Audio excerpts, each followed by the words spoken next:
In ancient times, at the dawn of the world, children of day and night respected and despised each other. Their battles, which began in the era of myths, were transferred to people, and now continue to this day. One day, a clown who was villainous in the city said that even an inveterate villain, while in hell, will dream of heaven. The police and civilians trying to stop him rushed to the sides in horror when Ralph the Clown used the death ball move. The entire road around Ralph's impact site was destroyed, and he grinned in his own way and said it was a good shot. One of the policemen managed to survive and pointed his gun at the clown, but Ralph noticed this and took out an upside-down pin, which was a bomb. Ralph said that those bastards always survive who were not caught the first time, and fired his pin shot at the survivor, blowing everything up. During the explosion, the bandits robbed the people they took hostage while Ralph dealt with the police. Suddenly, a school bus arrived at the site of the explosions from Ralph's attacks, but the clown did not pay attention to this and valued the loot in the form of money. While the clown was enjoying the money, one of the bandits took the girl and child, who were being held hostage, onto a bus that had arrived, but it was closed. Having opened the door, the driver asked the bandit who this woman was, but he was more worried about why the child was there, and, as it turned out, they would give a large ransom for them. It was the governor's daughter Jessica, and when the bandit was about to separate her from her mother, she screamed, but could do nothing more. The girl asked to let her daughter go, but the bandit threw her aside and told her to shut up and sit quietly, but Jessica began to cry loudly. The criminal dragged them both onto the bus, but when the driver heard the child's screams, he stood up and told him to let the girl go. The bandit who was carrying the child did not hear him, so the driver grabbed him by the head and pressed him to the floor, and the second bandit screamed and rushed to attack. In this world there are people with superpowers. Some of them awaken the blood of the child of the night, and they become villains, committing crimes.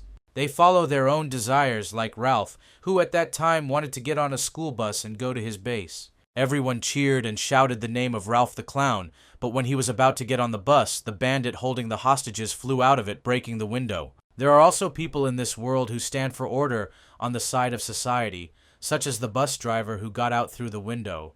These people fight against the villains, receiving the support of society, and Ralph shouted that he did not understand how this masked man dared to do this. Those who fight against the villains are called psychers, and they have the blood of a child of the day, and the driver turned out to be Psyker Cassian Lee, having an S rank. Cassian, who has the skill of fire, said that he had not seen Ralph for a whole year, but he only turned blue from fear and the surprise of his appearance. Someone in Cassian's earpiece began to say that he had ruined the whole plan and he couldn't do this alone, but Cassian pulled out and burned the earphones. Cassian said that since no one would bother them, then it was time to have fun, but Ralph was not very happy about this and became even more afraid. Cassian said that later it would be difficult to gather the whole crowd, because there would be nothing left of them, the bandits, and he prepared fire in his hand. People were going about their business when suddenly the news came on the street, saying that there had been a robbery on South Avenue last night. The news report said that the commission required the participation of Lampus, the Psyker organization, due to excessive violence on the part of Cassian Lee. At the same time, in Time and Lampus's Washington office, Two-Fence Schiller asked the man sitting in front of her if he was a villain. In response to a question from an S-rank Psyker, Cassian said that he would not associate with villains under any circumstances. Two-Fence replied that Cassian does not think about the consequences at all, because of him, Ralph went into hiding, and the public is against them. Cassian said that it was because Ralph had hostages, but the female Psyker replied that in that case, he was even more to blame. The guy replied that he could have saved them, but Two-Fence told him that he had to act rationally and calmly like all Psykers. She started shouting and said that in the end, Cassian's actions were similar to villainous ones, and the consequences were felt throughout the organization.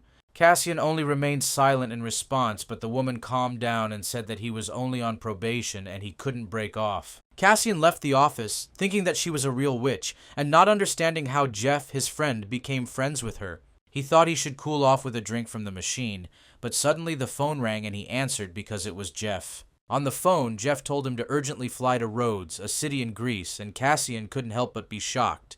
Cassian did not ask why and believed Jeff because he flew to Rhodes where the weather was good at that time. Having arrived, Cassian sat alone at a table in a cafe, thinking that he had not seen Jeff for a long time, although he connected many memories with him. Suddenly he became sad, starting to remember his childhood, and the first memory was his orphanage. Cassian, as a child, looked at the toys made of clay that moved and cried out in surprise. The other children were also surprised, but Jeff said that the toys are not really alive and move due to his strength. Cassian asked if Jeff, who had the power, would become a psyker, but he replied that he did not know, since his power was rather useless. Cassian listened to him carefully and without thinking for a second said that Jeff's strength was cool and he would succeed. Cassian smiled while sitting in the cafe because he remembered such wonderful times when he had no fears or problems. Cassian continued to sit in the cafe because it was the meeting place, but after waiting for Jeff until the evening, he achieved nothing. Cassian thought that Jeff was too late and wasn't answering his calls, and it was strange, but heavy breathing was heard from behind. The owner of the breath was Jeff, all wounded and stained with blood from the battle, and he called to Cassian to turn around. Cassian exclaimed who dared to do this to him, and whether it was the work of villains, but Jeff said that it was not worth coming here. He wanted to object, but Jeff handed him a strange amulet in the shape of an eye, and Cassian asked him to explain everything. Jeff finally said that he was fine, but the necklace wasn't, but he didn't have time to finish and started coughing up blood from his wounds. He cleared his throat and told Cassian to quickly run away from here, because if he didn't run away, he would also be in danger, and there was no time to go into details. Cassian didn't understand what happened and told him to calm down. He would call an ambulance now, but he stumbled over his words due to a strange presence. A strange guy with a mask and a sword appeared behind them, and Cassian did not realize the danger, but Jeff's face darkened and trembled. Jeff pushed Cassian aside with all his strength, and the masked man began to run towards him, but Jeff only managed to turn around. The masked man ran up to the falling Jeff and made a vertical strike with his sword, hitting him squarely in the neck and killing him in the same place. Cassian could not do anything because he did not have time to protect his friend in time, and fell to his knees in front of Jeff's bloody corpse. At this time, the masked man jumped onto the roof and began to run away, and Cassian stopped thinking about his friend and ran after the killer. They caught up with each other only late at night, resting on the embankment of the sea that surrounded Rhodes, and stood face to face. Cassian stood in front of a masked man with a sword and said that there must be a reason to kill Jeff or someone hired him. But suddenly he came to his senses and said that he actually didn't need to know all this, because the masked man would die by his hand right now. Saying that Cassian was still sharp-tongued, the assassin took off his mask and revealed himself to be Jack Khaled, an S-rank Knight-class psyker. In response to Cassian's question about why he killed Jeff, Jack told him that he was only eliminating a traitor to the organization. Cassian could not believe this, but suddenly a woman appeared behind him and told him that it was true. Having said that, the organization confirmed that Jeff killed their colleague, Lila. An S-rank and enlightened class psyker revealed her essence. Jack told him that if he did not want to be considered a traitor, then he should tell him everything he knew about Jeff. Cassian was caught between two powerful opponents and was forced to come to terms with what they thought were their demands. Cassian said that Jeff hasn't killed a single person in his 10 years as a psyker, but he is told that he did it to a colleague. Lila reminded him that he was surrounded by two top-class psykers, so he should think with his head and not be stupid. Jack added that Cassian was also a psyker, so he should be more reasonable, saying that this was the last warning. Cassian calmly listened to them and said that they were right, so he would act exactly like a real psyker. He rushed forward using his fire ability and shouted that he would do the right thing and kill them all. Jack did not answer him and took his sword out of its sheath again, and he struck in the path of Cassian running towards him. Cassian dodged the attack and launched his own melee attack, forcing Jack to switch from offense to defense. Jack jumped away from him and realized that he couldn't win so easily, so he used the Sword Soul technique, creating copies of his sword. At this time, Lila was preparing her Cold Blast ability, planning to strike a double blow on the enemy, coordinating with Jack. Cassian didn't mind this and prepared himself, and when the spells were released, he blocked them with his power, surprising the attackers. However, when he rushed to counterattack, the bullet hit him near his heart and pierced through him, and he, bleeding, realized that Layla was a sniper. Lila said that he had better give up, because if he did not obey her, then Jack would have to kill him too. He called them bastards and decided not to give up, so he used his Hellfire technique, which they did not expect to see. When the fire filled the entire battlefield, Cassian turned around and decided to escape by jumping towards the sea, expecting that the escape would be successful. However, while in free fall, Cassian did not expect to feel pain due to the bullet lodged in his body near his heart. Cassian realized that he would not be able to land in the water in this state, and felt the approach of death, ending his battle. Plunging deeper into the water, he realized that his consciousness was going to an unknown place, and he didn't want this because he had to avenge Jeff. At the same moment, some schoolboy was drowned with his head in the toilet, and the rapist shouted that he was already dead, so they ran away from there. Suddenly, this same schoolboy, who was lying with his head in the toilet, raised his head and knelt down, surprised by the situation and showing the necklace around his neck. Not understanding what happened, Cassian woke up in the school bathroom with his head in the toilet, remembering that he had just been at sea, drowning due to losing a battle. He didn't understand why his voice was so high and childish, but when he walked up to the mirror, he opened his eyes in surprise at his new appearance. Cassian didn't understand why he looked like a teenager and had the same body, but he suddenly realized that this wasn't actually a dream. He could not understand why this happened, but suddenly the memories of a schoolboy, whose consciousness was in this body before him, hit his head.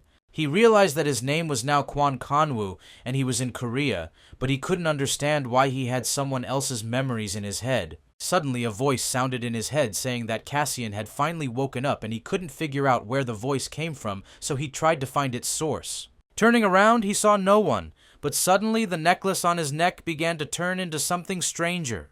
The necklace turned into a flying eye of an uneven shape and presented itself as the ancient noble spirit Moros, who has been living for a very long time. Cassian and Kwon's body said that this spirit came out of the necklace, and this is impossible, but the spirit asked him not to be rude and to listen.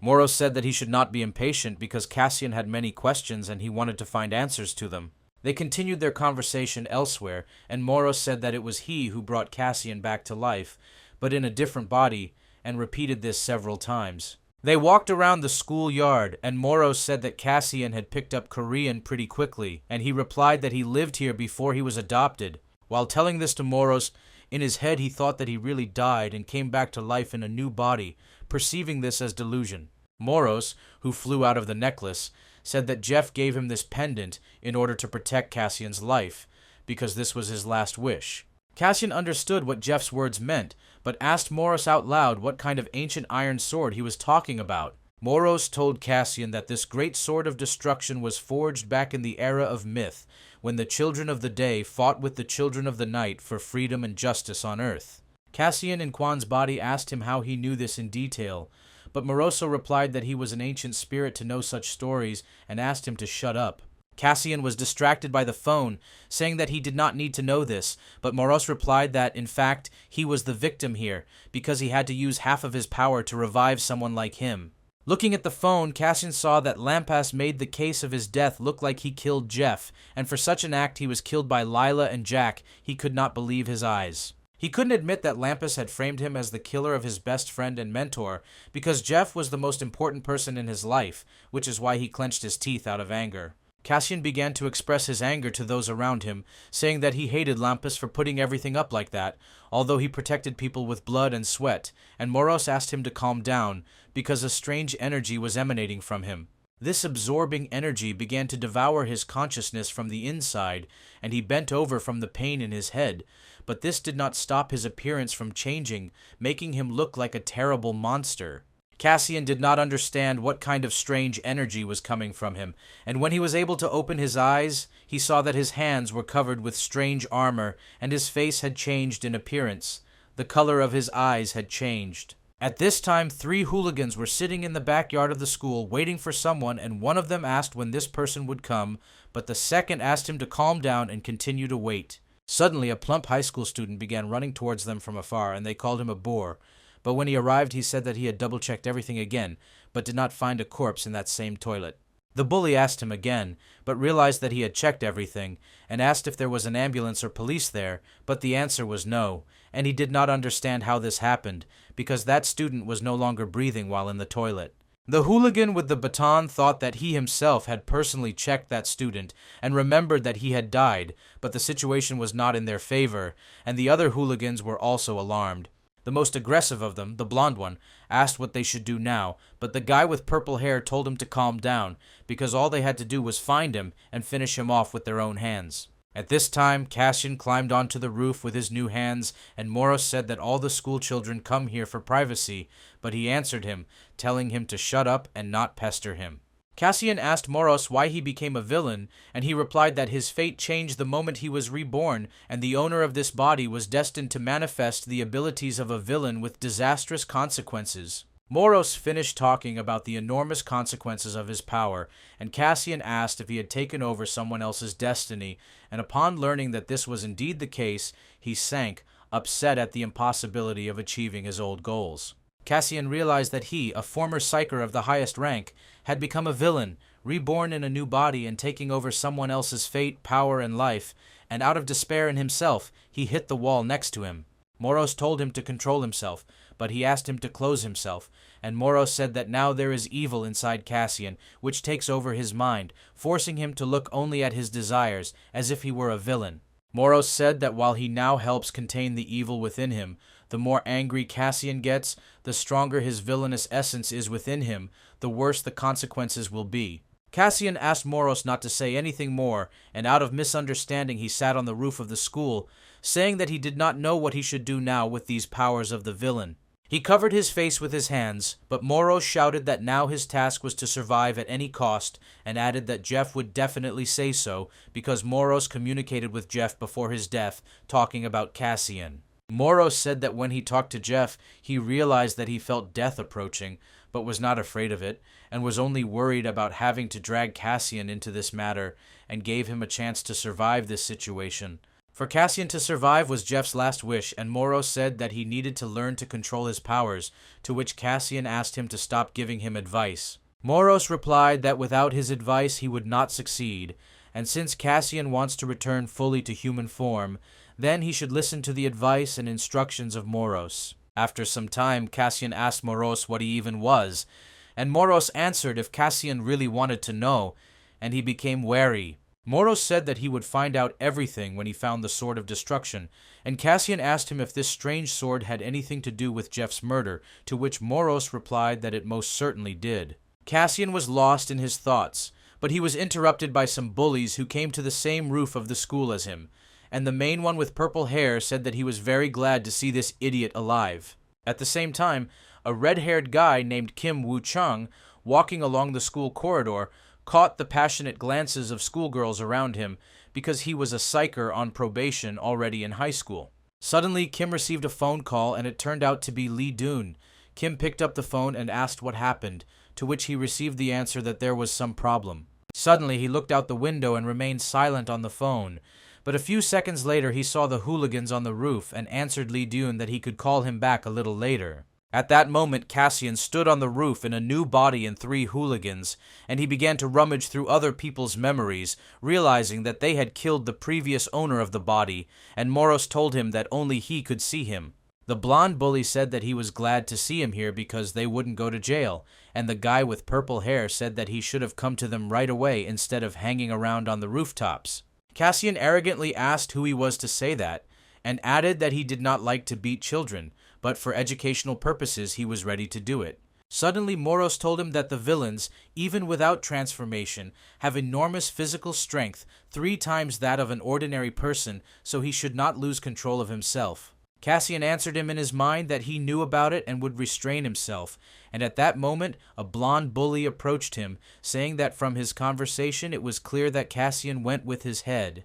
However, Cassian, even in a new body, did not lose his skills and confidently looked at the bully, who suddenly could not resist and called him an idiot, raised his hand to his face and was preparing to hit him. But even so, he did not lose his gaze, and at the moment of the blow, he himself punched him in the face, knocking the bully to the ground, and this surprised the other 2 bullies standing in front of him.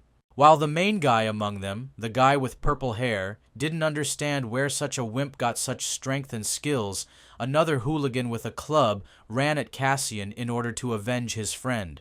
The bully ran up to him and swung his baton horizontally at him, but Cassian blocked the blow with his forearm and hit his opponent with little force, sending the second bully to the roof.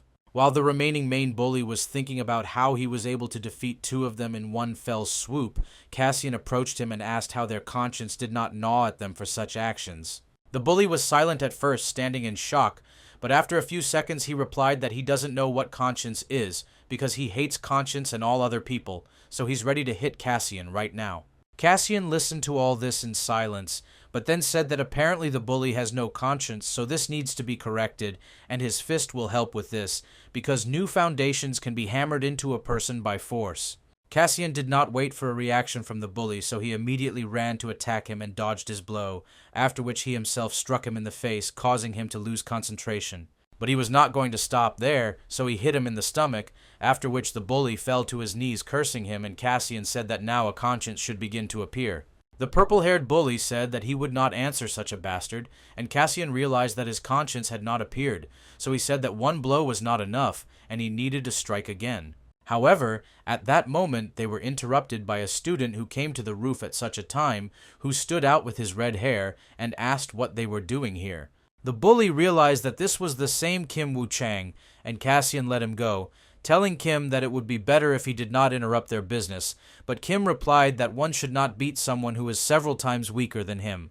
But even in this situation, the purple-haired bully did not give up and decided that Kim's hurtful words needed revenge, so he attacked Cassian in his new body. However, Cassian was not so simple, and even while talking to another person, he was able to sense the threat behind him, and kicked the bully, causing him to fly back. Kim told him it was time to finish, but Cassian forgot about his condition and attacked Kim, hitting him with his elbow, but he managed to block the blow with both hands. Cassian tried to punch again, but Kim moved back, dodging and kicked Cassian, causing him to dodge, adding that he was very fast. At this moment, Moros, flying next to Cassian and invisible to others, said that his opponent was a psyker, so he needed to win. Due to the fact that Cassian was distracted by Moros's words, Kim found a gap in his defense and decided to strike, which hit his target and grazed him on the cheek, leaving a small wound. Cassian had a hard time believing that this kid was a psyker, but his speed made his doubts go away, and the fight ended with Kim giving him a bandage, telling him that he was hurt, ending the fight of his own accord. Cassian did not listen to Kim, took the patch and left in the direction of the exit from the roof, because the battle was over, and Kim realized that Cassian was able to defeat the three hooligans alone. Kim realized that until that moment he had not met such strong students at school, but suddenly his forearm with which he blocked Cassian's blow began to hurt, and it was seriously bruised from the force of the blow. Cassian headed to the computer club, where his goal was to log into his account in the Lampus system, but, as he expected, he was blocked, and he felt disappointed. Sometime later, Cassian met with Moros between two buildings and asked how he knew that Kim was a psyker, to which he received the answer that Moros had caught his waves when Kim touched him. Moros said that he could do more than that, and if he had time he would have read Kim's color scheme and gotten more information, to which Cassian was surprised at his vocabulary. Moros ignored his rebuke and said that Cassian should now turn into his villain form to find out his true abilities in battle, surprising him with a surprise. Moros asked if he would like to, and Cassian said that, in fact, he did not want to do it, but he must learn the essence of the villain's power, understand how to use it in battle. Moros explained that villains come from an inability to control the 5 desires and 7 senses, and added that, in Cassian's case, the trigger is anger. Cassian realized that anger would help him activate his villainous form and decided to remember recent events, shouting throughout the entire alley that he would kill all the idiots from Lampas who dared to kill Jeff. Moros asked what he was doing, and Cassian said that he was releasing his anger, but Moros added that it could be done without shouting anything, and Cassian said that he should have warned in advance. At this time, 2 psychers were driving in a car on a new mission, and the psycher behind the wheel said that a villain named Blaster had arrived in the city illegally. Kim, the guy with red hair, added that 102 casualties were too many for such a villain who had just appeared in one day in the city. Lee Dune, a B-rank night-class psyker, responded that Blaster has no special fighting abilities, but due to his power to create explosives, he brings huge problems to society. Kim said that he hates villains because they are sociopaths who cannot control their desires, so they should catch Blaster as soon as possible, and Lee Dune replied that Blaster is a psychopath. Kim said that it was the psyker's job to bring justice to the villains, but Lee Dune said that he understood him, but he should continue to train and watch his actions. At this moment, Cassian, in the body of Quan Canu, switched to the form of a villain, and saw his skills in front of him in a hologram. His capabilities are a catastrophic force, and darkness is a feature. Quan also saw the shadow sword and healing skills, and Moros said that thanks to the healing, the wound on his face healed so quickly, ordinary people could not do that. Cassian asked how powerful the healing could be and whether he could regrow a lost limb, but Moros said that it all depended on his mana, and now it was only 300 units. But suddenly Cassian realized that in the Psyker's body he had more than 1,500 units of mana, and now its amount is extremely small, which means that his abilities in battle are limited. Cassian asked Moros what the catastrophic power in his statistics was, and he explained that it was a huge potential that needed to be developed with great difficulty. Cassian asked how often Moros could use this ability scanner, and Moros replied that no more than 3 times a day, and if he exceeded the limit, he would have to rest for the whole day. Moros finished speaking and Cassian thought about his words, but Moros said that it was time to try out new skills, and Cassian asked if he should do it, if he should shout out the name. Moros told him that he just needed to imagine the image of a shadow sword in his head and try to translate it into reality, but Cassian did not listen to him and created a shadow sword in front of him. Quan Kanwu began to touch this sword, saying that even though this sword appeared from the shadows, it is very hard and quite sharp. It can be used as a shield. At this time, Moros looked at Cassian and Quan's body and realized that he had talent, because it could take a whole day to create a sword, and realized that Jeff knew him about his inner strength. Moros said that villains are also able to create protection, and Cassian replied that he knew about this, after which he wrapped his body in a protective layer of shadow, and Moros said that he had no sense of taste. A few hours later it began to get dark in the city, and Cassian was heading somewhere, which Moros asked about, and he said that now was the right time to return home. Cassian told him that Quan Kang-woo has a family, and although his parents are not with them, he lives with his sister, and even in his new body, he respects his new family. He replied to Moros that even if Quan Kang was destined to die like this, he would want to protect his family, so he was going to meet his sister. Moros said that it was his conscience that tormented him, and Cassian said that it was actually because of him that Quan died, but their caustic conversation was interrupted by a sudden explosion.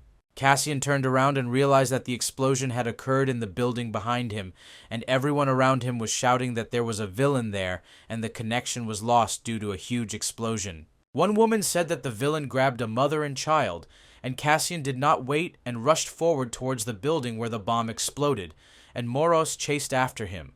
Moros caught up with him and said that this was a villain with incredible powers, and he was much stronger than the schoolboy with whom they fought on the roof of the school. Cassian replied that he would fight as a villain, but Moros immediately became serious and said that fighting between villains was an unspoken taboo, and he as a psyker must understand the consequences. Moros said that he could not find out what was driving him now, but Cassian should not get involved in other people's fights, because he would incur the anger of all the villains by refusing to take revenge on Lampas. Cassian stopped running, stopping in front of the building, and said that this would not be a serious reason for inaction. Moros shouted that Cassian was no longer a psyker, and he remained silent, but then said that this was true, but the villain had a mother and child hostage. Cassian continued to walk up the building and also said that knowing someone is in trouble and doing nothing would be the last thing anyone would do. Moros suddenly stopped after these words, remembering how he spoke with Jeff when he was still alive, that Cassian definitely has a very complex character. Jeff sat with him by the lake and took out a pendant with a photo of him and Cassian together, and said that in addition to his character, he had a big heart, so he trusted him completely. Moros realized that Jeff chose Cassian, and he chose Jeff, so he has no other choice, and Moros told Cassian to transform into a villain because he will help him. In a completely destroyed building with broken shop windows and stands, a mother and child were sitting, tied with a rope to a chair, and a villain was walking in front of them. The child was crying, and the villain maniacally calmed him down, saying that they were doing a fun thing and there was no need to cry.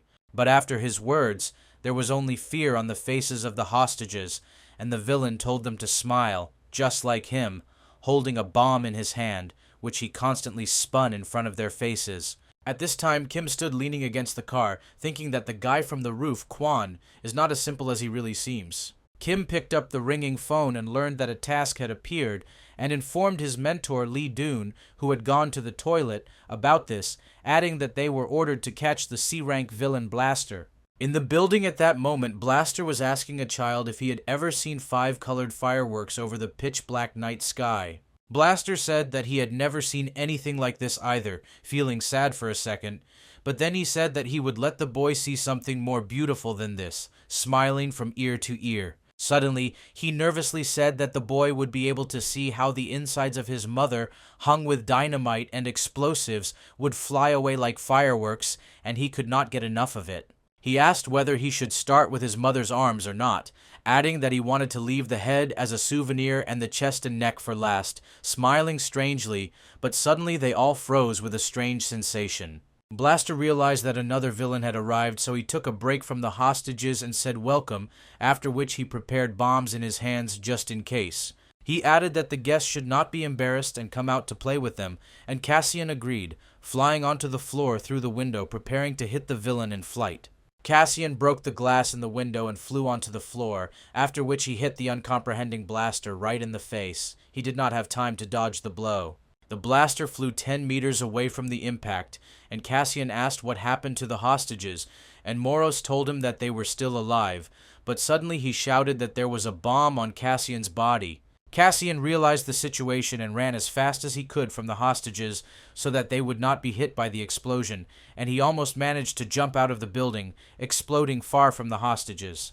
People on the street could not see the explosion because it was on the other side, but they still began to feel fear, asking where the psychers and the police were. At this time, Blaster recovered from Cassian's blow, saying that he did not know why he had come, but he had clearly acted like a tactless fool. He said that he wanted to make a beautiful firework out of Cassian, but he exploded before he needed to, and that made him very sad. Blaster created a bomb in his hand, and told the mother and child that only they can satisfy this sadness, but he did not have time to kill them, as he received a cut from the shadows, receiving huge damage. The Blaster remained on his feet even after this, but he did not have time to react again, and was hit by Cassian, who landed a fist on his torso from above.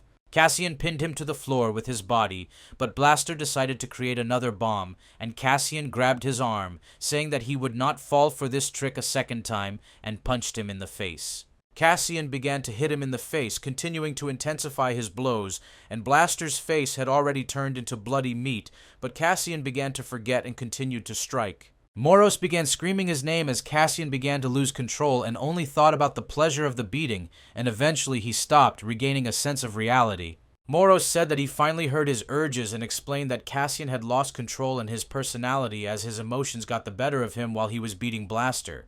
Moros told him that this might not be the last time, and if he loses control again, he could become a real villain, controlled by his desires. Cassian asked him to shut up and grabbed his head as he stood up, and Moros asked him if he was okay after the explosion, but he replied that his main concern now was the hostages. Cassian continued to stand there as he spoke these words, but when he went to the hostages, he saw that they were genuinely afraid of him, as if he was the one who had tied them up and tortured them. Some time later, Lee Doon and Kim came to this building and found that the hostages were safe, and there was a fight between the villains between Blaster and another villain.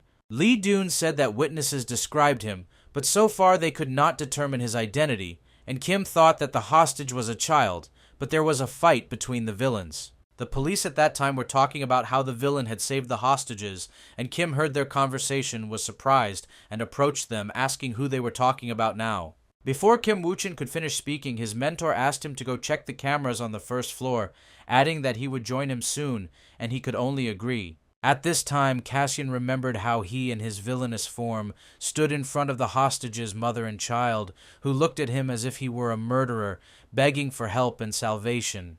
He sat on the bench thinking that he really was a villain, and Moros said that if it weren't for him, Cassian would also have lost control, just like the villain Blaster. He sat like that for a little while, but suddenly his phone vibrated, and he saw that Kwan's sister had written, and he told Moros that he should go to her because she invited him to dinner. At this time, in the security room on the first floor of the building, Kim and Lee Daeun were looking at the screen, which showed camera footage of the villain rescuing the hostages. Also, Cassian came home, but there was no one there, and there was food on the table along with a note that said that the food needed to be warmed up, and there was fruit in the refrigerator. Because of this note, Cassian remembered how, in his previous body, he did not receive dinner as a child because he played too much in the orphanage with other children. However, Jeff gave little Cassian a loaf of bread, telling him not to scream, but to eat it quietly in the corner, and at that moment he looked like the happiest child in the world. He finished reminiscing about the wonderful times, thinking that his sister's soup was very tasty, and he also hadn't eaten home-cooked food for a long time, and said thank you out loud. It was 7:50 in the morning, and Quan Kang-woo woke up in bed in his apartment, expecting a lot from the new day, but a strange feeling did not leave him. Quan got out of bed and went to the bathroom, starting to brush his teeth, thinking that he was only living someone else's life, not in his body, although he hoped that after sleep this feeling would go away. But this feeling did not leave him for a minute, even after a good sleep, and he realized that if he returned to the past, he would change it if possible. At the same moment, when Quan was thinking about traveling back in time, Moros came out of the necklace on his neck, saying good morning to him, but he replied that it was not a good morning at all. Quan was about to leave for his school, but his sister, Quan Yuri, called him, saying that he at least said goodbye to her before leaving, but Cassian felt strange in his body. He was thinking about whether to tell her the truth, but she suddenly remembered what she wanted and gave him a bank card, saying that she had promised it a long time ago, and Cassian in Quan's body thought about it. Memories of how Quan Kang-woo approached his sister and asked him to give him money for a month in advance, to which she replied that she gave it last week, surfaced in his head. The bullies that Cassian had already beaten had asked him for money in the past using the pretext of friendship, and Quan couldn't refuse, so he told his sister that he had lost his wallet. The sister turned away from the TV, saying that she understood him and would give him pocket money, but put it on a bank card, and Quan froze in place from such an answer. Back in the present, Quan told his sister that he would be careful, and his sister suddenly stopped him before leaving, saying that he had changed a lot.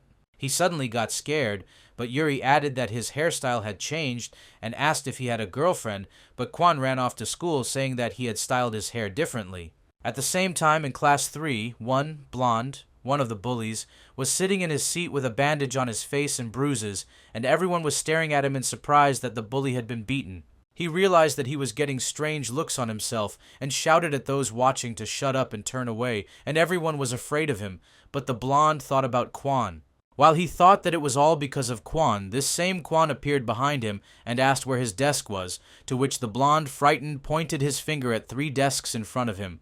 Quan sat down at his desk, and Moros told him that the blonde was glaring at his back while 3 of his classmates were discussing the fight between the villains. One of the 3 guys said that he saw the live broadcast at his part-time job nearby and added that there was a huge fight between the villains, which all 3 agreed with. One of them said that the world is becoming different, and the second added that a serial killer has now appeared, and the third confirmed, saying that he has information about the murder of a schoolgirl.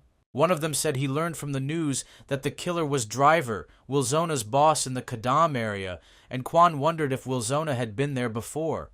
The second of them also said that Driver was conducting experiments on people, and all 3 of them agreed that it was disgusting and all villains should die a painful death. At this time, the hooligans gathered in the backyard, and the guy with purple hair made Kwak Daegu laugh, but asked him to control himself, and he asked him to let him laugh. Kwak Daegu asked the guy with purple hair what he should do, but he replied that he would not deprive him of the reward, handing him an envelope with money. While they were talking, the black-haired bully, who was now without a baton, thought that she did not want to deal with both of them. Kwak Daegu stood up from his seat and said that it is good to have true friends, grabbing the guy with purple hair by the shoulders and asking what this guy should break or should he be killed. The lesson ended and the bell rang, signaling a break, and Quan Kang-woo walked calmly along the school corridor, but suddenly he was asked to stop. The one who called him was Kim Woo-chan, and he asked Quan how his wound was, speaking formally since he didn't know his name until now. Quan showed him the patch on his cheek, and Moros remembered how in the toilet he stuck it on his healthy skin, saying that if he met this guy, he needed to play it safe. Moros realized that Cassian was far from a fool, and at that moment Quan showed the bandage on his cheek, asking if he was going to pay for it, as if he was asking for a fight. Kim replied that he could repay with something else instead of money, but Quan grinned and said that there was no need, turned around, and finally said his name to Quan Kang. Quan Kang-woo left the school, and Moros asked him what he was thinking about, and he said that it was awkward with that psyker, Kim Woo-chan.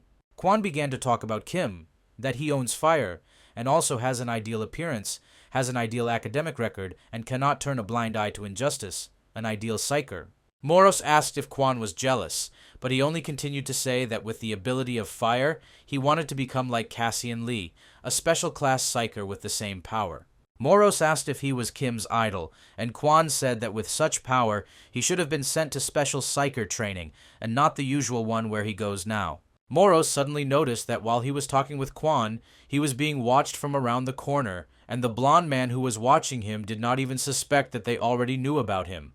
The blonde called the bully with purple hair and said that so far everything was going according to plan, and Kwag Dagu approached the bully, asking how everything was going, and the three of them set off. Two hooligans were watching Quan walking down the road heading towards Wilzona, and the blonde thought that this might cause trouble. Wilzona was an autonomous district of villains, and when the blonde thought about this, he was frightened from behind by Kwak Dagu, who got to the bottom of the words of his fear. However, the guy with purple hair asked where their victim was, and when the blonde pointed to the alley, there was no one there anymore, and they were all shocked that they had missed him. They decided that Quan had turned left and ran after him, but the blonde was scared, because this road leads to Wilzona, where you can die at any second if you take the wrong step. They reached a dead end in Wilson, and Kwak Dagu got angry and kicked one of the trackers in the leg, saying that their job was just to follow the victim, and they failed at it. Kwag Daegu was about to beat up the silent bully, but stopped when Kwan Kangwoo appeared behind them, saying that they didn't find him, but he found them and cornered them. They stood facing each other without saying a word, and at that moment the camera hanging on the wall behind them all started working, indicating that the guests who had arrived were being monitored. The one who captured the view from the camera was a man holding a screwdriver and also sitting on a chair wearing glasses of the same style, and he said that it seemed that there were uninvited guests in their Wilson. At this time, Kwak Daegu said that this impudent kid was not even embarrassed by the fact that they were present here, and began to come closer to him, saying that he had completely lost his fear. Kwak Daegu asked Kwan if he attacked Cahoon, the guy with purple hair, but received silence in response, and said that he was giving Kwan 3 seconds to escape while he had the chance. However, Kwan remained standing where he was, while Kwak Daegu couldn't help the anger on his face, and his veins began to bulge in anger as Kwan continued to stand there. Kwak Daegu walked up to him point blank and said that he was really asking for it, but Kwan Kangwoo lowered his gaze and asked if he could fight, after which he did something that the others did not expect. Kwan Kangwoo poked the bully in front of him in the eyes with 2 fingers, making him defenseless, after which Kwan grabbed him by the hair and slammed his face into the ground, causing him to lose consciousness. All the hooligans stood in shock at what they saw, but Kwak Daegu's friend, a huge thug, ran up and swung at Kwan, trying to take revenge on him for his leader. The goon struck straight at Kwan's head, but he dodged at the last moment, and when the goon was about to strike again, Kwan dodged again, kicking his enemy and knocking him to the ground. The goon was already on the ground, and Kwan was about to step on him, but he said that he gave them a chance to escape untouched, but they did not grasp the opportunity to escape, so they will pay the price. However, his speech was interrupted by a scream that came from a guy with purple hair, and he turned in their direction, telling them to leave while they were still alive and able to stand. However, the scream came from Kwak Daegu, who stood up from the asphalt and, holding his head, said that now Kwan Kanwoo would become a corpse because he had made him very angry.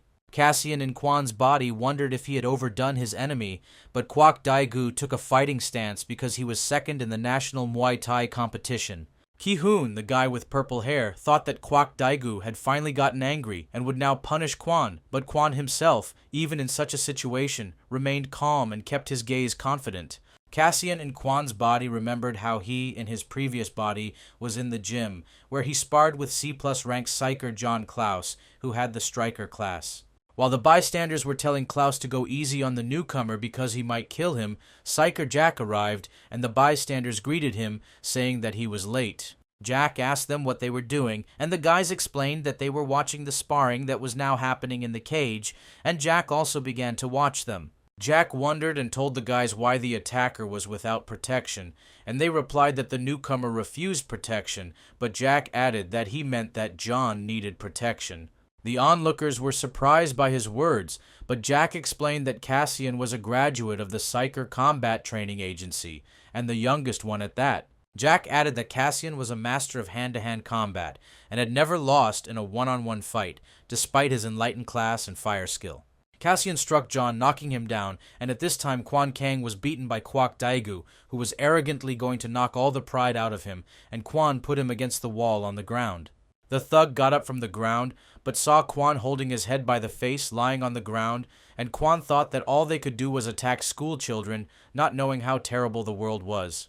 Cassian realized that if he had been a little stronger, then such hooligans would not have formed groups, and Jeff, Quan, and himself would have been alive, because he would have been able to protect everyone with his strength. He realized that if he had been stronger, everyone would have avoided such a fate, and decided that he would become such a powerful villain that he could destroy Lampus and avenge Jeff. The bully, who was blonde, said that now was the right time to get out, but suddenly fell silent when he looked up above him, feeling a strange energy. The one who was emitting this power was Driver, a B+ rank villain who had the engineer class and the light skill, which meant that now they could all be killed by a villain flying on a huge screwdriver. All the hooligans paid attention to him and decided to run away while they were still alive, and even Kwak Daegu got up from the ground and backed away towards the exit from Wilzana. But despite all this, Quan Kan remained standing in place, although even Moros flew out of the necklace and was about to warn Cassian from the danger to his life.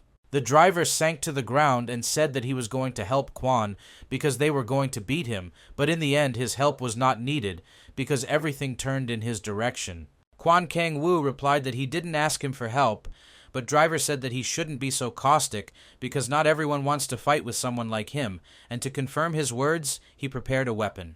Driver pointed his screwdriver, which turned into a light gun, at Quan and said that it hurts him how he pronounces his name without fear or fear.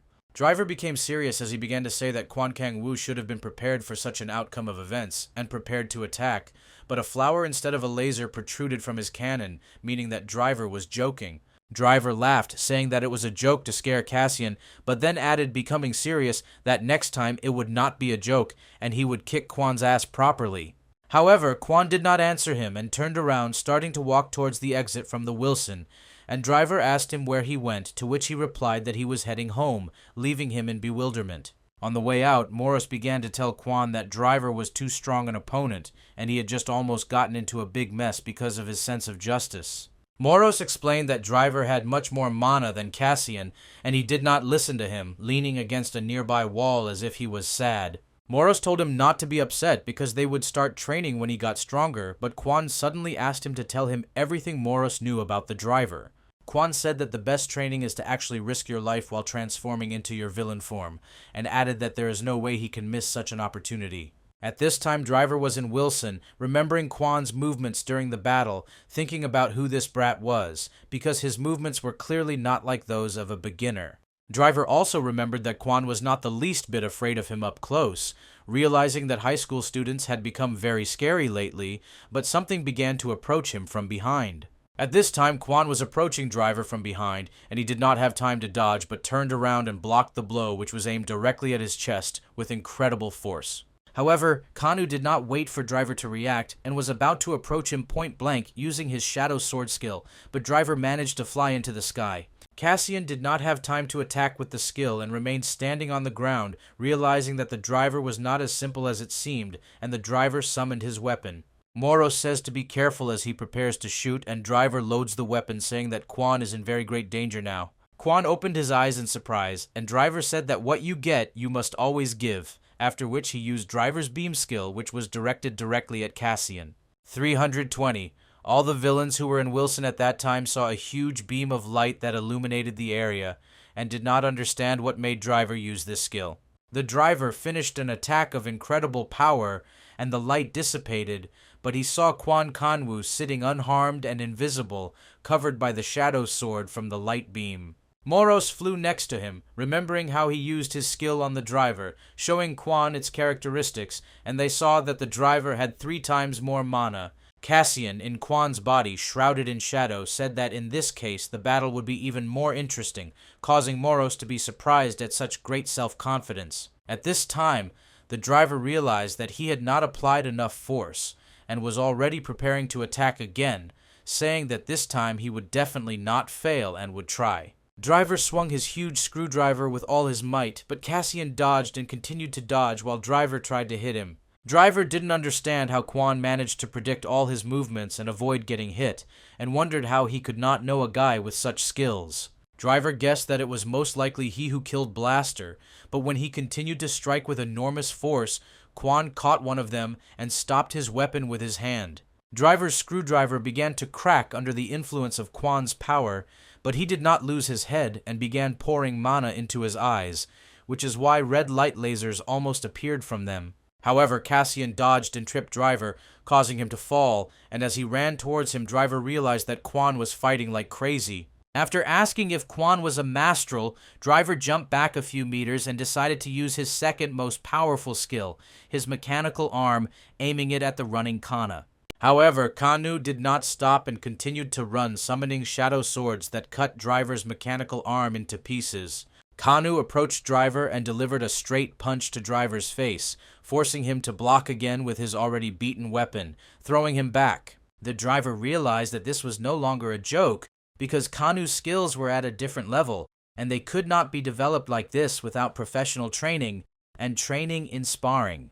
Suddenly, an A-rank villain, a crow who was a summoner class and had darkness skills, appeared behind Driver and said that she had been looking for their location for a long time. At the same moment, another villain named Red Eye appeared behind Driver, who was rank B and had an archer class with the skill of light, like Driver. A few seconds later, the B-rank villain Black Hand, who has the striker class and the mineral skill, appeared behind Driver, saying that it was time for Driver to stop playing with the newcomer. Kanu said Driver called his cronies for help and Crow asked him if he was losing, only to be told that he was still in the process of losing. The Crow realized that their Driver was really losing, but the Black Hand could not believe that their friend would lose to such and such a schoolboy like Kan. Driver asked Kanu why he attacked, and Kanu replied that he wanted to test his strength and couldn't turn a blind eye to how he killed innocent people just for fun. Driver replied that perhaps Kanu was referring to the serial killer from the recent rumors, and Crow said that since he was a killer, he should cut off his head, surprising him with his stupidity. The Driver realized that he was suspected in vain, and briefly explained that he was not the same killer from the rumors, and he had no evidence, and Kanu listened to him to the end. He realized that Driver might be blatantly lying, but suddenly he felt the impact of using his powers so often and so much, clutching his head with his hand in pain. At this time, Black Hand, standing behind Kanu, did not understand how anyone could treat Driver so disrespectfully and decided to get him, preparing to hit him from behind. Black Hand jumped on him from behind, using his Death Gauntlet skill, which summoned several more fists for an attack and sent it towards Kana. But even despite the pain, Cassian in Kanu's body was able to dodge this attack, which hit an empty spot on the ground, and asked the villain which of them was still a scoundrel. The villain did not understand what happened, and Kanu said that only the last scum attacked the defenseless, especially from behind. The Black Hand struck again, but Kanu again seemed to evaporate and appeared behind him, saying that he would undertake his re-education and struck him with all his strength. The other three villains watched in surprise as Kanu punched Black Hand, sending him flying to the side and Kanu defeating the third strongest villain in Wilson. The villains also understood that their comrade had lost in one blow, and Moros asked Kana how he was, to which he received the answer that he was fine, except for the hellish pain in his head. Driver used a scanner on Kanu and told everyone that he only had 300 units of mana, but he used them to the fullest during the battle so competently. Crow and Red Archer realized that Kanu was a D-rank villain, but was able to knock out B-rank Black Hand in one blow, something that none of the D-rank villains are capable of. Driver said that you shouldn't be surprised, because everywhere there are diamonds, and the proper use of mana does not determine the outcome of the battle. It is determined by skills and abilities. Driver realized that Kanu had incredible strength and reaction speed and a strange but effective technique, which made him not a villain, but an ideal killing machine. The Driver took out something from his screwdriver weapon and asked Kanu if he knew what it was, and he immediately guessed that there was a mana crystal in front of him. Driver explained that villains can increase their mana not only through high-intensity training, but also through the use of crystals, and threw one into Kan's hands. Kanu asked why, and Driver replied that he wanted to make a deal, and it was about the serial killer that Kanu mistook him for at the very beginning. He wants Kanu to catch him. Driver added that accepting his gift was an automatic agreement to the deal, and Kanu realized that in this way Driver was removing suspicions about his account. Kanu understood his conditions and asked why Driver would not catch the killer himself, but he only chuckled, saying that everything happens for a reason, surprising Kanu and Crow. Cassian, in the body of Kanu, walked down the street while Moros explained that there are two types of mana crystals, artificial and natural, and the difference between them is huge. Moros said that he was sorry, but Cassian has an artificial stone, but even it will help increase mana, and Kanu said that he already knows this because he holds this crystal in his hand. But Moros suddenly warned Cassian that it was important to remember that mana crystals can only be absorbed while in the state of a villain, to which he silently looked at the stone. After some time, Kanu climbed to the roof of the building and transformed himself into the form of a villain, holding a stone in his hands, and asked if it was really a mana crystal. Remembering that Jeff told him not to take food from strangers, Kanu, after having his question confirmed by Moros, eats the crystal but initially feels nothing. Moros told him that he needed to wait a little, and suddenly Cassian felt an energy that could not be controlled begin to bubble throughout his body, and it materialized. Moros began to tell him to control himself and act calmly, but suddenly a beam of yellow light pierced Kanu's body from the sky, causing him to be completely enveloped in this glow. The light dissipated, as did the dark energy around Kanu, and he realized that there was indeed more mana in him, because he felt the energy flowing throughout his body from the inside. Kanu realized that all the villains were chasing mana for this feeling, because he felt that after absorbing just one crystal, he became much stronger. Kanu asked Moros to check his status again, and when he did, he saw that his mana amount had increased by as much as 50 units. Moros was shocked by this, because even if Kanu ate a real natural mana crystal, he could only get 5 or 10 units of mana, but it turned out 10 times more. Moros realized that such incredible effectiveness from just one mana crystal was due to the fact that Kanu had catastrophic power in his skills.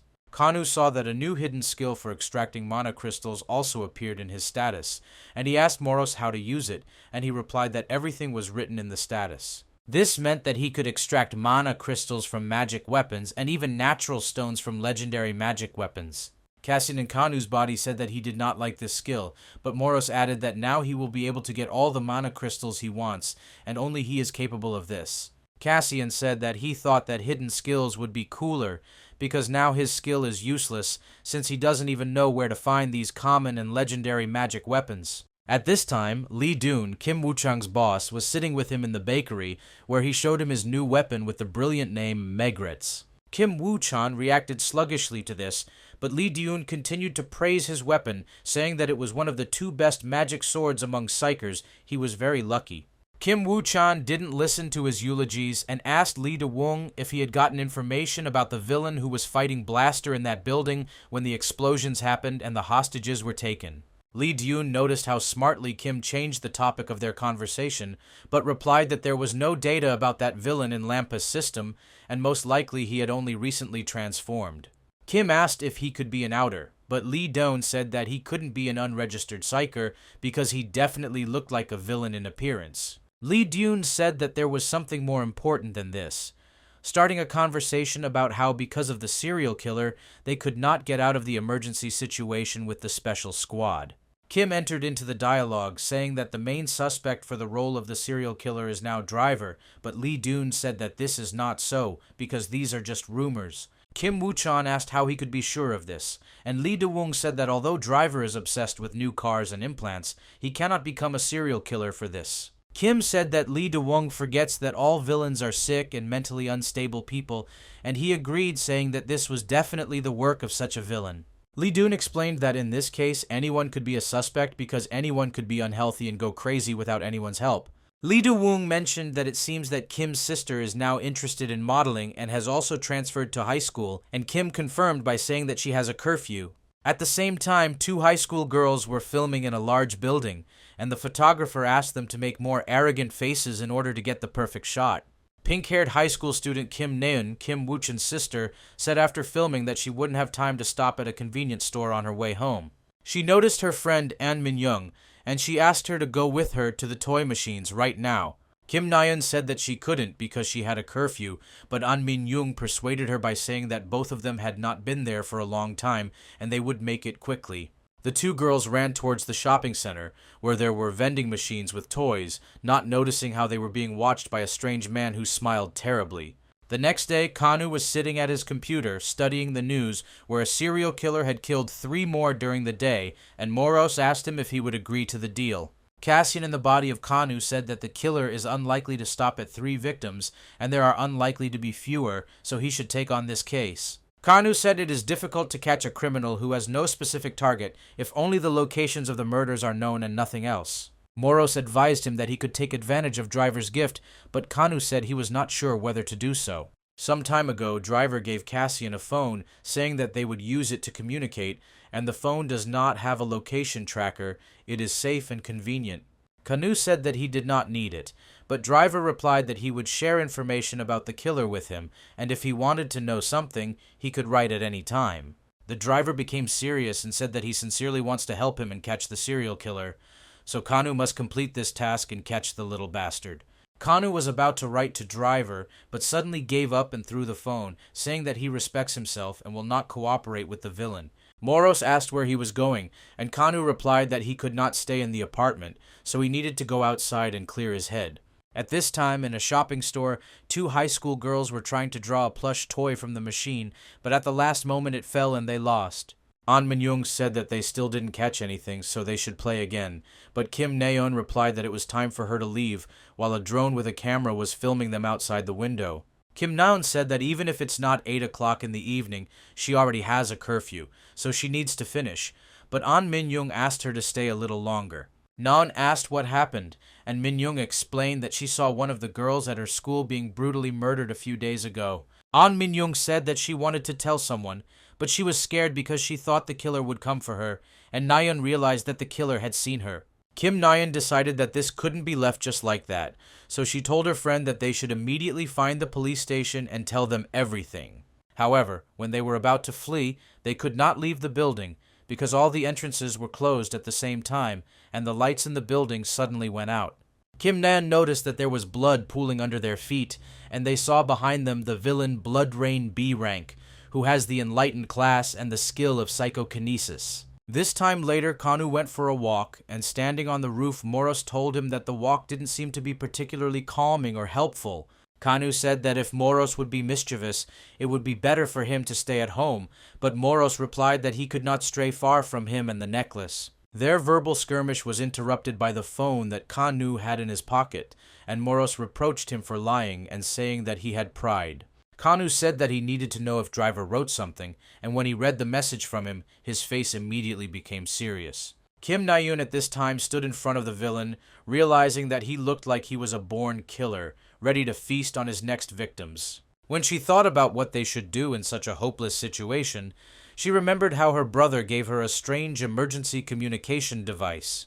Her brother told her that it was not a toy, and if she used it, he would immediately come for her, so Naeun decided to use it now. The villain began transforming into his ideal final form, saying that he would give the tired girls freedom and serenity. However, his speech was interrupted by Kim Naeun, who said that since he is so cool, let him show what he is capable of, and showed her middle finger. She decided to stall for time because they needed to wait for her brother to come and save them, and asked the villain a question why he was killing people. The villain said that this was a stupid question because there was no need to look for a reason for murder, but he answered, adding that he liked the taste of fresh blood and flesh. He said that this was his greatest pleasure and began to approach them, but Naeun screamed at him not to come closer. She said that her brother would come for her soon, and the villain smiled using his power and said that he wanted to see her brother's face, seeing the desiccated corpse of his sister. He said that he would be glad to see this, after which he launched a spear of blood at the girls, and it hit An Min-young, piercing her through. Kim Naeun couldn't believe that her friend was now dying, and tried to reach out to her, shouting her name at the top of her voice. At that moment, the villain Blood Rain prepared another spear, preparing to throw it at the girl, and said that he would give it to her as a gift. However, the spear did not have time to hit the target, because in the middle of the flight it was shot down by Kanu, who flew into the building at the right moment. Kanu shouted to Blood Rain that it was time for him to receive his gift and created a shadow sword, launching it at the villain at full speed. The villain dodged the shadow sword, but at the same second Kanu was preparing to strike in the air when suddenly Blood Rain turned over and blocked his strike with his feet. When they calmed down, Blood Rain tried to make out the enemy, and was surprised that her brother was a villain and also a high school student. Kim Naeun, who did not understand anything, wondered what kind of person it was that saved her life and fended off the bloody attack of a strong villain standing behind her. Blood Rain stood in front of Kwan Kanwoo, defending himself from his attacks, and thought that he had never seen such strange techniques before. He realized at that moment that Kanu was the guy who killed Blaster, and now decided to test his strength with him, and realized that their battle would be interesting. Blood Rain decided to disappear for a while, saying that they would come back at this point, but Khan should not be happy, because he would cause his death, and after that he disappeared. Blood rain dissolved and disappeared, leaving behind only a trail of blood, and Kanu did not have time to stop him, saying that his words were ridiculous and deceitful. Kanu asked why blood rain was running away and stopped in place, realizing that he had missed the enemy, but at that moment Kim Naeun, sitting behind him, called out to him. Kim Naeun made him turn around and told Kang to save her friend, sitting on the ground and shedding tears while holding her injured body on his lap. At this time, Kim Woo-chan was driving with Lee De-woong in the car to the place where Na-eun pressed the emergency button, and De-woong said that she might have pressed it accidentally. Kim Woo-chan said that she wouldn't have done that and would have called, adding that he had already called the police there and continued driving, hoping that she would be okay. At this time, Kwon Kang-woo called the ambulance from Na-eun's phone, saying that there was an urgent patient, and told her that the ambulance would arrive in a couple of minutes, and for now they needed to stop the bleeding. Kan-woo asked her to find something to bandage with, preferably elastic, and Kim Naeun started looking for something in her backpack. She gave him her tights, saying that they were quite elastic, and Kanu decided that they would suit her and bandaged her wound, slowing down the bleeding. Kan-woo sat down next to the unconscious Min-young and told Moros if he could scan her condition, to which he asked why he would do that. Moros realized that this was in order to understand how bad everything was, and said that the system was not needed for this, because her friend's life was now relatively safe. Kim Naeun asked Kan-woo what was wrong with her friend and was surprised to learn that she would definitely be fine as long as the ambulance arrived faster. At that moment, they heard the sound of police and ambulance sirens, and Kanu stood up, saying that it was time for him to leave because the case was being handed over to them. Kim Naeun asked if he would leave, and Kang-woo said of course because people run away when they see him in his villainous form, and she looked at him strangely. Kanu left the building and ran away as quickly as possible, moving along the roofs, and Moros said that they arrived on time because without Kanu they would both have died. However, he soon stopped abruptly, turning back and seeing a flying drone with a camera, and asked what this thing was that had been pissing him off for a long time. And at that moment he heard a whistle, and saw that Crow, an A-rank villain, was whistling, and she greeted him, saying that she had long wanted to meet him again and see him. Crow asked if he remembered her, and added that it made her so sad that she wanted to kill him, and Kanu began to think about where he had seen her. Kanu remembered who she was and said that she would not be easily forgotten, at which time Driver, looking at them through the camera on the drone, thanked him for his good memory. Crow approached Kanu and said her nickname, adding that it suited her very well, and learned that Kanu did not have a villainous name, being very surprised. Kanu brushed her jokes aside and turning his attention to the drone, asked what it was, and Crow replied that in this way the driver was trying to find a serial killer. Crow explained that this was how they figured out his identity, and the serial killer turned out to be Blood Rain, a villain who was committing murders throughout the country. She said that from the very beginning he was under suspicion and they found the necessary evidence, and added that the internal side of the conflict could not be cancelled.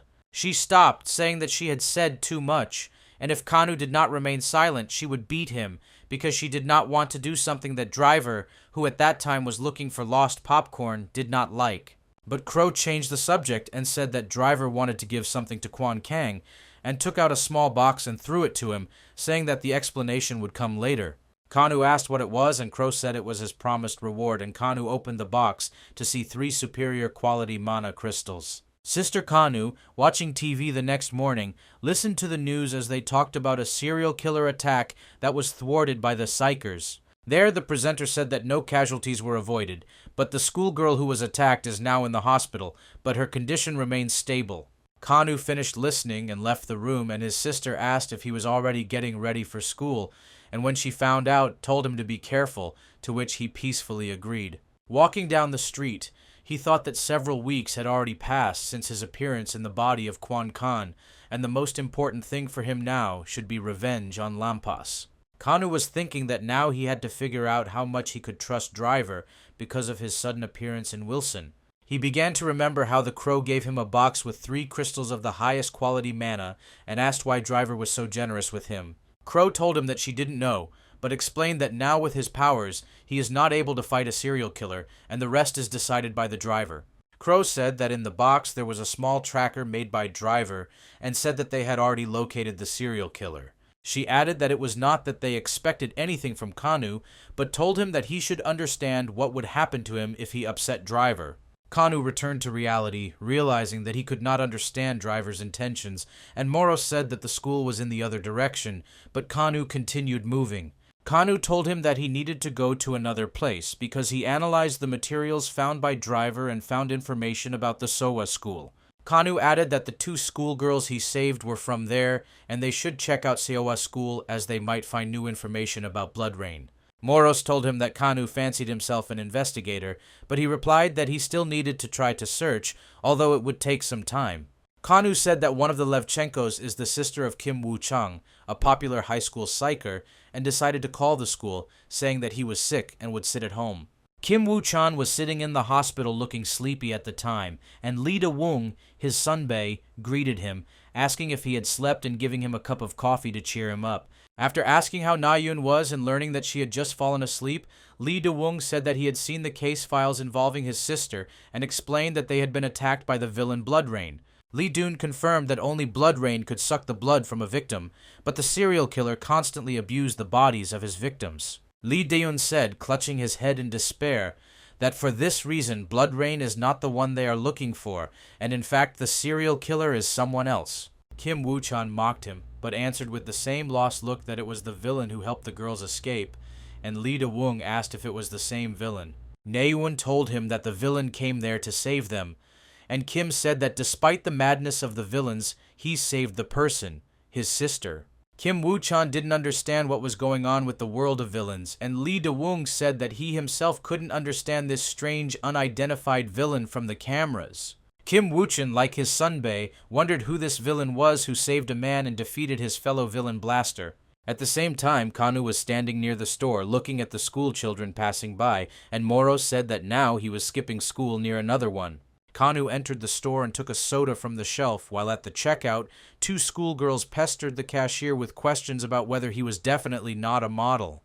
The cashier said that he was just a student on leave of absence and asked the girls why they were so curious, as if he did not understand their interest and desired to know. Kanu approached the cash register with a gloomy face and asked to pay for a can of soda, to which the cashier replied that he would be happy to do so and smiled suspiciously. A cashier with a model appearance knocked his soda, saying that Kanu had 3,201, and at that time Kanu noticed the book The Bride of Corinth lying next to him. Kanu began to suspect something, but he was interrupted by his grandfather, who entered the store asking if they handed over waste paper, and the cashier replied that he would help him now.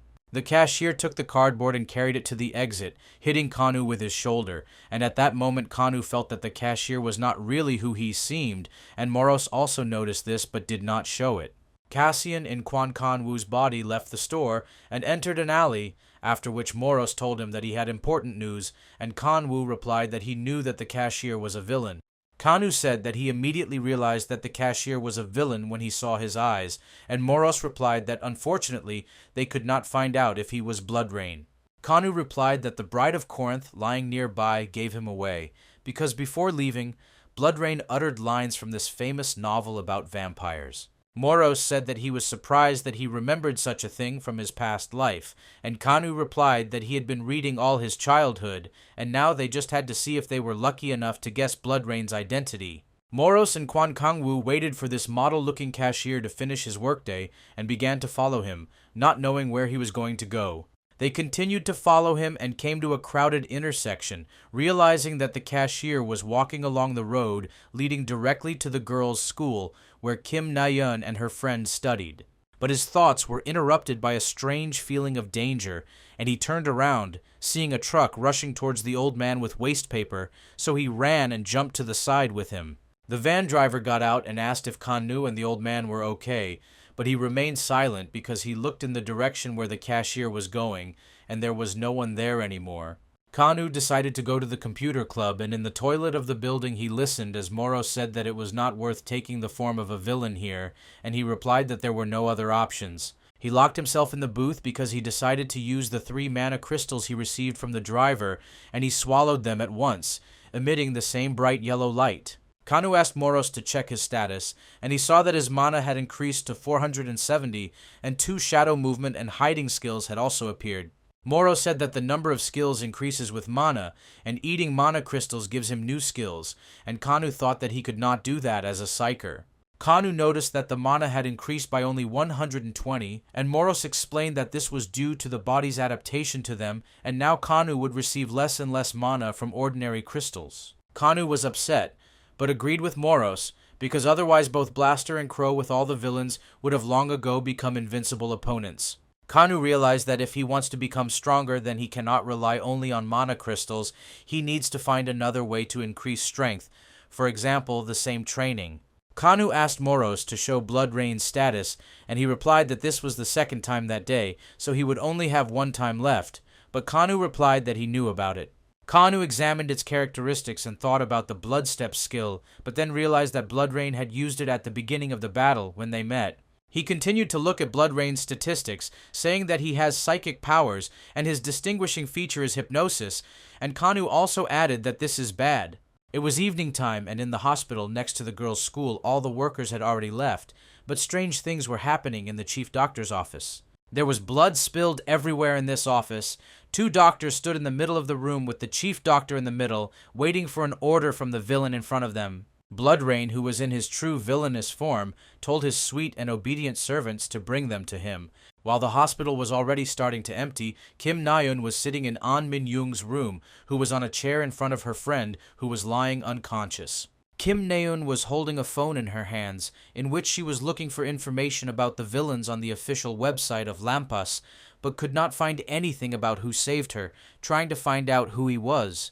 However, her search was interrupted by people who entered her friend's room and said that they should examine An Min-young, but Na-eun objected, saying that it was too late now. Her objection was ignored, and the head doctor said that this examination was important, so Kim Na-eun needed to go with them, and she was surprised.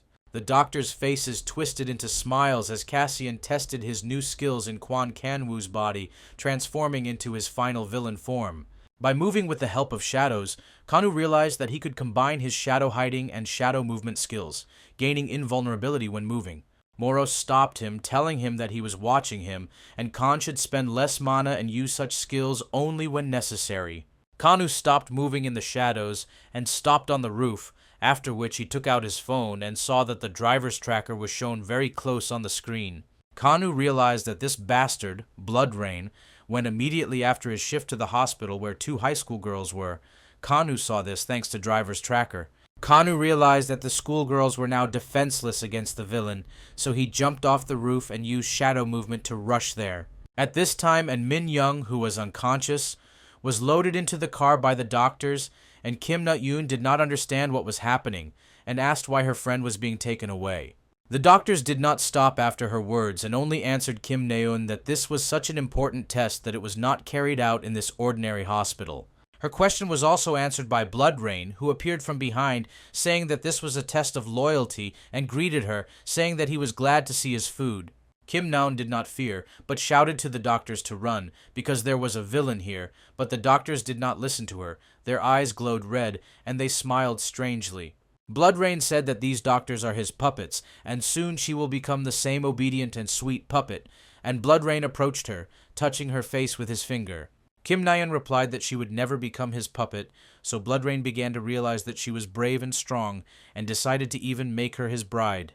However, someone in the distance shouted that they would never allow this to happen, and Blood Rain and Kim Na-eun tried to find the source of the voice, but Na-eun heard in her head the advice to duck.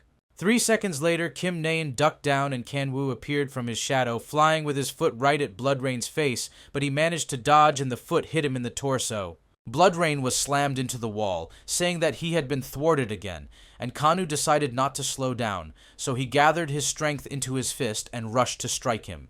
Blood Rain saw the danger to his life in this attack, so he tried to dodge the first blow, but the first was followed by a hail of powerful attacks from Kanu. Continuing to dodge, Blood Rain became angry and decided to counterattack using his Blood Cutter skill, which extended his claws and pointed them at Kana. Kanu ducked under his attack and hit him in the chin, but Blood Rain managed to dodge again, and then Kanu fell on him, delivering a punch right to his face. The blow hit the target, but Blood Rain suddenly stood up and stood face to face with Khan, after which he used his psychic hypnosis skill on him. Blood Rain thought that Kanu had succumbed to his attack, but just as he was about to ask him, Kanu suddenly moved his hand and pierced Blood Rain's eyes with his fingers. And here again, Bloodrain finds himself pinned to the floor by the hand of Kanu, who has come out of his hypnosis and now is definitely not going to let him go so easily. Kanu began to talk to Bloodrain, saying that all this time he lived as a villain without a care, but now punishment has overtaken him, and it's time to hit him hard. Bloodrain began to laugh, and Kanu asked him about it, to which Bloodrain said that he could only laugh because Kanu could not defeat him. That's how he was made. Kanu did not believe the words of the vampire grinning under his arm and asked what he blurted out, holding his fist above his head, preparing to hit him. As Kanu made his speech, Bloodrain froze, his eyes glowed red, and he disappeared into bloody smoke, and Kanu tried to hit him. The bloody smoke disappeared, and there was no trace of Bloodrain, and Moros told Khan that he was a very annoying opponent, because in a state of blood, physical attacks did not work on him. Cassian in the body of Quan Khan remembered his powers in his previous body and realized that now his fire would be very useful, but he had no other options. At this time, the doctors standing next to An Min Young came to their senses and asked why they were in the parking lot, and Kim Na-eun asked if they were okay. Quan Kang-woo realized that they had woken up from hypnosis and told them to bring the nurses to take the patients back to the wards, but they fearfully cried out in response that he was a villain. Kanu decided that it was time to run away, and he did so, and when he ran out to the parking floor, he said that he needed to catch up with Bloodrain, because he could not go far. But at the same time, Kim Woo-chin and Lee Daeun arrived at the hospital because Naeun pressed the button again, and when Kang-woo ran out, they ran into each other. Kwon Kang-woo exchanged glances with the two psychers, and Lee Daeun shouted that there was a villain in front of them, so he immediately took out his sword and used the legendary sword skill. Kwon Kang-woo blocked the sword attack with his fist, telling them not to attack without talking, and that it would be better if they moved out of the way and did not interfere with his progress. Lee Daeun caught his magic sword which was flying at him, reflecting and spinning from Kan-woo, and told Kim Woo-chin, who was standing nearby, not to have his head in the clouds. Kim Woo-chin was trying to figure out what to do, because his sister Naeun said that this villain saved her and her friend from Bloodrain, but he was still a villain. However, his memories began to appear in the family plan, and he remembered how his relative died because of the villain, and at that time, Lee Daeun called out to him during the fight. But his Sunbae's help was not needed. Kim Woo-chin was fired up with a new sense of revenge against the villains, so he used his fire powers and flash skill. Kanu decided not to slow down, but Uchan's attack interfered with his run, so he used his shadow sword skill, which blocked the path of Uchan's burst of fire. Lee Daeun didn't wait, and when he saw the opportunity, he sneaked behind his enemy and was about to stab him using the starburst skill at his back. Lee Daeun hit Kang, who managed to notice the attack, but did not have time to dodge far enough, and the sword hit him on the side, cutting a small layer of flesh. Kim Woo-chan heard the words that he needed to finish off the villain, and was about to use the flash skill, but stopped, remembering his sister's words about this villain. Kanu was about to dodge, but seeing that Uchan has stopped his attack, he decides not to dodge, but to escape to another room using shadow movement. When the enemy disappeared, Lee Daeun shouted at Kim Woo-chin, saying that he was completely out of his mind while guarding his sister, and Woo-chin only apologized to him. Lee Daeun said out loud that it was the first time he had seen such a technique of the attribute of darkness, when everything was filled with shadows and the enemy had disappeared, asking how to report this to him. But Wu-chang was silent. Lee Daeun realized that something was wrong with Wu-chang, so he walked up to him, took him by the shoulder and told him not to stand there like a pillar, but to run to see his sister, and he agreed. At this time on the street in one of the alleys, the same cashier with a model appearance was walking, holding his side, and said that he had missed them again and that was bad, because he was thirsty again.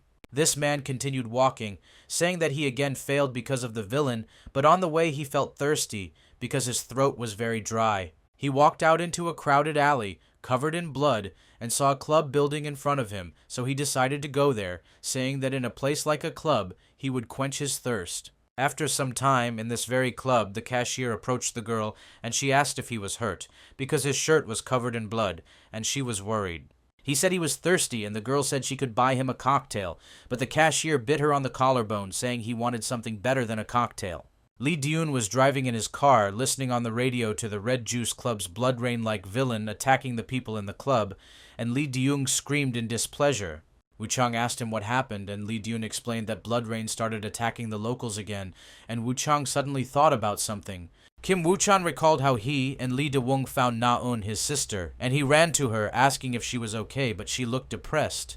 Kim Nain answered her brother that she was saved again by him, or rather by the one who saved her last time from blood rain, and this villain disappeared again without explaining himself or introducing himself. At this time, Cassian in the body of Quan Kan stood in a night alley, hidden from view, and Moros told him that everything turned out well, because everyone was alive. Moros noticed Kanu holding his side where he was wounded and told him that today Kanu fought as if he was not himself, but he did not understand what he was talking about. Moros told him that Kanu behaved differently in battle today because he fights villains differently, and asked if it was because his opponents were psychers. Kanu realized his mistake and, after thinking, said that this would not happen again because his opponents were not only villains but also psychers, like all of Lampas. Moros told him that the wound received in the battle was almost healed, but Kanu was disturbed by the driver tracker in his pocket, which told him important news. At this time, in the Red Juice Club, two psychers saw Blood Rain sitting in the middle of a sea of blood, drinking a glass of fresh human blood before their eyes. Lee De-eun saw Blood Rain say that he had now quenched his thirst completely, and Lee De-eun told him that only a beast could do such a thing to people, but the villain asked him to shut up. However, Blood Rain, after asking him to shut up, said that he had better not interfere while he was recovering, and continued to drink blood from the glass. Blood Rain was still drinking blood from the glass, but Lee De-eun stopped looking at him and told Kim Woo-chan that they needed to evacuate the people and capture the villain. At this point, Blood Rain threw the glass and said that he had finished recovering, after which he began to create blood energy using the blood spear skill on the psychers. The spear flew straight at Lee De-eun, who managed to draw his sword before stabbing in front of him, cutting the bloody spear and giving them time to counterattack. Kim Woo-chan did not stand aside, so he ran a step forward and was about to use fire, but Lee De-eun stopped him, saying that this way he would harm people. Kim's delay gave Blood Rain time to attack, and he appeared in front of Lee De-woong, saying that now was not the time to worry about other people's lives. The attack of concentrated blood energy hit Lee De-eun, who managed to block but still caused him damage, and he flew into the wall. However, Blood Rain did not stop there, and decided to finish him off by approaching Lee De-eun and using the bloody blow skill with full force in his face. While Blood Rain reveled in his victory over the swordsman, Kim Woo-chan approached him from behind, channeling a huge force of fire at him, hoping to avenge Sunbae.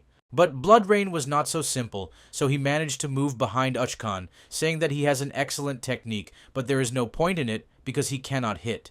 Kim Woo-chan did not have time to understand how Blood Rain ended up in his blind spot, and turned his body and face towards him, but an attack was already flying at him, cutting him on the chest 3 times. Succumbing to his instincts, Kim Woo-chan kicked diagonally, but Blood Rain managed to jump back several times, leaving the psycher at a loss. Blood Rain licked his fingers, which had Kim Woo-chan's blood on them, and said that this was not enough, and if he had hit more accurately he would have broken all his bones. Uchkan realized that Blood Rain could not be defeated without fire magic, but the villain told him not to worry too much because the hostages only obey him anyway. Suddenly, Blood Rain said Kim Na-eun's name, saying that she was his sister who was into modeling, and he inquired about her, causing Woo-chan's face to darken. He said that this sweet and brave girl with pink hair was able to deceive even him, because Blood Rain thought that her brother was a villain with black hair.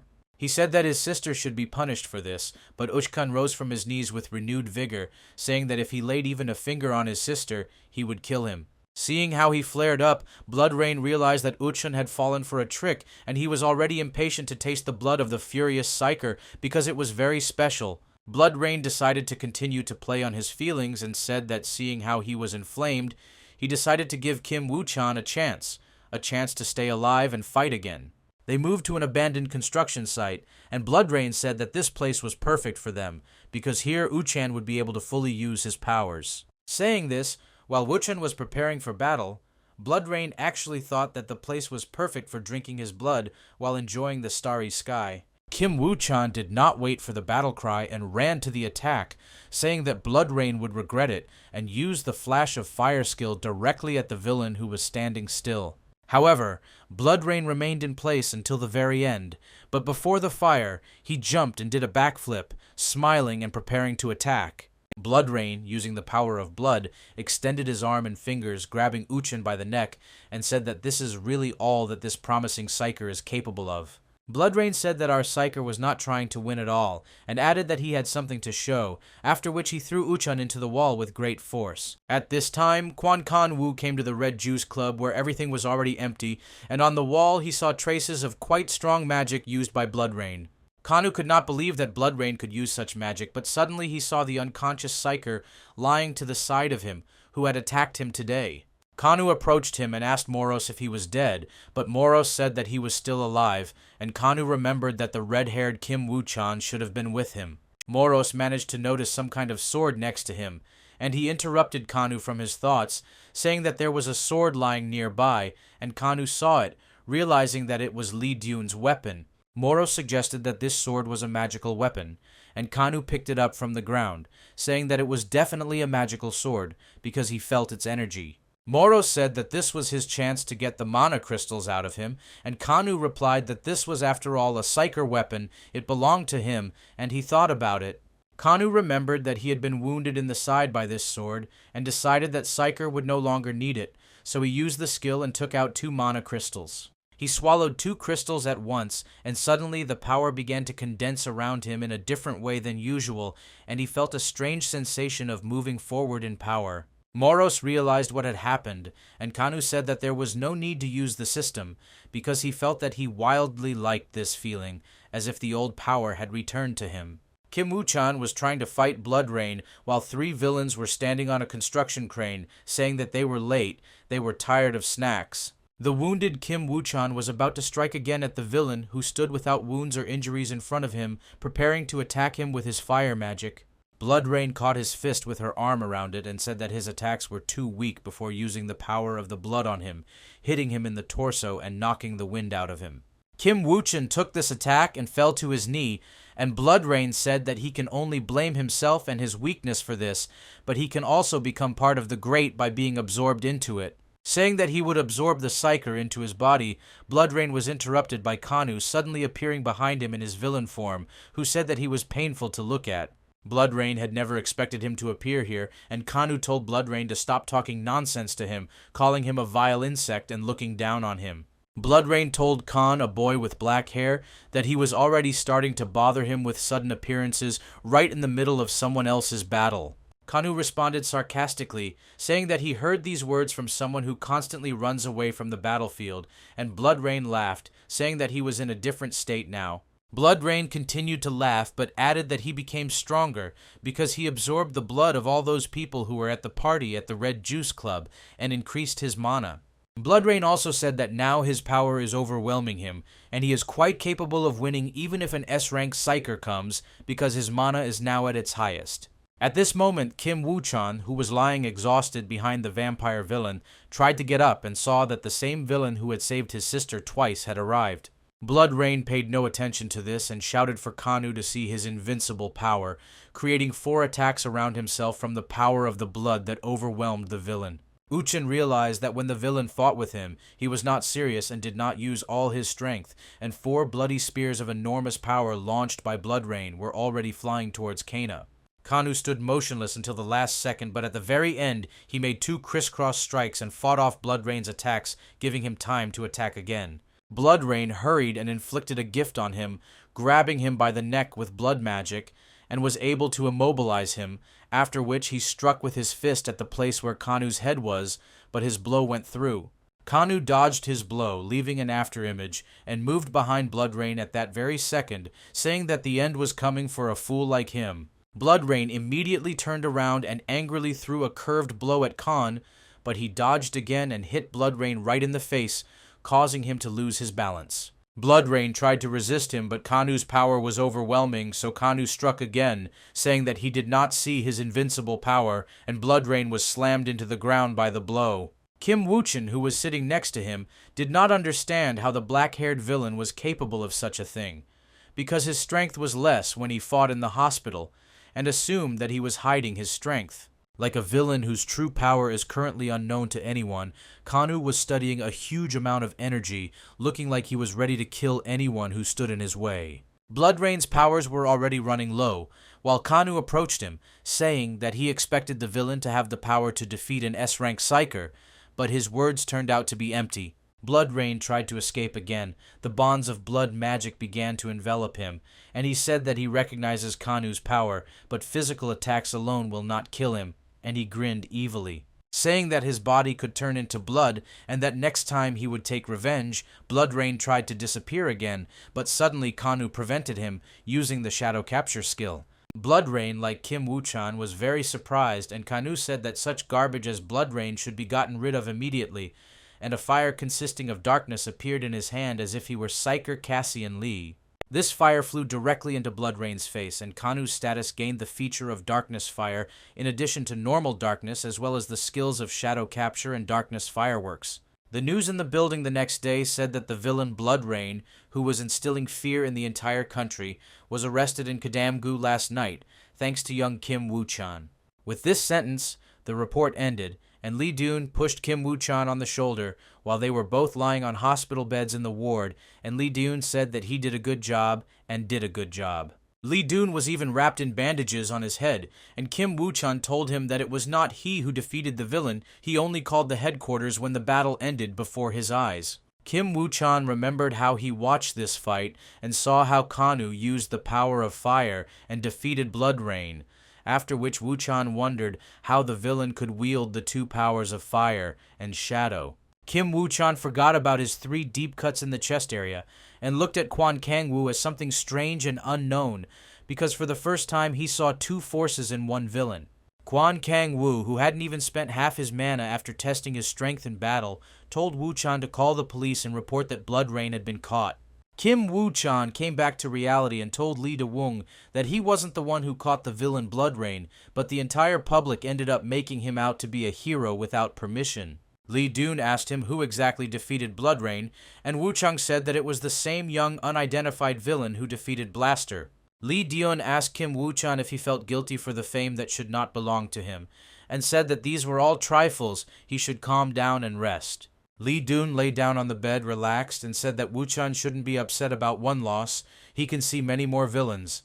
But suddenly, Lee Doon rose to a reclining position and asked what happened to his sword after the battle, to which Wu Chang, calming him down, said that the police would take care of it.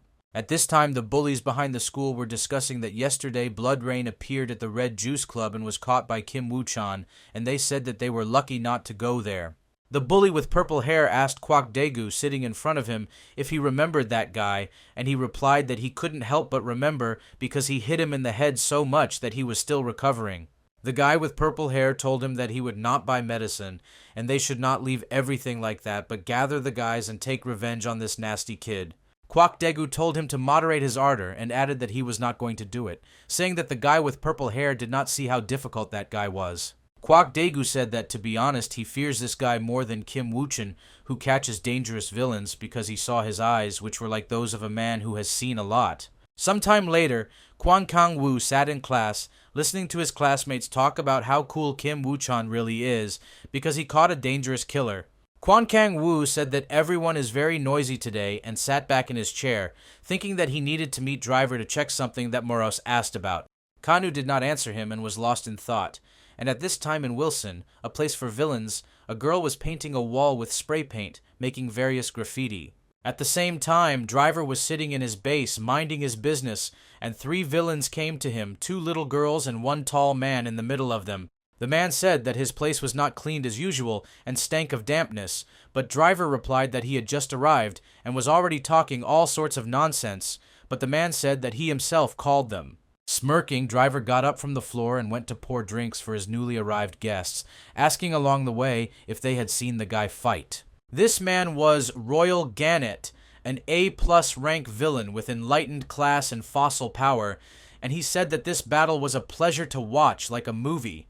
Gannett said that it was certainly nice to watch, but there was no thoughtful script or story, and he took a cookie from a plate on the table.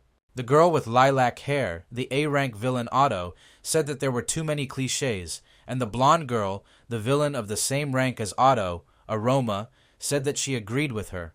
Royal Gannett said that the main character in the series shone like a black diamond, playing his role perfectly, and Driver replied that he took it as a compliment. Gannett asked Driver that it couldn't have happened any other way, but also mentioned that Driver apparently knew that Kanu would manifest a second power, and that's why he brought them there to see.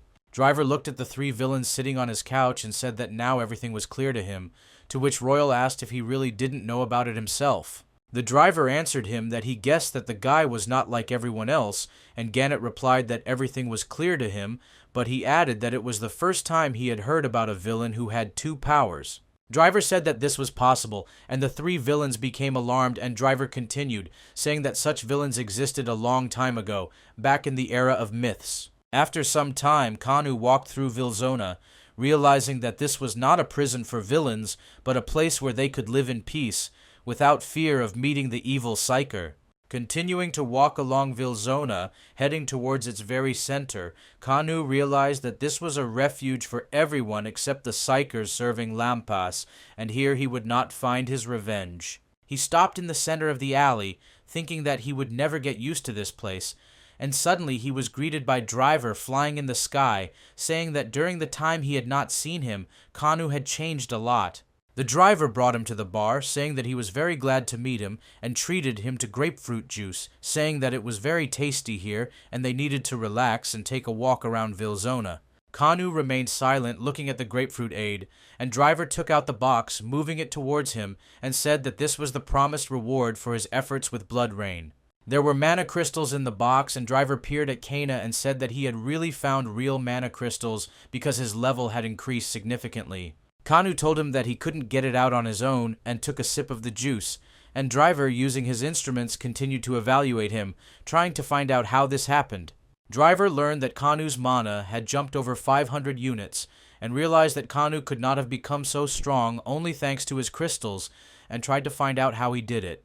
However, Kanu interrupted his thoughts about his power with his own words, saying that he was wondering where Driver gets these mana crystals from, and if he has a supplier. The bartender behind the counter answered these two questions by saying that it was him, and that guy turned out to be Yu Jaiha, a summoner class who had the order skill, and he smiled while rubbing the bottle. He began to move his hand using his strength and served the guests sandwiches with a strange chess piece on a plate with a face and hairstyle, and said that it was a gift. Driver introduced him as the owner of the pub, and also said that Yu Jeha Outer, a psyker outside Lampas, and Driver asked him to sell them crystals cheaper than before.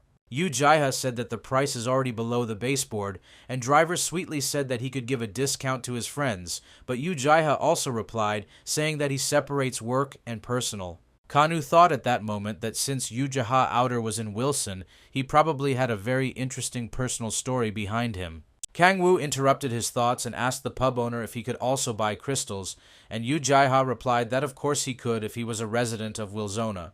Kanu asked what that meant, and Driver said that he should just come live here, to which Kanu replied that it showed that he wanted Kanu to work for him. The Driver ignored his barbs and said that first he would need to pass the test, and then it would be clear who was who, and perhaps Kanu could also become the boss. Driver ignored Kang Wu and answered Yu Jai's question about whether he was going to quit his position by agreeing, saying that he had been planning it for a long time. Kanu told Driver that he was not interested, and Driver replied that Wilzona's boss had a lot of privileges, but Kanu replied that then there was no benefit for Driver to resign. The Driver began to talk about the advantages of the position, saying that he would have subordinates, that he would be able to give them any commands, and that he would have a huge training room. Kanu closed his eyes and said that he didn't care about it, but suddenly, Driver explained that he would be able to buy any mana crystals on the black market. This took him out of potassium. Cassian in the body of Quan Kang Wu realized that most likely Yu Jeha was a black crystal dealer, and he was confused by the people in uniform standing behind the bar, making a fuss in his thoughts. The Driver continued to speak, then interrupting Kanu's thoughts that the salary for the position of Wilzona's boss is also not bad, it corresponds to it, but this is secret information. But despite Driver's words that this was secret information, Kanu asked to tell him, and Driver whispered in his ear, causing Kanu's eyes to bulge, and he smiled. Sometime later, still in the same Wilson, the villain Black Hand was eating a sandwich, saying that it was completely tasteless, and then jumped up and swore that he wanted a burger. A rank B+ villain named Crash, a striker class with the strength skill, said that he agreed with the Black Hand, but he also wanted pizza, which he did not remember the last time he ate. Crash said that he couldn't stand pineapple pizza, and the Black Hand told him that it was he who destroyed the only pizzeria in Wilson, but they were suddenly interrupted. They were interrupted by a villain named Cutter, who had a B rank, and he was also an assassin class, and his power was wind, and he said that now was not the time to discuss pizza. Black Hand asked him if Rizak had gone crazy from life here in Wilson, and Rizak categorically rejected this, saying that he had found him, the villain who attacked the Black Hand.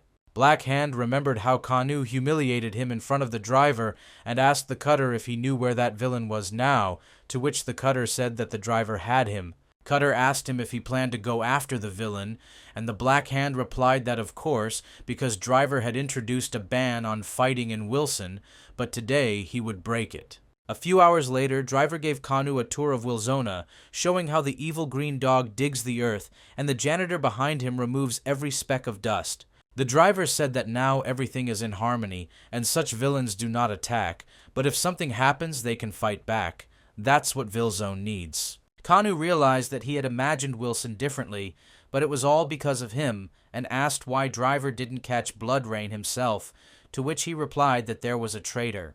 Driver explained that he needed to fool the traitor by choosing a man who had nothing to do with him or Wilzona. Driver continued to walk around Wilson with Kanu, starting to say that villains have the same divisions as psychers. Driver began to explain that villains are divided into those who follow all the rules, as well as those who spit on the rules and create their own coalitions, acting lawlessly.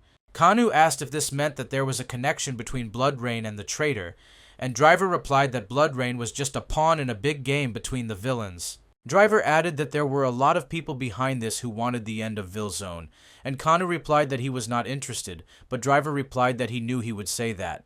The driver asked him to become a resident of Wilson, and said in response to his words that this is nonsense, that it is true, and he is putting his life on the line for this event. At the same time, parallel to the events in Wilson, Kanu's sister, Kwan Yuri, worked in a huge building, apparently in someone's residence, as a manager. She was distracted from her work, thinking about how Kwan Kang was doing now and whether he had dinner, because since she gave him her bank card, they had not been able to talk.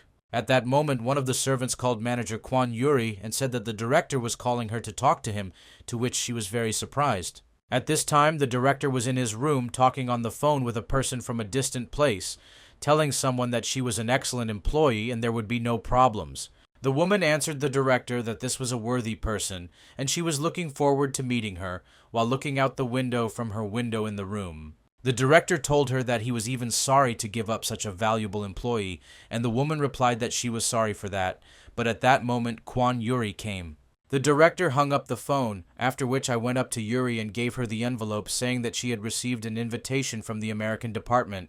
Kwan Yuri didn't believe it, but the director explained that because of her hard work, she was sent to the main office, to which she, in disbelief, asked if it was true. The director told her that their company would pay not only for the flight to another country, but also for accommodation in the nearest apartment, located near work. The director told her that this was a great chance for advancement in her career.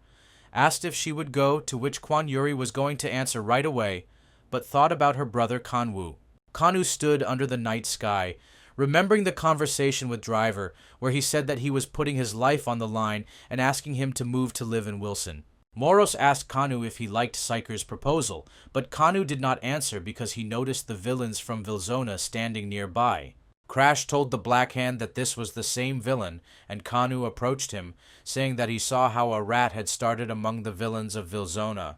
Cutter, who was standing behind the wall, realized that Kanu was an unusual villain the moment he said that he noticed one of them hiding, although it was difficult to detect.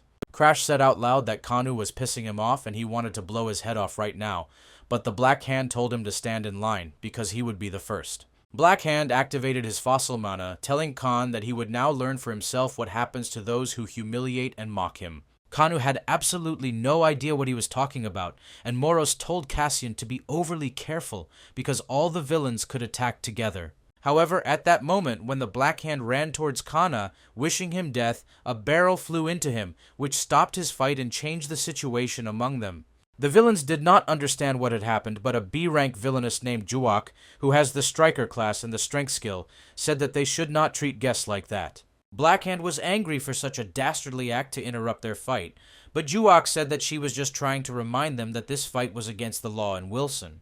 She said that in Vilzon it is forbidden to start fights by attacking in groups of villains, but the Black Hand replied that Kanu is not even a resident of Vilzon. But suddenly, out of nowhere, the voice of the crow was heard, saying that Kanu would soon become a resident of Wilzona, and all the villains turned their attention to the crow sitting on top.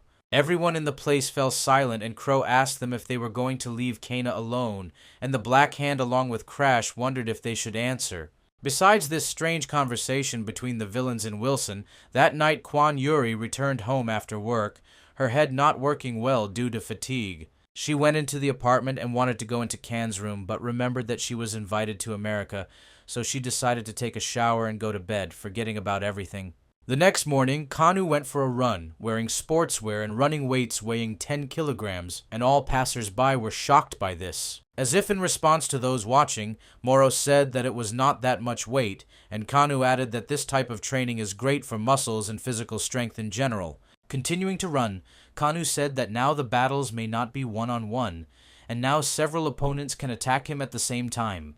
Cassian in Kanu's body said that this was the best exercise in such a situation, and Moros told him that this was very wise judgment on his part. Kanu recalled how, in response to Juok's words, Crash said that in order to become a resident of Wilzona, he had to pass a test, otherwise he would not be accepted in this place. Crash asked Juok if he still had to take this test to get permission, but the Black Hand intervened and shouted that there would be no test, because he wanted to kill Kana right now. But the Black Hand's speech was interrupted by Kanu, who said with a serious face that he proposed to conduct a test in 10 days, surprising all the villains who heard him. Juok told him there would be no problem with that and explained the rules, saying that the test was a one-on-one battle, which gave Khan an advantage. She said that killing was only allowed in exceptional circumstances, and added that the first opponent would be herself, having amused herself. While doing the horizon on the uneven bars, Kanu thought that he didn't really want to become a resident of Wilzona, but that was the only way he could become stronger. He decided that this was necessary in order to take revenge on Lampas, and even if he goes to hell, this is still the path that he chose on his own. Kanu finished his training, and 2 girls saw him, saying how hard he was trying, even though they themselves were also training on the same ground. These 2 girls changed their appearance into A-rank villainesses who were next to Gannett at the driver and said that they would not tell Gannett about this. Kanu finished his workout, returned to his home and took a shower, and after he got out he wondered if his sister was still sleeping. Kwan Kangwoo walked into the living room and saw that it was a mess, so he picked up the letter from the floor, and Kwan Yuri, who had just gotten up, screamed, saying that he was reading. Yuri asked if he read it, and Kangwoo replied that it was an invitation to work in America, and Kwan Yuri said that he need not worry because she would not go. Kangwoo asked why that was, and Kwan Yuri told him not to ask stupid questions because she couldn't leave her little brother alone to live. Yuri told Kanu not to joke like that because he would not be able to cook his own food, do laundry and cleaning, and also sort garbage and other duties. Kwan Kangwoo got angry, saying that he was no longer a child and he was old enough for such tasks, especially, he added, that up until that moment he had done everything on his own. Yuri replied that he was only 19, but Kanu said that she should go to America because she needs to do what she likes and what interests her. 3 days later, 3 villains gathered in Wilson who wanted to take revenge on Kan, and Razak asked if he would come since there was only a week left before the exam. The cutter clarified that it was about a guy who was going to fight with Juok, and the Black Hand said that he was unlucky because he was the first to deal with this guy. Cutter said that Driver was rumored to be supporting him, and the Black Hand replied that Kanu was probably sucking up, but Crash said that he was Driver's main friend. Black Hand said who else was following Driver, but Cutter ignored him, saying that Kanu was fighting Juok in the first fight, and it was not a fact that their turn would come. All the villains agreed with this because Juok is a strong opponent, and the Black Hand said that in this situation it would of course be fun, but it would be if she wins first.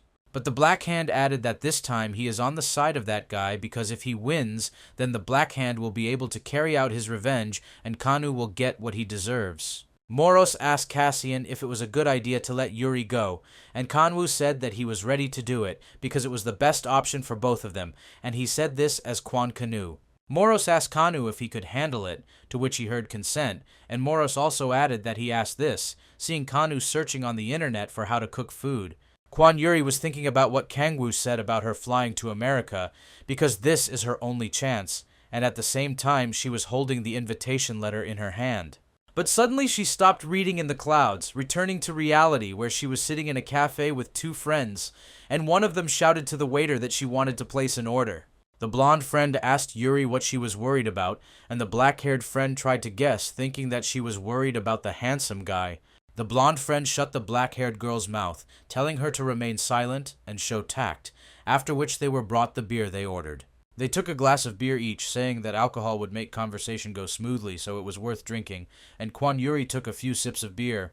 A few hours later, Kwan Yuri reached the apartment where Kangwoo received her and helped her walk, saying that she shouldn't have had too much to drink, but Yuri replied that she was sober as glass. Kwan Yuri began pestering Kang, saying that her brother had grown up to be handsome, and Moros realized that his sister had drunk too much while continuing to hiccup.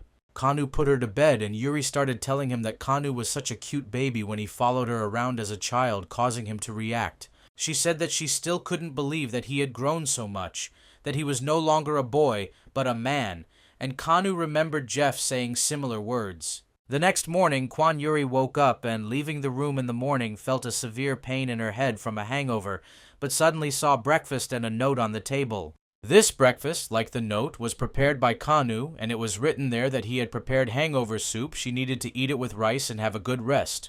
A few hours later, Kanu was saying goodbye to Yuri at the airport, and she told him not to go hungry, to eat 3 times a day, and to answer the phone when she called him. She told him to be careful because there are a lot of scary things happening in the world right now related to villains, and Kanu told her not to worry. He told her that in fact he would also be worried in such a situation, and told her that she should call him if anything happened, and he would immediately rush to America. Kwan Yuri told him that she would call him as soon as she arrived, after which she waved to him and ran off to her plane flying to America. That same day, but in the evening, the villains who are participating in the exam gathered in Wilson, and Juak said that the fight is considered over when someone is unable to fight or gives up. Juak said that in total he only needed to win 3 battles, and nothing would happen to him for losing, but someone else said that it was in vain that Kanu dressed up so beautifully. That someone who said that Kanu was about to get his clothes dirty was Driver, and he added that if he wanted, he could challenge him too. Kanu said that there was too much noise on the battlefield and asked to start, but Driver asked Juak, and he said that he was fully prepared for the battle by preparing his magic. Moros told Cassian to brace himself because she looked strong, and Kanu said that he knew about it, but still wondered what the main feature of her fighting style was. Juak had strength, endurance, and even taking into account all these factors, it would already be possible to call Juak a strong and worthy opponent for Kanu. Rizak remembered that Juak is a master of hand-to-hand combat, trained in combat sambo, and she is the kind of opponent who knows her strengths. Everyone realized that the high-speed attack that Cassian was good at would not work on Juak, so he would have the terrible start to the fight, they thought. This fight will be interesting, and Driver voiced the beginning of the battle, after which Juak immediately rushed at Kana, saying that the sooner they start, the sooner they will finish. Juak, rushing towards Kanu at full speed, did not expect that she would suddenly be stopped by the shadows called by the shadow shackles of Kanu's skills, and realized that she had fallen into a trap. Someone shouted that Kanu was now in front, but Juak did not see him there, and Rezak shouted that he was now in the back, but Juak only managed to turn around. It was too late to evade. Juak thought that Kanu was about to punch her in flight, counting on a further counterattack, but Kanu kicked her in the face. All the villains standing nearby opened their mouths in surprise, and Driver put his hand on his forehead at what happened to Juak, and Kanu asked to start the next fight. Blackhand couldn't believe that Juak, one of Wilson's most powerful villains, was defeated in the first round by some kid. Kanu said he didn't want to wait and waste time, so he asked for the next fight, and Blackhand thought who this guy was. Kanu asked to call someone who really wanted to fight him for the next fight, and Crash told the Blackhand that it was his turn. At that moment, an arrow flew right at Kanu's feet, and Red Eye, the best archer in Wilson, appeared and asked to fight Kanu. At this time, in the dark building of Wilson, there was a man who, talking on the phone, said that Blood Rain was just a pawn. They didn't expect much from him. This person said that Wilson would soon fall apart, and the chairman need not worry about it because he would contribute to it. At this time, a battle was going on in Wilson. Explosions of red light were visible from afar. Red-eye arrows were flying everywhere. Another arrow flew at Kana, but he managed to push off from the vertical wall of the building, dodging it at the last moment. Red-eye caught Kana making a mistake, because that arrow was a trap, and now he used the arrow fire skill, firing it straight at Kana. An explosion occurred in Wilson, and Red-Eye flew up onto the building, sat, and thought that Kanu was actually not as cool as the rumors said. But suddenly, Kanu appeared behind him, literally from the shadows, already preparing to strike, and Red-Eye realized that all this time Kanu had been a hunter. But just as Kanu was about to strike the enemy, the Red Archer raised his hands in the air and said he was surrendering, surprising him.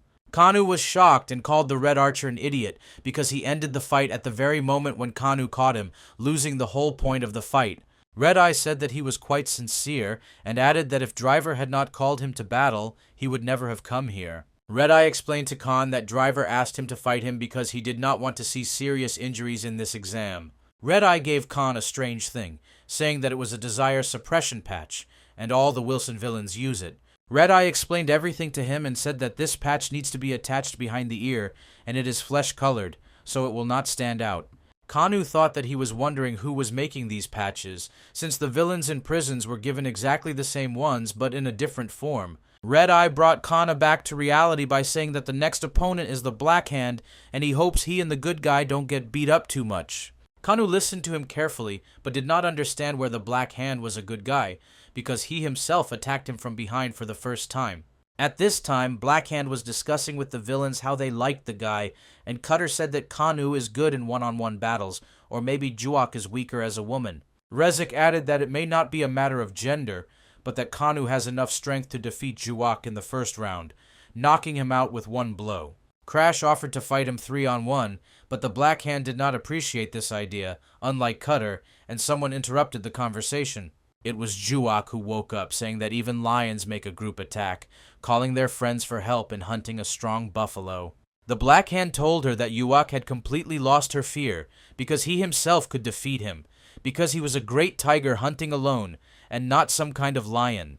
He was told to shut up, but he did not listen, and then Juak told him that she was not joking with him, but came here knowing that this was not an ordinary test. Juak said that in fact this test is a trap for people like them, and she, along with Red-Eye, tells him this completely seriously. Juak said that the Black Hand, who will be eliminated third in the final, is also being used only to make Kanu seem better compared to them. Juak asked him to listen first, saying that she heard a conversation with Driver in the pub about how he was going to make Kanu the next boss of Vilzona. The Black Hand replied that this was complete nonsense, because many villains were targeting this place, and Juak said that it was true, she was not alone there, and the others could confirm. Juak got angry, saying that Kanu was an idiot, a stranger who did not know the laws of these places, and they could not give Wilson to him so easily. She said that one cannot believe that the Driver is patronizing him, because this is not the same Driver that was before, now he is deceived by him. Juak said it was time to solve the problem and they all needed to show this idiot where he belonged, and the villains wondered what they had to do with it. However, their questions were dismissed when Juak said that she brought people with her to make it more fun, and they stood behind her. At this time, Kwan Yuri was flying on the plane, they brought her dinner, and she began to eat, thinking about how long it would take her to fly to America. Saying bon appetit to herself, Kwan Yuri looked out the window, wondering how Khan was doing now and whether he was eating well. Meanwhile, Kanu was eating sandwiches from Red-Eye, who said that if he eats right, he will become healthier. While eating it, Kanu realized that they tasted like garbage, and Moros asked if he suspected eyes, to which he replied that Jeff said he should be on his guard. Kanu noticed a Black Hand who approached him with downcast eyes and asked what his relationship was with Driver. Black Hand asked what Kanu had done to him, and while Kanu did not understand what he meant, Crash flew towards him from behind, trying to hit him in the back with a hammer. Kanu sensed the danger and managed to jump to the side, but Cutter came up behind him, preparing to hit him, but Kanu hit him first. The Cutter, who did not have time to dodge the counterattack, jumped back after receiving the blow, realizing that Kanu had the reflexes and reaction of a monster. Kanu stood surrounded by 3 villains, saying that they could not defeat him, so they decided to attack the 3 of them, taking them not by force but by numbers. Kanu stood still, but suddenly a barrel sent by Juak flew at him, and Kanu realized that he was at a disadvantage. Juak ran out to the evading Kana and said that since 3 were not enough, then even more would be enough, after which he struck him with the drunken dash skill. At this time, Driver was sitting in the same place and asked Voronezh that since the day had gone well, he needed to find out how his pet was doing. Driver said that the nickname Black Duckling would not suit him, and in general he did not have a villain nickname, but Crow interrupted him. She tried to seduce him by saying that he would rather be interested in her as well, and she would repay him, but he ignored her and asked about a villainous name for Kanu. Suddenly Red-Eye arrived to them, and Driver asked if he was done with his work, but Crow ordered him to get out quickly. The driver asked that since Red-Eye had done a good job, he should know how the Dark Duckling was doing, but he did not understand what he was talking about. However, the driver suddenly became silent, feeling a strange sensation, and used his glasses to enhance his vision, and realized that something dangerous was happening at the battle site. All the villains living or present in Wilson at that time felt a strange force in the battle area, and Kana was thrown into the wall. Kanu became seriously angry, and when Crash was about to hit the neutralized villain again, Kanu stopped his hammer with his hand and hit him with all his anger. Crash was defeated by Khan in one blow, but Khan was not allowed to catch his breath and rest. Blackhand attacked him from behind, intending to kill him. Kanu felt this attack and dodged the blow by going behind the Blackhand and grabbed him by the hair, kicking him with great force and speed. But the fight did not end there because Kanu was seriously angry and he hit the Blackhand, driving it into the ground, after which he fought off the newly attacking Crash. Crash was thrown back again, but before Kanu had time to come to his senses, Yuak attacked him from behind, hitting him diagonally with a barrel, but he managed to dodge the blow. Having escaped the blow with a barrel, Kanu did not wait and attacked in response, jumping into the air and pouring energy into his right leg, letting Juak know that she was about to be hit by a blow of incredible power. The three villains were defeated despite their numerical advantage, and Blackhand looked at Kana thinking that he was too strong, a pompous jerk. Blackhand thought that he couldn't lose to him, and Crash next to him woke up, saying that they were fortunately alive, wondering where such a monster came from. But suddenly two villains appeared, Hemo Boy of rank C+, Archer class, and the Skill of Fossils, who said that hunting was more interesting this way, and Pointer of rank C-, class of Night, and with the Skill of Fire. Kanu noticed them and thought that there were more enemies every second, and said that it was time to deal with the midges, to which Pointer got angry. Pointer was unhappy with his words, saying that Kanu had no conscience, but fell silent when Kanu used his mana, releasing an aura and intimidating him. But at that moment, the villain Iron Mask of rank B+, Striker class and Order skill came running, and he said that Kanu should be left to him because he would bring justice. Having said that he was doing this in the name of Wilson, he flew into Kanu at full speed, putting his hands in front of him, and Kanu managed to move away, but was shocked by his speed.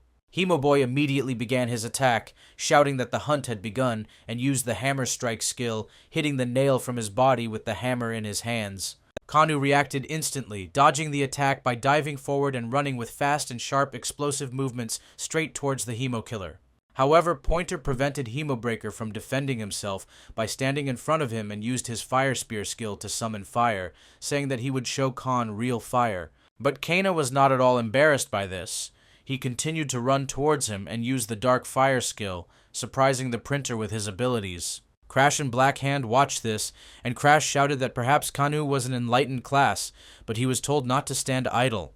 The person who answered them was Juak, who ran into Crash, telling him to attack, and Crash replied that she was crazy. At the same time, she launched her barrel at Kanu with all her might, but Kanu could not stand it, and used the Shadow Sword skill, cutting her barrel in half. Crash, who was flying towards Kanu, was about to hit him with a huge hammer, but Kanu used the Knife of Darkness skill, cutting his weapon in the same way as the barrel. Having broken Crash's weapon, Kanu turned around and brutally quickly caught up with him, kicking him with a swing, temporarily disabling him for the third time. Blackhand gritted his teeth in frustration, thinking that there cannot be such a young villain, because Kanu does not hesitate at all in a fight with them, does not give up and attacks. The Black Hand thought that their situation was now hopeless, and realized that perhaps it was not they who were hunting Kanu, but Kanu who was hunting them. Kanu was about to finish off these remaining enemies, but suddenly his leg got tangled in something, and then his whole body also got tangled and was immobilized due to the bonds. The villain who made this trap was a B-rank binder, with a support class and a dark skill, saying that he knew Kanu would fall into his net. The binder told Kan that he need not waste his time trying to get out, because his webs bind not only his body but also the desires and intentions in his head. The binder added that they both had the power of darkness, so he could not resist, but calmly accept the position and go to hell, and Kanu became worried. Kanu could not get out because his body did not obey him, and at that moment Yuak and Pointer jumped towards him, preparing to strike him while they had the chance. Kanu was able to move his hand and grab Pointer's spear, which intended to kill him by piercing him through, but he still suffered an unfortunate fate. At that moment, a voice was heard from behind, saying that all the dirt should disappear from sight for the sake of peace in Wilson, and the iron mask flew into him from behind. At that moment, Juak said that she agreed with his words and punched Kana in the stomach, causing him to feel all her power on himself, to feel the gravity of the situation. Crash hit Kanu in the side, and Kanu felt that he was losing control of the situation. The fight turned into a beating, and Kanu stopped feeling the pain and retreated into himself. Kanu began to feel that something was changing in his head, and heard the voice of Kwan Kanu, the owner of the body, who said that Cassian was a weakling, since he was only capable of stealing his body. The owner of the body in his head said that if this was really true, then Cassian would really be better off dead, and Cassian remembered his death. Suddenly, all the villains stopped beating Kanu because incredible energy began to emanate from him, which made even Moros surprised, and Kanu opened his eyes burning with mana. At this time, Driver flew with Crow and Red Eye on a screwdriver to the scene, and Crow asked if he was overreacting. The driver replied that it would be good if nothing bad happened there, and the entire exam would be completed without casualties or losses. However, after these words, a strange wave of energy appeared in Wilson, and Driver said that something bad had happened, surprising Crow. At this moment, Yuak exclaimed in disbelief. Crash and Black Hand stood, not understanding what was happening, while a power that was hard to believe emanated from Kanu. Juak was the first to come to her senses, after which she ran away with her fist at the ready and shouted that there was no need to be afraid, because just a little more and they would finish him off. However, at that moment the binder's shadow bonds were cut by Kanu's shadow swords. Juak was stopped by the shadow sword, greatly surprised.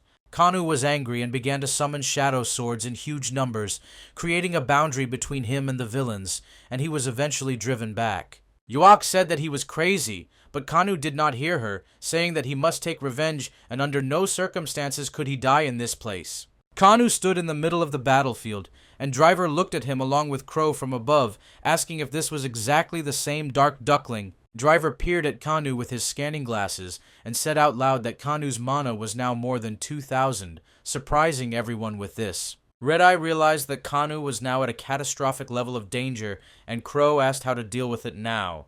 At this time, Moros tried to shout to Kanu, who was out of his mind, telling him to come to his senses, that he couldn't be that bad. Moros continued to try to return Cassian to his body, rejecting the villainous nature that played out in him, and telling Cassian to wake up. Moros fell silent. Cassian, in Quan Kanwu's body, returned to his previous state but held his head with his hand, telling Moros that he should not think that he would lose control of himself forever. Kanu said that this couldn't happen and pointed to the patch from Red Eye that helped contain the power, and Moros thanked him for that in his head. Driver saw this and said that everything was fine, but Crow added that it was really a shame that they wouldn't be able to see his true power. Driver scanned it with his glasses and realized that his mana glasses had returned to the same, but he was confused about what kind of normal explosion it was in such a case. Kanu told Moros that he was fine, but his head was spinning and turned his attention to the villains, asking if they would continue to fight. Yuak bit her tongue in anger, but Black Hand suddenly said that they were giving up, silencing Yuak, who was about to continue. Yuak told him to speak for himself, but Black Hand told her that she too was giving up and prevented her from objecting to this by punching her in the face.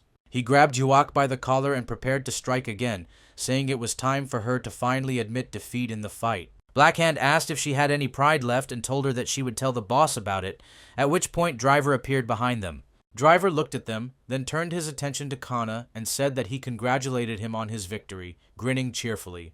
Kanu asked if he was happy, and Driver replied that of course he was glad, because now Kanu was a full-fledged resident of Wilzona, the city of villains. Kanu replied that since he was an equal resident of Wilson, he could rest here, and fell into Driver's hand, losing consciousness. The next morning, Kwan Yuri left the airport in Philadelphia, thinking about how Kangwoo was doing now, hoping that he was doing well. She texted him on her phone, but stopped and turned her attention to a man standing with a sign that said, "Welcome, Kwan Yuri." This man named Sean came to meet her, saying that this was her duty, and invited her to inspect her house, to which she agreed.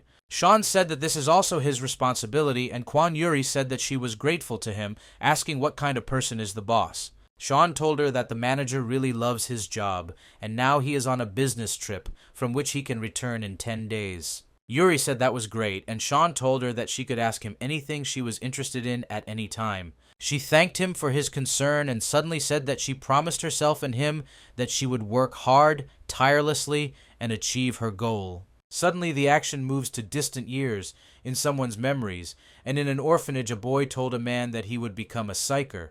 The man replied that the boy wanted to become a cool villain, but young Cassian told him that these were dreams from his distant childhood. The man asked Cassian why he wanted to become a psyker, and he replied that he wanted to be on the side of good. That was the reason. A man named Hyun said that this was nonsense, and answering the boy's questions said to listen to him carefully because not all psychers are on the side of good. Cassian replied that this was strange and asked Hyun who then was on the side of good if not the psychers and not the villains. Hyun at first said that he didn't know, but then he thought about it and replied that on the side of good are those who fight for universal peace and not for themselves. Cassian listened to him attentively, and Hyun patted him on the head, telling him to be attentive to good and evil, remember his words, and appreciate what he has. Little Cassian sat with curiosity in his eyes as Hyun told him that he really hoped that he would make the right choice. At this moment, Cassian returns to Kwan Kanu's body and realizes that he had been sleeping for a long time, seeing Moros in front of him, who does not understand Kanu's panic. Kanu asked Moros where he was and if he called him, but there was no answer. He heard Driver, who thought Kanu was sleeping. At that moment, in Lampas's office in Korea, Psyker Kim Woo-chan was walking along the corridor of one of the middle floors, thinking about something important. He went into his Sunbae's room, Lee Do-woong, saying that he congratulated him on his discharge, but saw a gloomy picture there. Kim Woo-chan turned on the light, seeing Do-woong sitting over his sword, and Woo-chan asked him why he was sitting in his room alone, without a light. Lee Do-woong answered him by name, but then shouted, saying that his sword no longer worked, picking it up and showing it to Woo-chan. Lee Do-woong explained that it was as if all the magical powers had been sucked out of his sword and added that this might be the work of Blood Rain, the defeated villain. Kim Woo-chan stood and did not understand a word, while Lee Do-woong told him that Blood Rain, who ruined the sword, would still pay. At this time, Driver and Kanu were sitting in the pub where they came for the first time, and Driver congratulated Kanu on his victory and appointment. The driver said they were at Jay's pub to help with customers, and added that he had punished all those responsible for the testing incident. Driver said this and asked if such punishment was enough, but Kanu remained silent, remembering what happened during his exam. Jae-ha served Kang a delicious dish at the house's expense and said that it was his congratulations for the new boss answering Kang's question. Kanu did not understand which boss they were talking about, and Driver said that he defeated everyone, so the boss and he himself surrendered in advance, so Kanu has no choice. Kanu said he didn't want it, but Driver replied that they would issue a permit and there would be no problem, causing Kanu to ask if he was his employer. Driver said that Kanu can do what he wants, but it is important for him that the position of Wilzona's boss is filled by an equally charismatic and strong guy.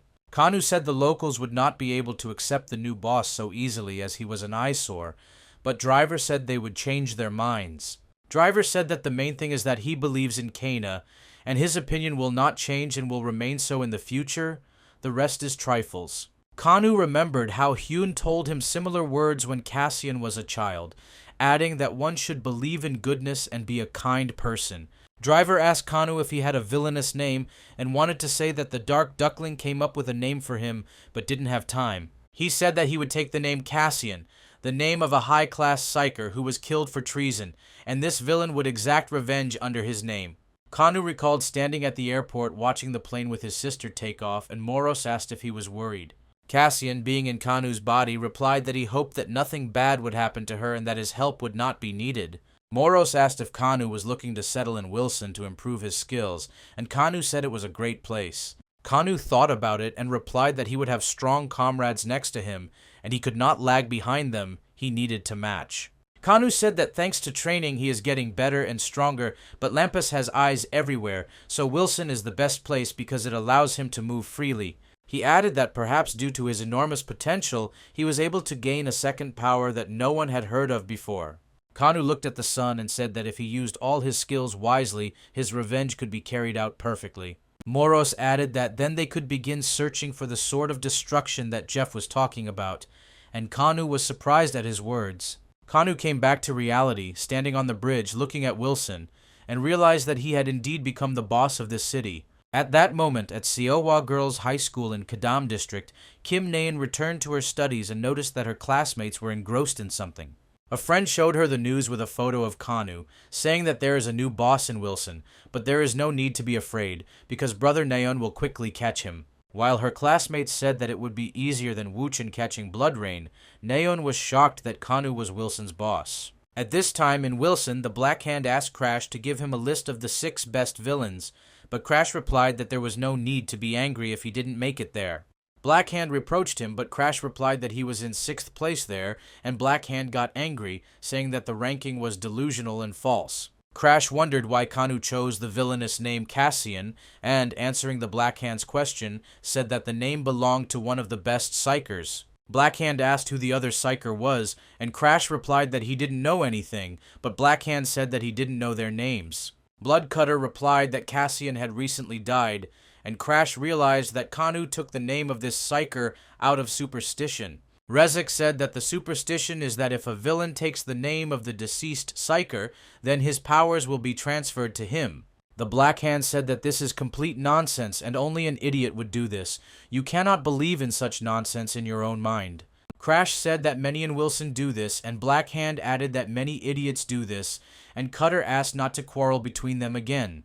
The assassin-class Bloodcutter wondered why Kanu chose this name, whether it was out of stupidity or because he could gain new power. At this time, in the same Wilson in the basement training room, Cassian came out of the shower, refreshed after a long workout. Moros told him that he was training more than usual and his body might not be able to handle it, but Cassian replied that he knew what he was doing. Cassian added that his body had become noticeably stronger, and this was influenced not only by training, but also by the explosion during the exam. Suddenly someone knocked and called Cassian, and he replied that he was already on his way, but Moros reminded him that he was not in villain form right now. Cassian turned into his villain form and went somewhere with Driver, and Driver asked if he was training day and night, but Kanu asked him to get straight to the point. The Driver told him that a meeting of Wilzona's villains was being held soon, and his presence was mandatory because he was Wilzona's boss. The reason was that prisoners escaped from the punishment cell, but the main problem is that they most likely went to the traitor. At this time, a villain was sitting in one of the Wilson buildings in the Buksan district, asking the newcomers how they had the conscience to fail the mission, survive, and come here. One of the women standing behind the villain in the chair called Juak and Pointer rats, and they looked down as if in fear. Another woman said Wilson had changed bosses and that Driver, a former thorn in their plans, was no longer such a problem. Barracuda, an S-rank villain with the striker class and the fossil skill, sitting in a chair, told them that he was giving them a week to make the Kadam district his. The Driver explained that 400 people live in Kadam, and only 100 of them are villains, the rest are simple homeless people. He added that although everyone gets along in a place in complete peace, such life is not ordinary. It cannot be called ordinary. Sometime later, at a meeting in the Kadam area, Driver said that he checked the trackers of the escapees, and they are now in the Buksan area.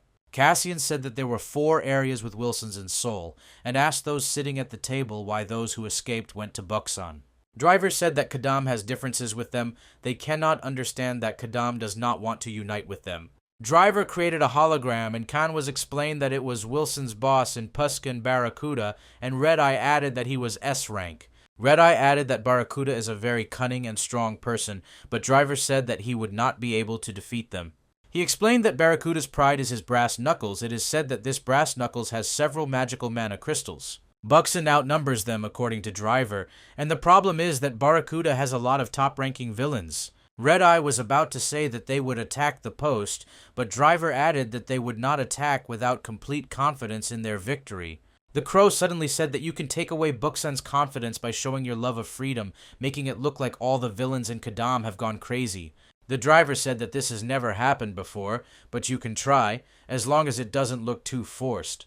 Driver said that in addition, Kadam has a secret weapon, but at that moment Cassian stood up and began to leave, saying that he was going home. Cassian responded to Driver's words that he was the boss and the meeting was not over yet by saying that he had exams soon and needed to prepare.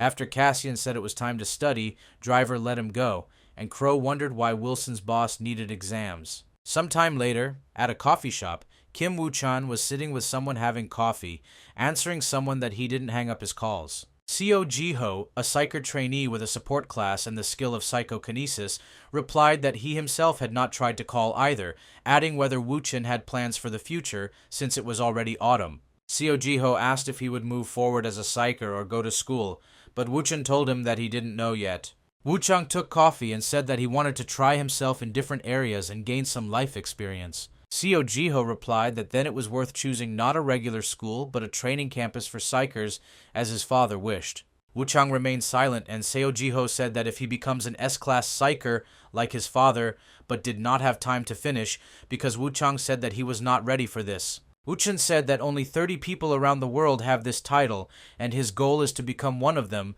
because then he can take revenge. Seo Ji-ho answered him that a simple support like himself cannot reach such heights, despite the fact that among the top psychers, there is one support class. She objected to Woo-chan. Seo Ji-ho added that Woo-chan has a much greater chance of becoming a top psycher because he caught blood rain. Seo Ji-ho said that everyone at school wants to imitate Woo-chan, and Woo-chan was about to answer that he wasn't the one who caught blood rain, but the phone buzzed. Woo-chan said that his sister Kim Na-eun wanted to meet him, and he offered to go with Seo Ji-ho, just for company. Woo-chan said that they had not seen her for a long time, and at that time Cassian passed on the street, telling Moros that he was going to buy a book. Not long before this, in Wilson Puskin district in a punishment cell, Barracuda walked among the cells with towerless villains imprisoned in them. He entered the cell where the villain sat in human form, saying where his cute favorite toys had gone. Barracuda went into the punishment cell of this villain, and he asked who he was and where his toys were, to which Barracuda replied that he had hidden them. The bound villain said that if he hid them, he would have to pay for it with his life, but Barracuda approached him point blank. Barracuda said that he would give him new toys, and when asked what kind, he said that the toys were in the Kadam region, in the place of his homeland. Barracuda asked the villain if he remembered Driver, and he replied that he was the great boss there, a friend who just wanted to tear his eyes out. Barracuda replied that he was no longer the boss, and added that the villain could go there. Interesting toys were already waiting for him, and he removed the shackles from him. Returning to the present, Na-eun approached An Min-young, saying how long she had been waiting for her, and said that she was surprised by her new phone number. And Min-young said that she did not wait long, and added about the number that she wants to change everything after what happened, and also forget about it after the hospital. Anna Min-young asked where her brother was, and when she found out that he was waiting to meet her at the bookstore, she gave Na-eun a gift in a bag, saying that it was for her. Saying that it was a sign of gratitude, they came to the bookstore, and Kim Na-eun smelled the books because she likes their smell. Saying that she loved the smell of new books, Na-eun said that she would go buy one, and An Min-young replied that she would go with her. Min-young asked what kind of book she was looking for, and Na-eun replied that she wanted to buy a cooking book for her brother, since it wasn't sold online. Na-eun found this book about Korean food for puppies, but just as she was about to take it, another person took the book. This someone was Cassian, and Na-eun screamed at him to wait because she was the first to take it, but he replied that he had the book in his hands. Cassian remembered that this was the girl that Blood Rain stole, and saw the second one behind her, realizing that everything was fine with them, and he gave Na-eun the book. Moro said that he would not help him with cooking tomorrow, and Cassian answered out loud that now they would ask about the book in the warehouse because she should not be alone. An Min-young asked if Na-eun knew this guy, but Kim Na-eun only looked at his back, holding a puppy cooking book in her hands. At this time, the hooligans were sitting behind the school playing fights with bricks, and the guy who was with the baton said that they were fun alone. The guy with purple hair suddenly said that he was bored and wanted to bring back the old days, surprising all the other bullies. But a figure of a man suddenly appeared in front of him, saying that if he was bored, he could help him have fun by forcing the bully to shut up. The hooligans were alarmed, but the strange villain said that he would give them a gift, because they were very cute and needed to be cheered up. The hooligans realized that there was a villain in front of them, and he said that they could refuse, and the hooligans refused his terrible gift. Saying that there was nothing funny about their refusals, the villain used the gift time skill and put a gift on the purple-haired guy's head. This gift on the bully's head suddenly appeared a face and began to move, and the other bullies trembled nearby in fear. Puppeteer, a rank A-class generator villain with chaos skill, said that now they would all have a lot of fun together. At that moment, Woo-chan and Seo Ji-ho noticed Na-eun running towards them while they were standing in the middle of the bookstore. Kim Woo-chan asked why they were here since they could have gone to a cafe, and Na-eun replied that she wanted to buy a book at the store. She showed him a book on cooking for puppies, and Wuchen thanked her, saying that he was looking for it to develop his cooking skills. Wuchen asked An Min-young, who was standing nearby, if she was okay, and found out that everything was fine. She replied that she was already feeling better. Naeun gave Wuchen a gift in a bag, saying it was from Min-young, and Min-young told him it was a token of gratitude for saving him from the villain. Naeun noticed how Cassian stood at the checkout listening to him being told that there was no more such book left, because there was only one. But suddenly the whole building seemed to be in debt, and everyone felt something was wrong. Even Moros became alarmed and looked around. At that second they heard a trek, and Cassian shouted to everyone to lie down, after which all the glass cracked and something in the building broke. When everything cleared up, everyone was fine, but Wuchang suddenly noticed that in the middle of the store there was a strange figure of a man with a gift on his head. The driver was sitting in his office in Wilson Kadama at that time, and suddenly heard that urgent news was going to be announced on TV. According to the news, a man said that people with gift boxes on their heads are appearing in a shopping center in Kadam district, and this is the work of a villain.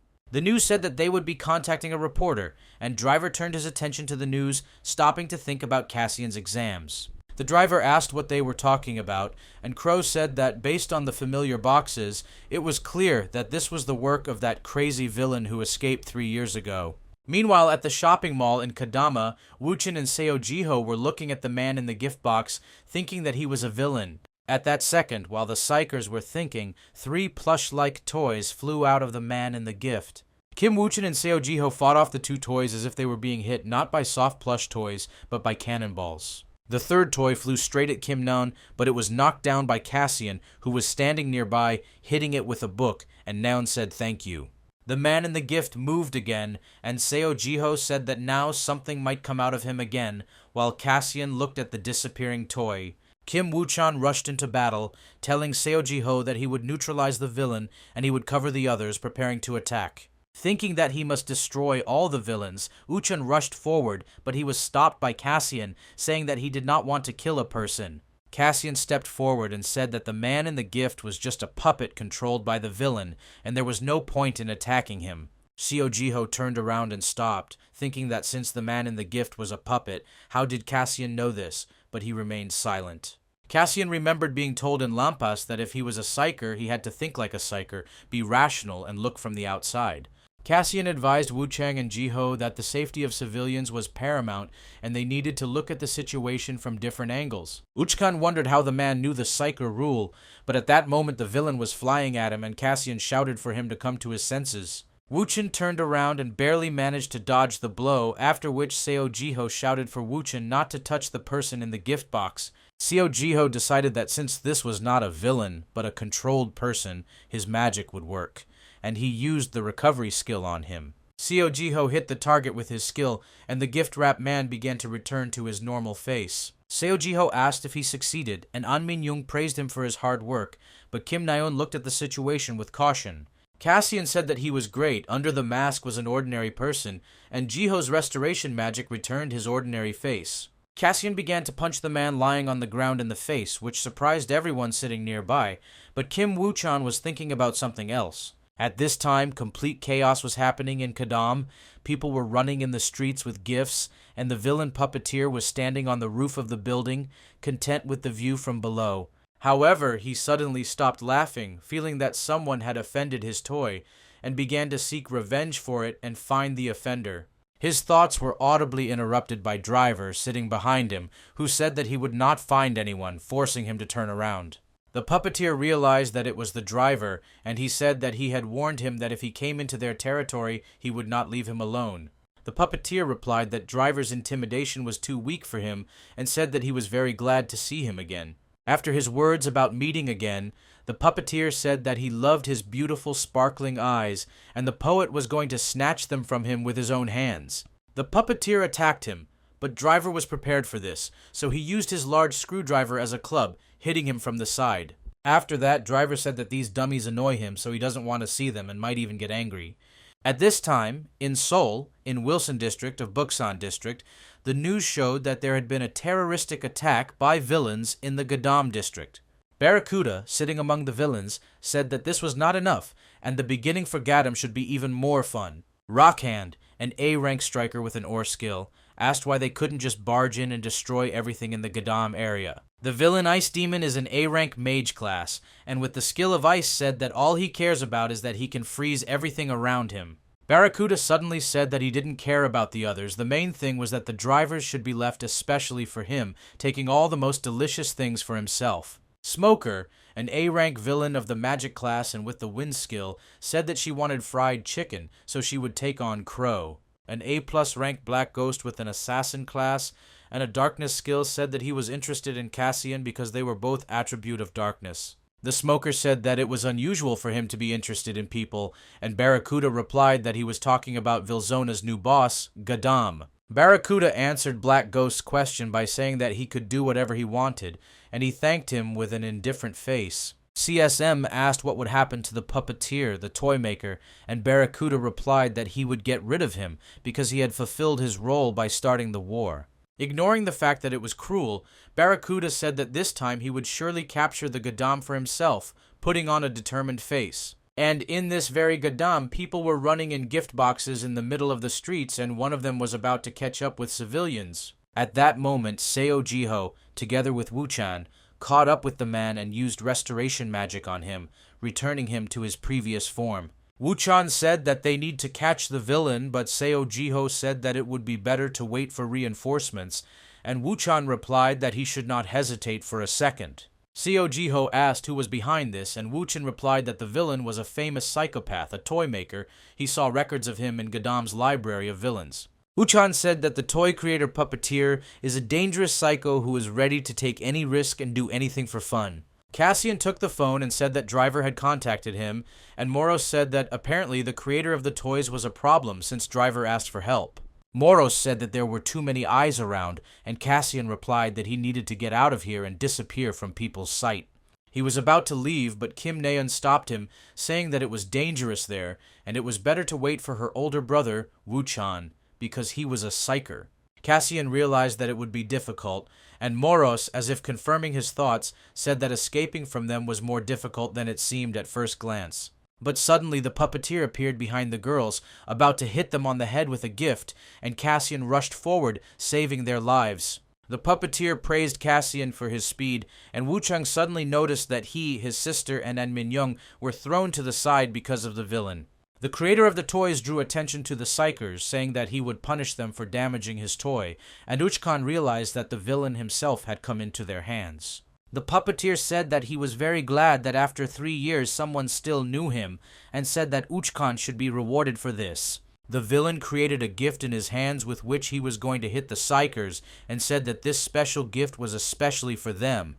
The puppeteer rushed towards them, but Kim Wuchan was the first to attack, using his flash skill, forcing him to stop with his fire. The puppeteer threw the gift from his hands, and a plush fish flew out of the gift, which attacked Wuchang with water, forcing him to defend himself. The puppeteer was about to finish off Uchkan, who was defending himself from the fish, but stopped because a phone was thrown at his head. The puppeteer turned around and asked who was spoiling his fun, but then Uchkan had already managed to come to his senses and attacked the villain with fire in his fist. Wuchan punched the puppeteer right in the face, who did not have time to dodge the blow, and told him to eat all his fire. The gift flew out of the villain, and the puppeteer flew several meters away from the impact when Uchan said that all the villains must be destroyed.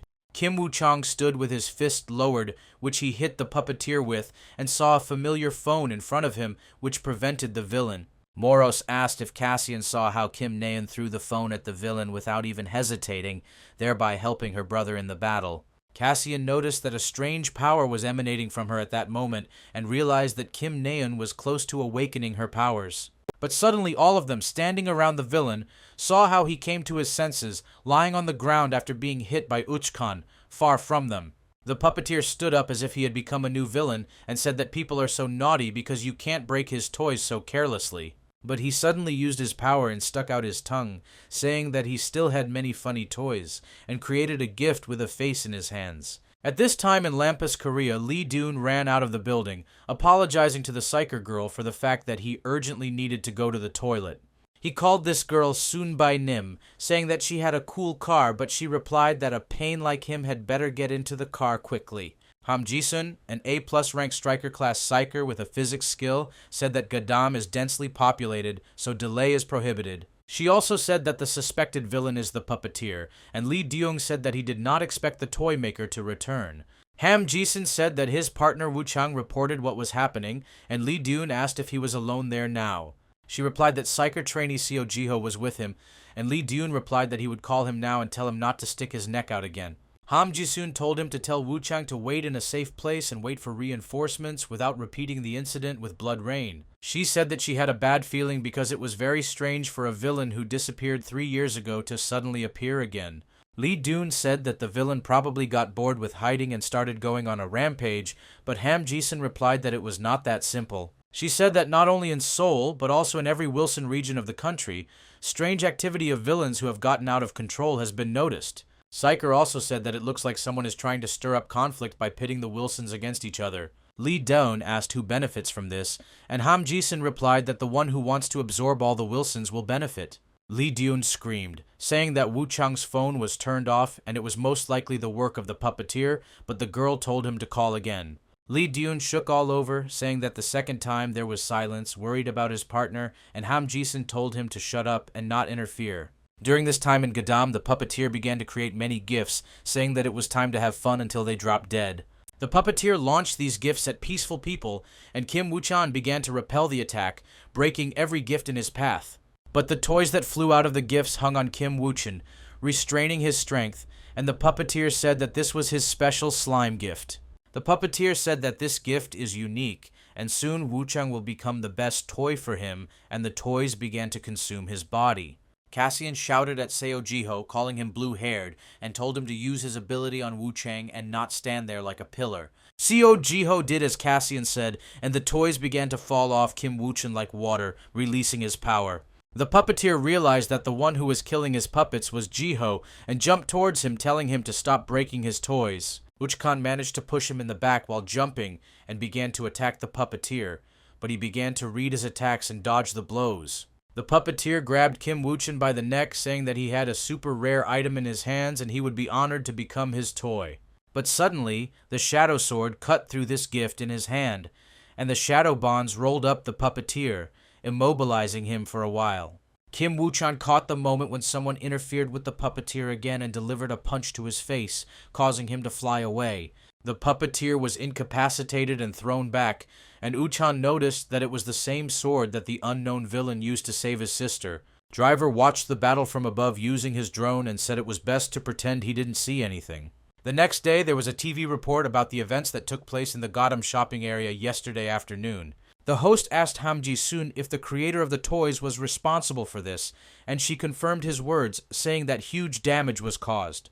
The man asked the reason for the frequent attacks of villains in Gadam, and she replied that Wilzona is a place of socialization for villains. Ji-sun said that according to statistics, cities with Wilsons have lower crime rates than other cities without Wilsons. She said she thought the result of the recent spate of crimes was that the ringleaders were not Wilsons. The presenter asked her how to solve this problem, and she replied that to solve it, it was necessary to reorganize the Wilzona in the Gadam region. Ji-sun said that if the psychers had been inactive, there would have been many more casualties among the population. She said that the participation of psycher Kim Woo-chan deserves special attention because he is one of the most promising in the Korean Lampas. Ji-sun said that there were rumors about his internship being cut short, but then Kim Woo-chan took the remote control and turned off the TV completely. He remembered how Lee Deung told him after the battle with the puppeteer that he was proud of such a partner, and he could say that he had completed his internship. He remembered how Cassian saved him several times and thought about why the villain saves people and why he does such actions. He bit his tongue in misunderstanding and disagreement, thinking that this villain had the same name as the great psycher Cassian Lee. At this time, Driver spoke with the villains that a group had appeared that wanted to eliminate Vilzona Gadam, doing this through the press. Royal Gannet said that he thinks that soon Vilzona Buksan will declare that he wants to take over Vilzona of the Gadam region, making it his own. A villain girl with lilac hair sitting next to him said that this would be an official declaration of war on Vilzone. The driver asked him about the rest of the Wilsons of Seoul, and Gannett said that they were hiding like mice and waiting for the moment to attack. He said that in the future, in any case, they will get them, and Driver said that in other words, they know that everything is rigged. Driver added that they were made the first scapegoats, and now Wilzona Gadam looks like an easy target for others. The driver told Gannett that they couldn't do it without his help, but also added that he had his own secret weapon, and he asked where it was now. The yellow-haired girl said that she couldn't smell the new boss Gadam, and the second villain said that the new boss was just trash. Driver said that he was currently busy taking midterm exams, so he did not come and should be back soon, surprising Gannett. At this time, Cassian was standing on the roof of Gadam High School, talking to someone on the phone given to him by Driver. While eating meat pie, Cassian said that he was eating well and his sister should stop worrying about him and think about herself. Kwan Yuri, who was walking through the residence, said that she could not help but worry because something dangerous happened in Gadam yesterday. Cassian in Kwan Kangwoo's body replied that he was not there and was studying for exams at home, so she was too worried, and Moros looked at all this with boredom. Kwan Yuri asked if it was time for exams, and he replied that midterm exams had already started today.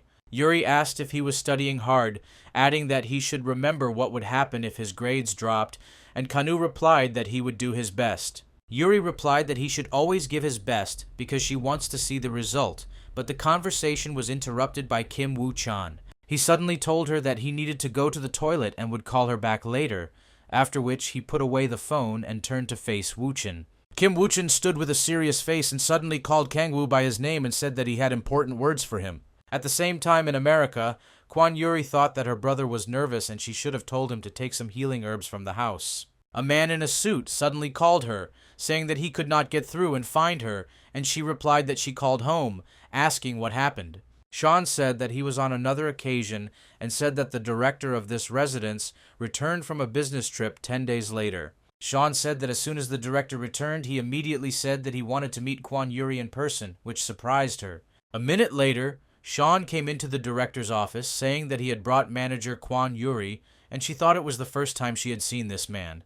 The director turned to face them and said that he apologized for such a sudden, rude invitation, and even at such a late time. His face was pale like an elf's, and he had blonde hair, and he extended his hand, saying that it was nice to meet you. His name was Vincent. At this time, on the roof of the school, Wu-chang said that he wanted to thank Cassian in Kanu's body for helping him yesterday. Wu-chan said that in that situation, Kanu did not hesitate, and he should have learned from him despite the fact that he is Uchan's psyker.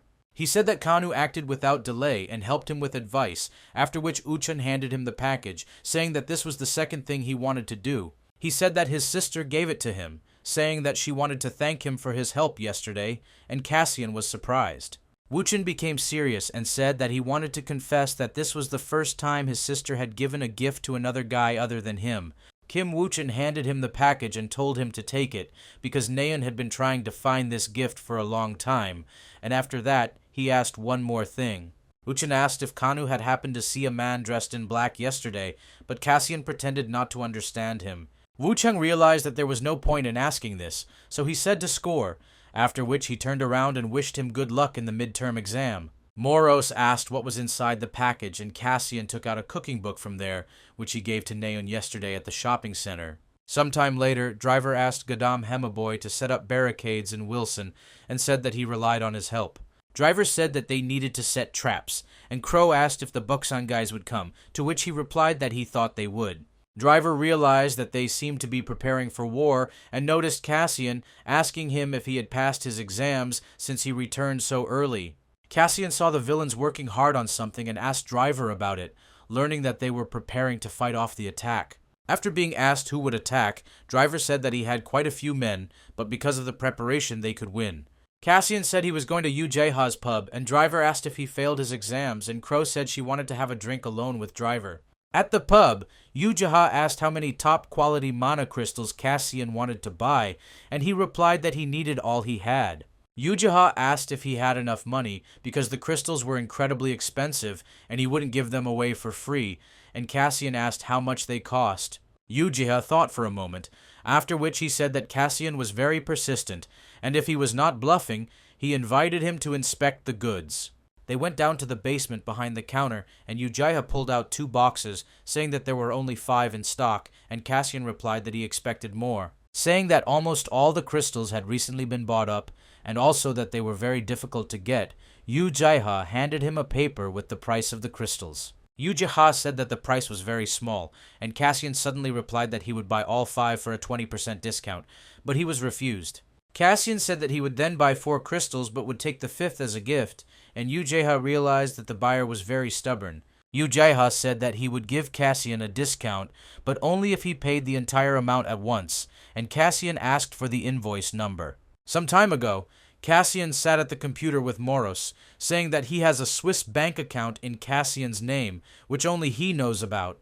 Cassian told Moros that Jeff had opened this account in case he disappeared, at which point he was able to access the account.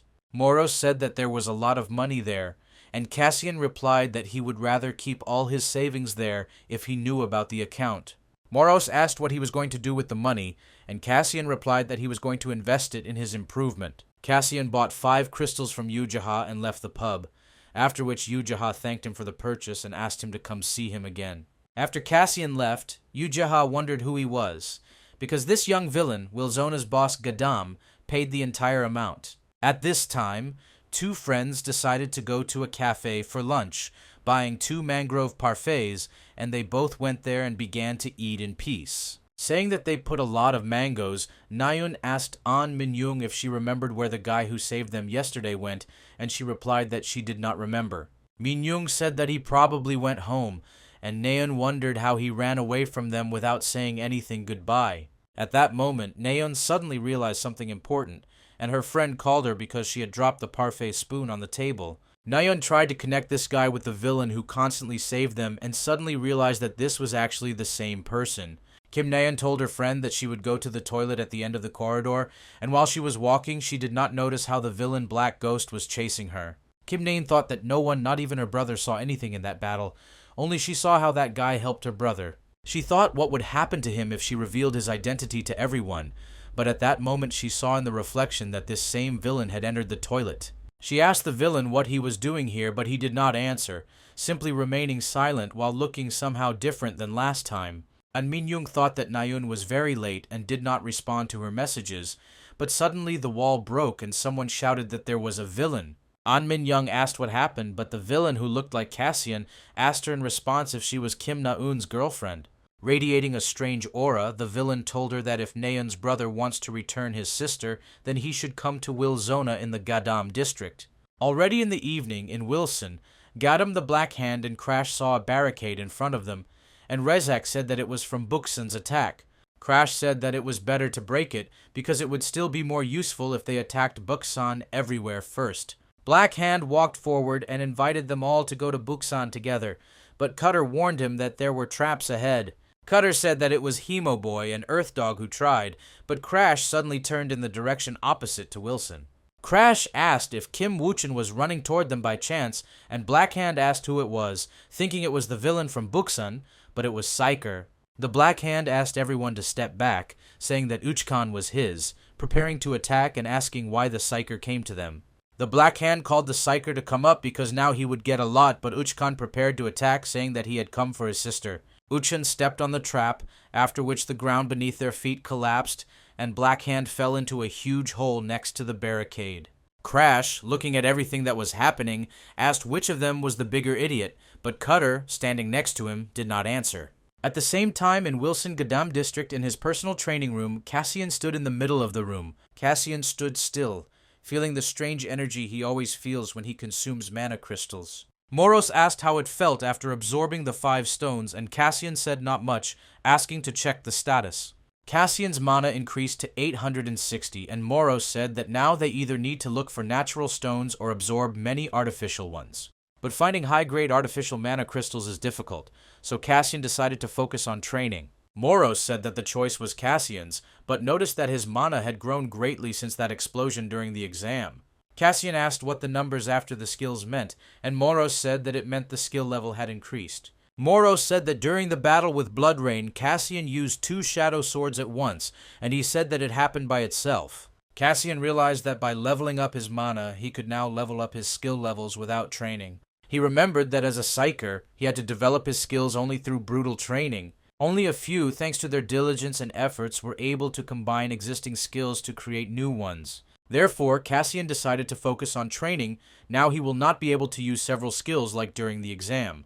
But he decided not to give up, and thought that someday the time would come, and he would become strong enough to take revenge on Lampas. However, Cassian's thought was interrupted by him thinking about combining skills, and his words surprised Moros. Cassian thought about what would happen if he combined the Shadow Sword with the Shadow Flame and made it a reality by creating a new weapon. Cassian screamed with joy, but Moros wondered how he could combine two skills into one so easily. However, he remembered Jeff's words that Cassian had great potential and he would definitely become one of the best psychers. But they were interrupted by Driver, who knocked on the door, telling Cassian that he had a guest who was eager to meet. Cassian asked who it was, and Driver said that Kim Woo-chan had come to them, wondering what psycher had left in Wilson. At that moment in Wilson in the Buxton district, on the lower floors of the building, a villain similar in appearance to Cassian was walking, carrying Kim Naeun on his back. He changed his appearance, turning out to be a villain who was close to Barracuda, and the smoker told him that he quickly returned. The Shadow Ghost said that he would lock her in a cell, and Barracuda agreed, answering the smoker's question that he was going to frame Gadam. Barracuda said it would be fun when they said on TV that the Gadam bastards had kidnapped Psyker's sister. It was great press bait, and the CSM said they would attack the Gadam villains like hungry stray dogs. Barracuda said that at this moment they will be left alone against the whole world, and then he will take Wilzona Gadam into his hands. Returning to Wilzona Gadam, Cassian stood in front of a bound Uchan, saying that he thought they had kidnapped his sister. Cassian remembered who Kim Naeun was and said that he had nothing to do with it because dirty methods were not for him, and Driver confirmed this. The Driver said that the guys from Buxton want to set them up badly because they stole a person and slandered the villains from Gadam for this. Wu-chang told them not to fool him and tell him where his sister was, not feeling the truth in their words and not knowing the whole situation. The Driver heard this and said that she would forget about Buxan for now. Now she needs to deal with the misunderstanding in the form of Uchan. Kanu, to the surprise of Driver and Crow, told him to untie Uchan because he was going to sort out this misunderstanding. Driver said that it was not in vain that they prepared, because Driver's cameras showed that Naeun was stolen by a completely different Cassian, the villain of Barracuda. The Driver said that he recently sent a drone to Buxan for reconnaissance, and Crow praised the quality, asking if he had updated the camera.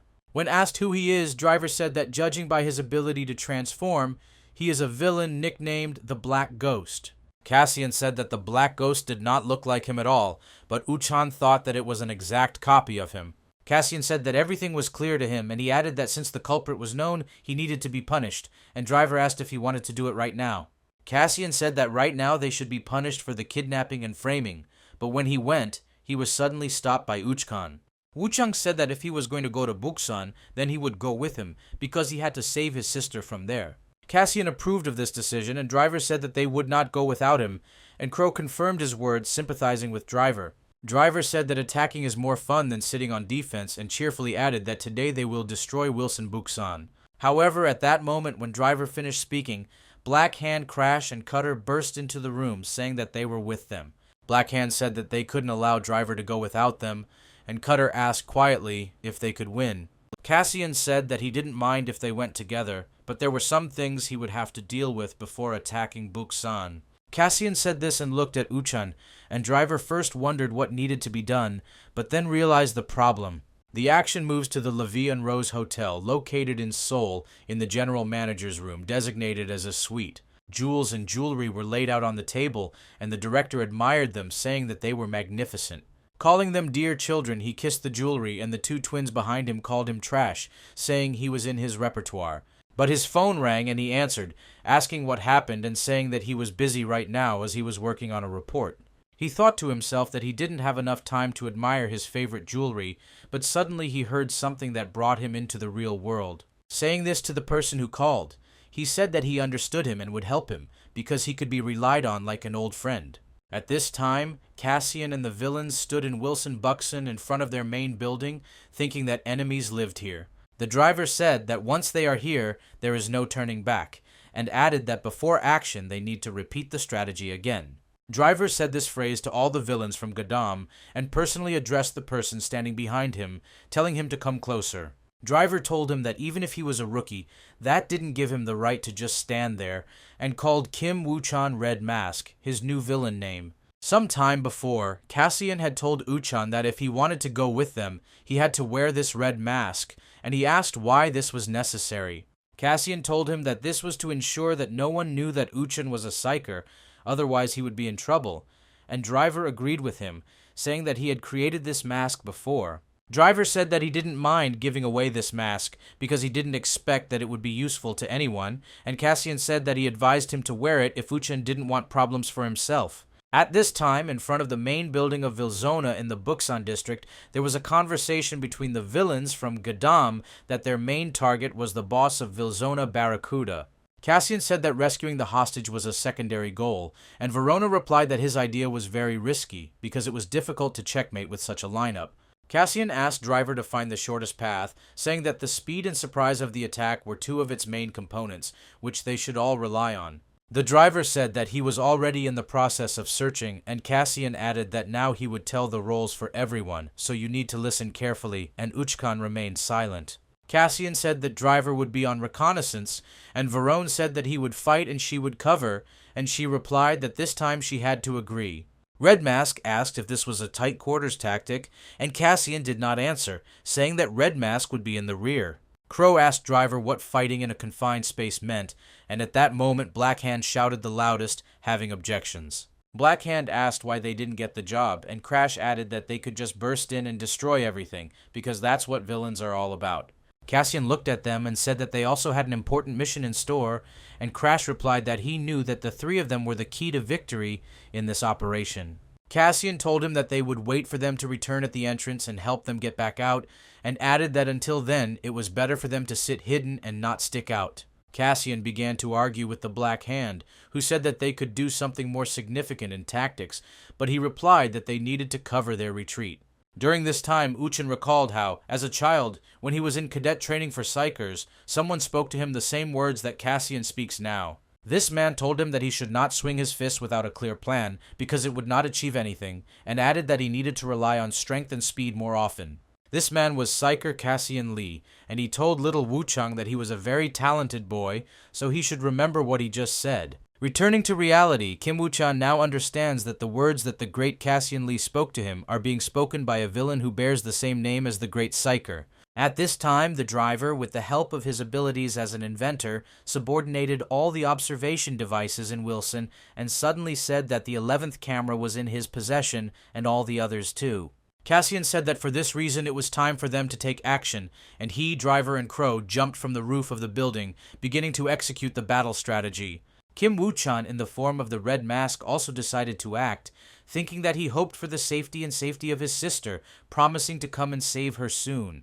At this time, Kim Na-eun, lying in a cell on the lower floors of the main building of Wilson Buksan, woke up and screamed because she did not understand where she was. She remembered how a villain similar to Cassian had kidnapped and left her here, and realized that it was not him, but someone else, and at the same time surprised at her confidence in this, because she was unconscious. At that moment, Black Hand, Crash, and Cutter were standing on the street, and they were angry that they were left idle, forced to cover the retreat when it came.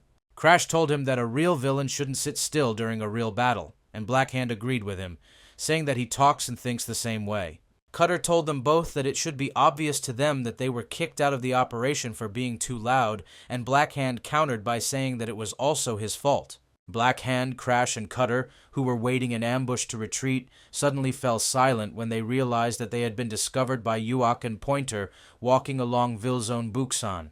Yuak looked at the three villains from her Wilson Gadam and asked what they were doing here as Pointer called them a trio of idiots. Yuak suddenly asked them, making a huge pause between parts of the question so that the trio of villains stood waiting, and suddenly said if they had really come to surrender to them. Black Hand stood in bewilderment at first, but then he realized everything and shouted that he had come here to fight, and Cutter realized that it was a mistake. But suddenly, a voice sounded like thunder in broad daylight between their dialogue, saying why it was so noisy here, and it was the villain Rockhand from Buksan. Rockhand looked at the trio of villains and said that he had not seen them before, after which he asked if they were a bunch of fearless idiots who had come to spy on them from Gadam.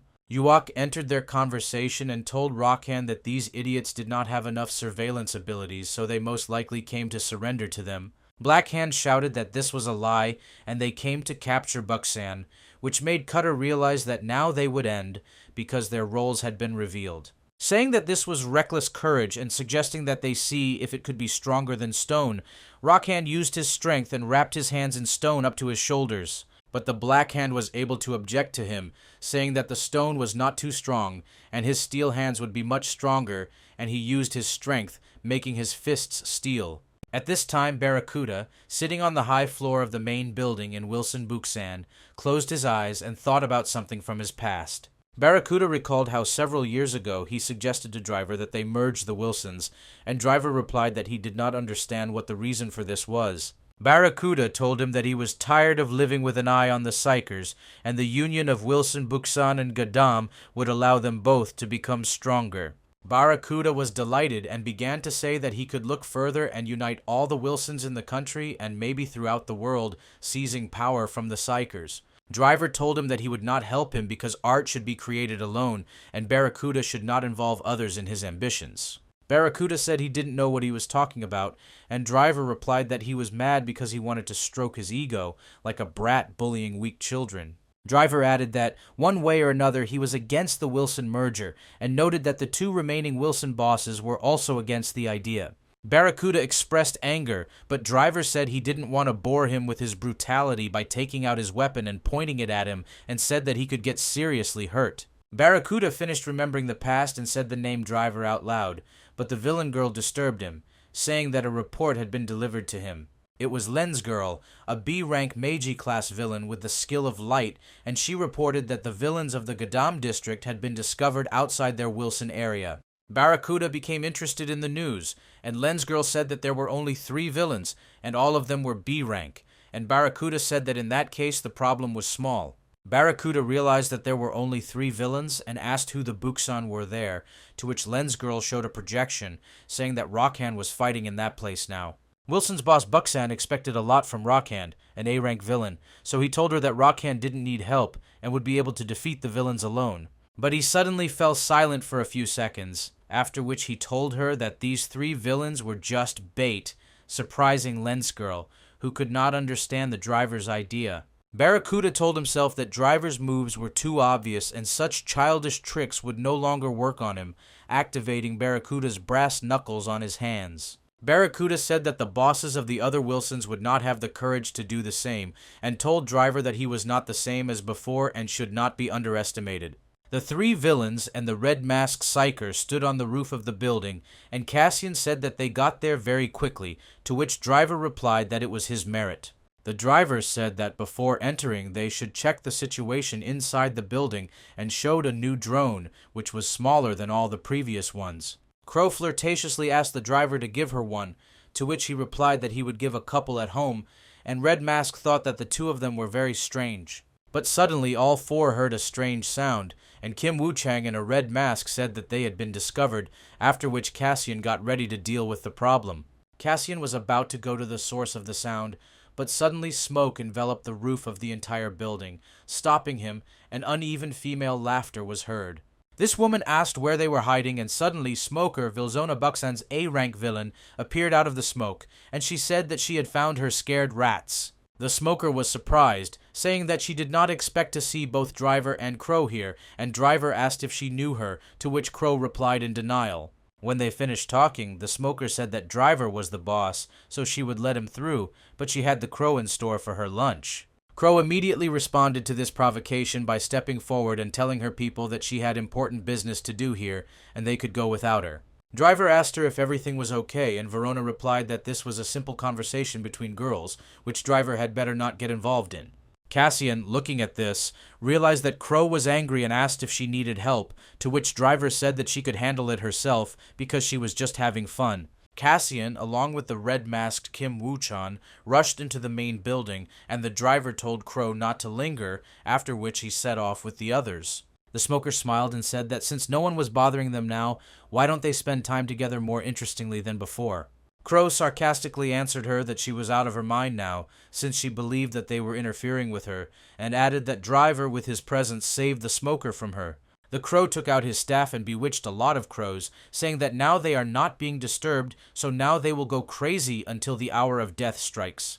At this time, in the main building of Wilson Buxton, two villains in red mask were running along the corridor, while someone outside the door was shouting not to leave the invaders alive. The door in front of them opened, and a crowd of villains ran out, led by Sharktooth of rank B+, Striker class and Water attribute, and he shouted to destroy the invaders. While the three invaders ran straight towards the villains, Cassian accelerated, surprising them, and crashed into the crowd of villains, knocking out each of them in turn. Eventually, all the villains defending the passage gathered at one point, and Cassian did not hesitate, so he kicked right at them, knocking them out of the way. Sharktooth, standing nearby, said that he fights well, but such blows will not work on him, because his body is much stronger than the bodies of these small villains. Sharktooth shouted that he would kill Cassian with one blow and use the skill of hunting the victim, biting the place where Cassian managed to dodge and jump over him. Cassian dodged unnoticed by the enemy and jumped onto the wall behind him, after which he suddenly attacked in response, kicking directly into the center of Sharktooth's body. Sharktooth did not expect such a quick attack and did not have time to dodge, but Cassian continued the attack, striking his hand straight into the villain's face, knocking him out. Driver praised him for his good work, but Uchan, as the Red Mask, thought that Cassian was incredible because he was getting stronger every time. Cassian said that it was necessary to split up. He and Driver would deal with the leadership, and Red Mask would save his little sister, and Driver threw something into his hand.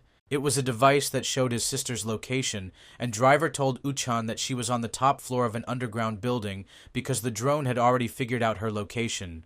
Kim Woo-chin as Red Mask hesitantly thanked Driver and rushed to the place as Driver realized that Woo-chin was a true, caring big brother. However, just as Driver finished his thought, more Buxton villains appeared from behind, and he told Cassian that he should go on alone. The driver began to twist his weapon with a screwdriver and said that if he delays, there will only be more of them, and he needs to wait for Crow here at the entrance. Cassian did not deny this and only replied that Driver should try, after which he ran further while Driver replied that he would definitely catch up with him later. The villains came closer and closer to him, and Driver poured mana into his weapon, swung at them, and said that he would chat with those who remained alive. During this time, Smoking Girl, in a fight with Crow, said that she hated how they were compared together before, and she used the skill Breath of Death, firing it at Crow. The spell hit Crow, but she gracefully dodged every air blade that could cut her in half, and she skidded along the ground. The Smoker said in surprise that she didn't expect Crow to be so good at dodging, as if she wasn't Crow at all, and said that she recognized her talent for dodging. The Crow answered boastfully that it was better to speak directly, that she dodged well, and the Smoker realized that for the Crow it was better not to speak of praise. The Smoker said that Crow should have fun while she could because now she could disappear, and she used the Death Chain breathing skill. However, when the skill began to approach Crow, she used her Crow Head staff, creating the exact same head with the Crow Hide and Seek skill, sucking in the Smoker's spell. The Smoker hovered in the air, feigning shock that her spell had been absorbed, and Crow stood up victoriously, saying that it was nothing. However, at that moment, a hurricane of dark smoke shrouded in lightning flew into the Crow, which touched one of the crows sitting on the villainess's shoulder. The Smoker smiled evilly as she directed more and more smoke at Crow, saying that if she inhaled it, her blood would boil and her lungs would burn from the black house. The Smoker continued to say what a deplorable situation the Crow was in, although just recently she seemed so cool, and directed more and more smoke at her.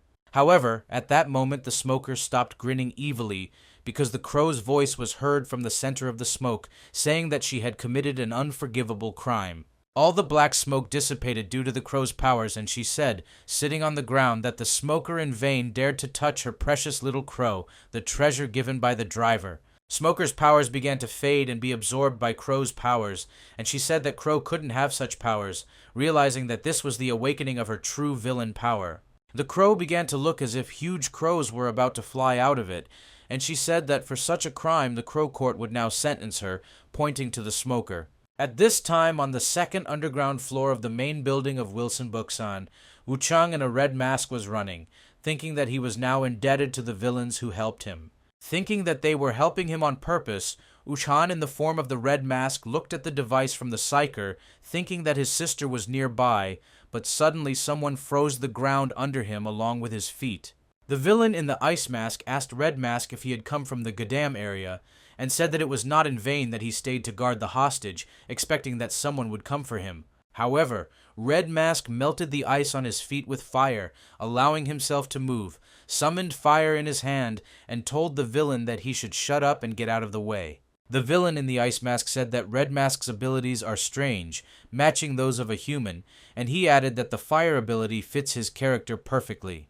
Having created ice claws, the villain in the ice mask said that their abilities are opposed to each other by nature and a very interesting battle awaits them. At this moment, in Wilson Buksan, in every corner, all the villains heard a loud cry of pain and saw a purple light, and feathers from the crow were flying all over the sky. At this time, in the main building of Wilsona Buksan on the 12th floor, Cassian walked through the room and told someone to stop hiding and come out in front of him. From the darkness, in the middle of the room, the A+ rank villain Black Ghost appeared, who obediently answered Cassian that he was very attentive and he had been waiting for this meeting for a long time. The ghost told Cassian that he had the same darkness attribute as him, and Cassian asked him if he kidnapped Kim Naeun, framing Wilson for Gadam. The Phantom did not answer the question, and said that he had obtained a lot of information about Cassian. From the very beginning of his villainous life, he had reached extraordinary heights.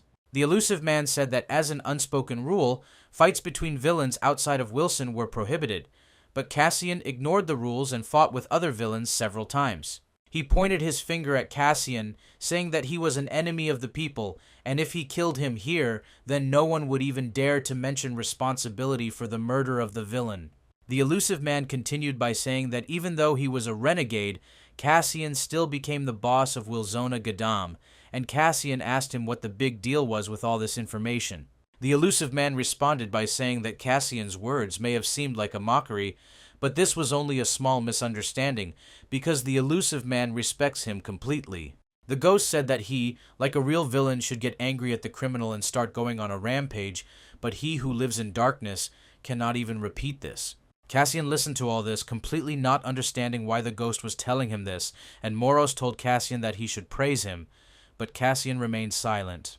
But suddenly the ghost said that he wanted to become like Cassian, and he activated his powers, taking out a strange weapon on a chain, and saying that he wanted to become not a shadow, but darkness, like Cassian. Cassian, like Moros, thought that the Phantom was crazy, but he said that he was talking too much, which was not like him, and prepared for the attack, saying that the battle would begin now.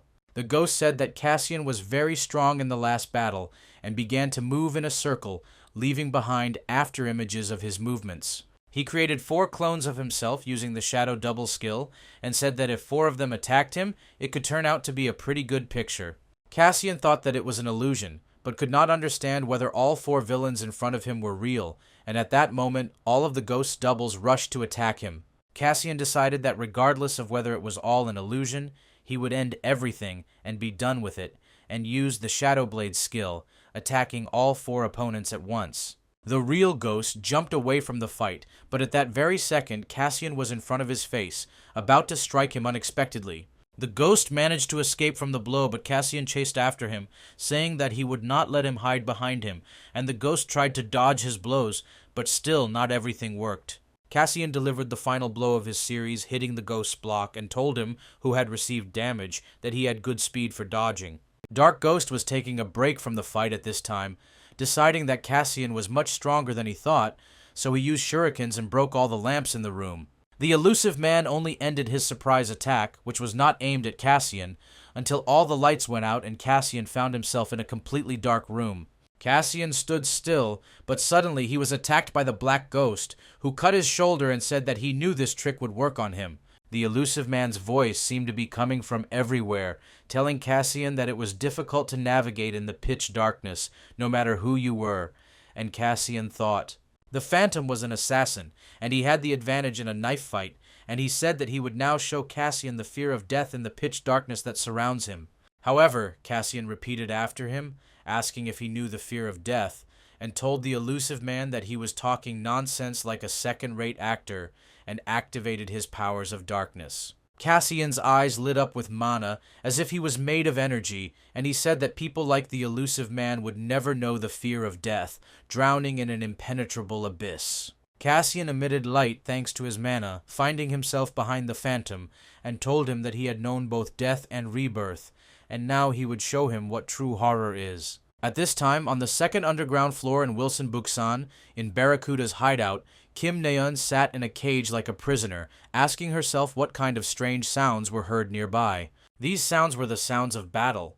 Now Kim Woo-chin as the villain Red Mask was dodging and breaking the ice attacks from the villain in the Ice Mask. The Ice Mask villain used the Ice Storm skill, causing a storm of ice shards, and Red Mask had to dodge and defend against this attack. Red Mask realized that the Ice Mask villain's attacks were balanced and had no downsides because his fighting style was smooth and confident, his experience visible. Their fight stopped for a moment, and the Ice Masked villain told Red Mask that he was acting more collected than before, and it would be easier for him to win if he acted headlong. The A-rank Ice Demon, wearing his ice mask, told Wu-chung that his resistances would make him frozen more pleasantly and asked him if he enjoyed burning people. The Ice Demon did not wait for an answer and said that he likes to make ice cream out of people, first freezing the arms, then the legs, because it's much more interesting this way.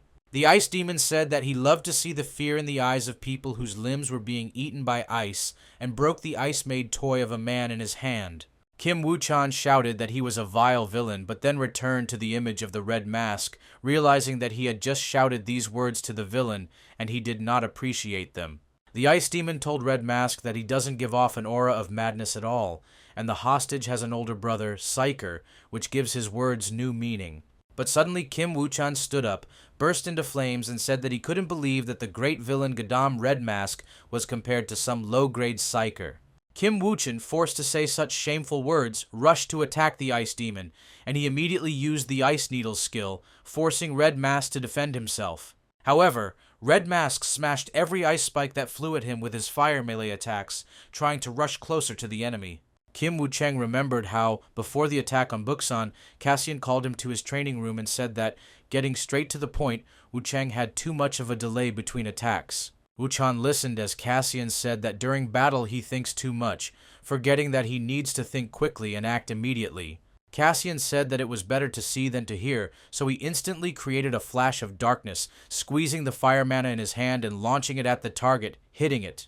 A second later, the human-shaped dummy lay on the floor, and Cassian said that the path to mastery lies through speed, because you cannot allow the enemy to have time to defend himself. Cassian said that the best defense, as we know, is an attack, and Kim Woo-chan thought about why the villain tells the Psyker such important things in battles. Cassian looked at his hand where the dark fire mana still remained and said that the ignition method for the owner of the fire attribute was very unusual. Kim Woo-chan also looked at his palm as Cassian added that, whether Psyker or villain, by overcoming themselves, each of them can develop their powers. Cassian walked up to him and pointed his finger at his forehead, saying that you should not bind yourself to common sense, just as you should not limit your powers in this way.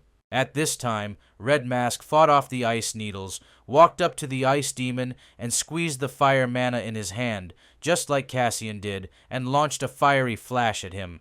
The Ice Demon sensed a danger to his life in this attack, so he decided to defend himself and used the Ice Barrier skill, enveloping himself in ice on all sides. Colliding with the ice, the fire instantly melted it, and while the Ice Demon was standing in the same place, Red Mask had already used his Flame Strike skill, not giving him time to defend himself.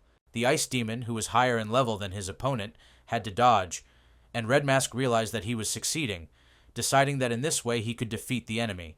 The Ice Demon realized that Red Mask had changed his attack style, and he thought that until that moment he had been hiding his true powers, starting to take advantage. The Ice Demon was angry at such impudence and said that it was time to start fighting in earnest, so he stopped defending himself and used the Ice Hurricane skill. Red Mask did not expect such a counterattack, so his torso was frozen and hidden under the ice, and he realized that he had been too careless in his attacks. The Ice Demon descended to the ground and said that, as he said, freezing people was his greatest pleasure, and Red Mask realized that his fire was not activated.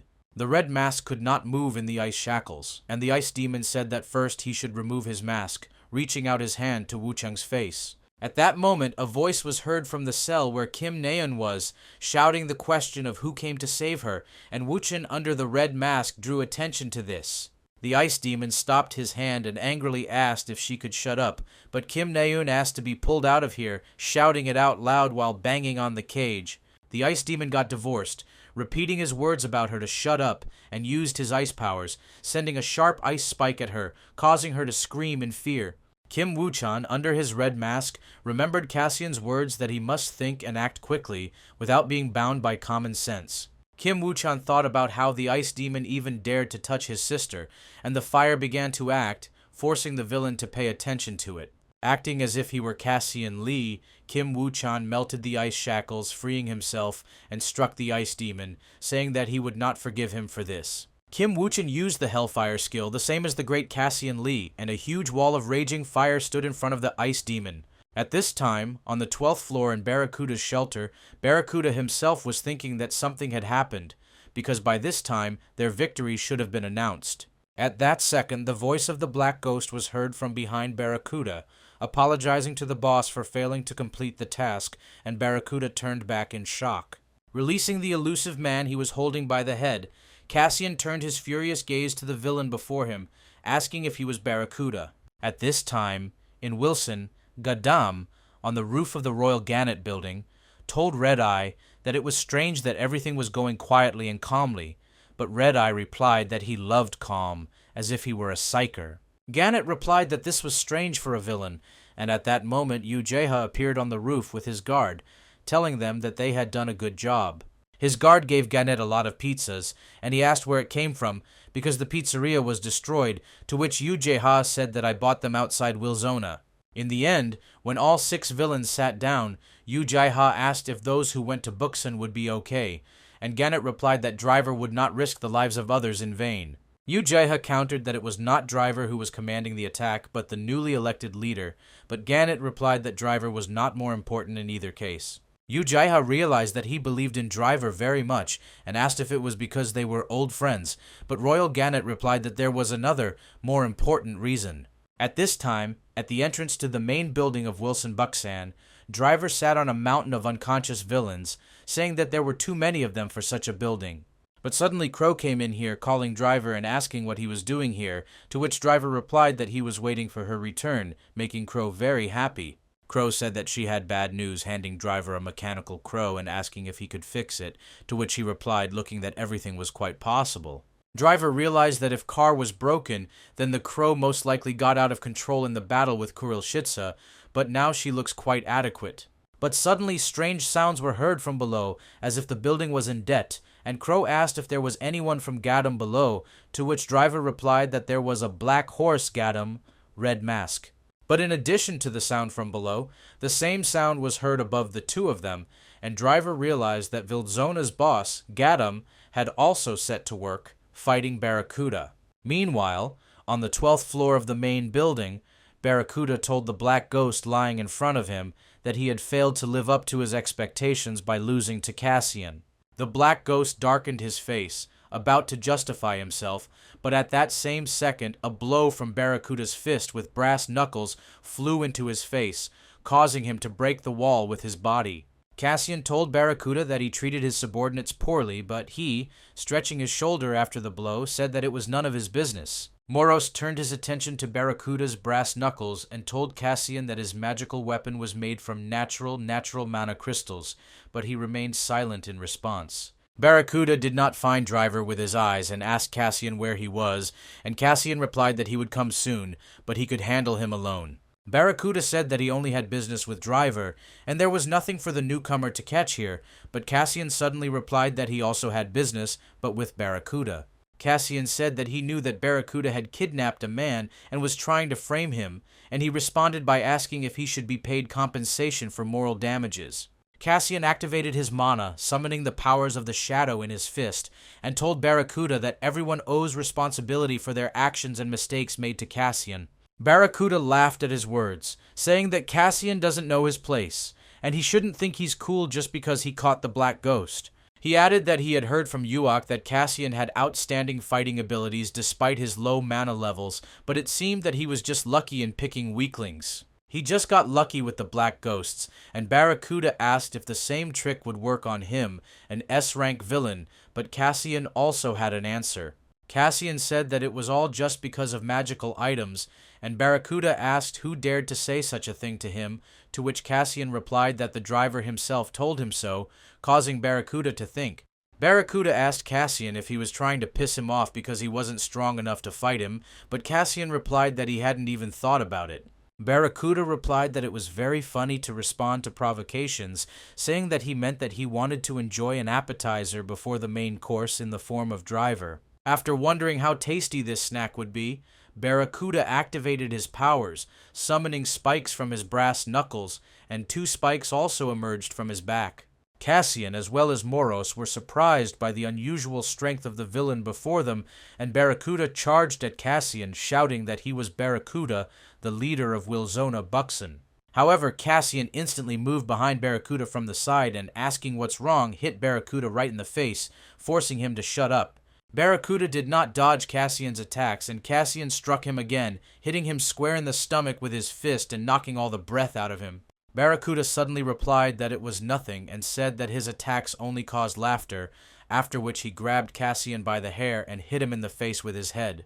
He struck right on target and Cassian flew to the side, and Barracuda was about to strike again, but with his fist, but Cassian moved behind him. The Barracuda shouted where he was, and Cassian began to dodge the S-rank villain's furious speed attacks, preventing him from hitting himself, and rose into the air. Cassian was about to strike Barracuda from the back, but he suddenly froze in place, and Cassian sensed something wrong, after which the spike, enlarging from the back, almost pierced his head. Cassian realized it was close, and Barracuda activated his brass knuckles, shouting that these were his strongest weapon, Barracuda's fangs. Barracuda rushed into the fight using his homing spike skill, and 4 spikes erupted from the brass knuckles on his right hand, flying to pierce Cassian. Cassian dodged the first attack, but the spikes continued to follow him anywhere, and Cassian had to use shadow movement to evade. Cassian stopped for a second, saying that these attacks were annoying, and Moros explained to him that the Barracuda's magic item had the skill of tracking moving objects. Cassian thought about Moros' words and remembered what Driver had told him, and realized that if not for his words, Cassian would have had a much harder time dodging. Barracuda got tired of waiting and asked Cassian if he didn't say that he had business with him, because now he was only showing his evasive skills without trying to attack. Barracuda triumphantly said that since someone like Cassian became the boss of Wilzona Gadam, then he shouldn't expect anything more from Driver himself. Cassian listened silently as Barracuda said that comparing their levels was simply absurd and he had no chance of winning this battle. Barracuda added that no matter how hard he tried, the dog was no match for the tiger, but Cassian suddenly said, sitting in front of him in a strange position, that his attacks were too predictable. Cassian angered Barracuda by saying that he was only repeating his opponents, because until that moment he had only fought with weaklings. Cassian added that he lacked combat experience, and said that Driver was right about him, saying that without magic items he was worthless. Barracuda repeated to himself that he was an empty place, and said that Driver told him that he could lose his place and lose his position if he scratched his tongue too much. Moros told Cassian that, judging by the level of power, if he wanted to piss off Barracuda, then he did it very well, and Cassian became wary. Barracuda confirmed that he was strong thanks to magical items, and asked Cassian if he thought that they would listen to his whining after his defeat, rushing into battle with renewed vigor. Cassian rushed towards Barracuda in response, and he used the homing spike skill, and spikes burst out of the brass knuckles again, but with greater speed moving towards the enemy. Cassian slid under all the spikes, which were faster and thinner than the previous ones, and kicked Barracuda from underneath, knocking him off his footing. Barracuda said that Cassian was being cunning, simultaneously releasing spikes from another brass knuckles, and Cassian began to dodge, after which he used the Shadow Blade skill, cutting all the spikes of the villain. Barracuda was surprised by so many blades, but Cassian did not give him time to rest, using shadow movement, appearing behind him and telling him to look around. In the place where Barracuda was, Cassian landed and broke the floor of the floor against the concrete slabs below him, and Barracuda became angry, again launching spikes from his brass knuckles at him.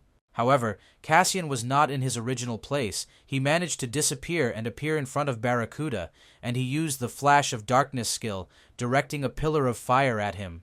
Barracuda didn't expect a fire-type skill from Cassian, so he decided to play it safe and defend himself by creating a barrier out of all his spikes using the Spike Shield skill. Barracuda withstood the attack, but received damage, and said that Cassian had 2 attributes, and this was not possible, because he had never heard of such a thing.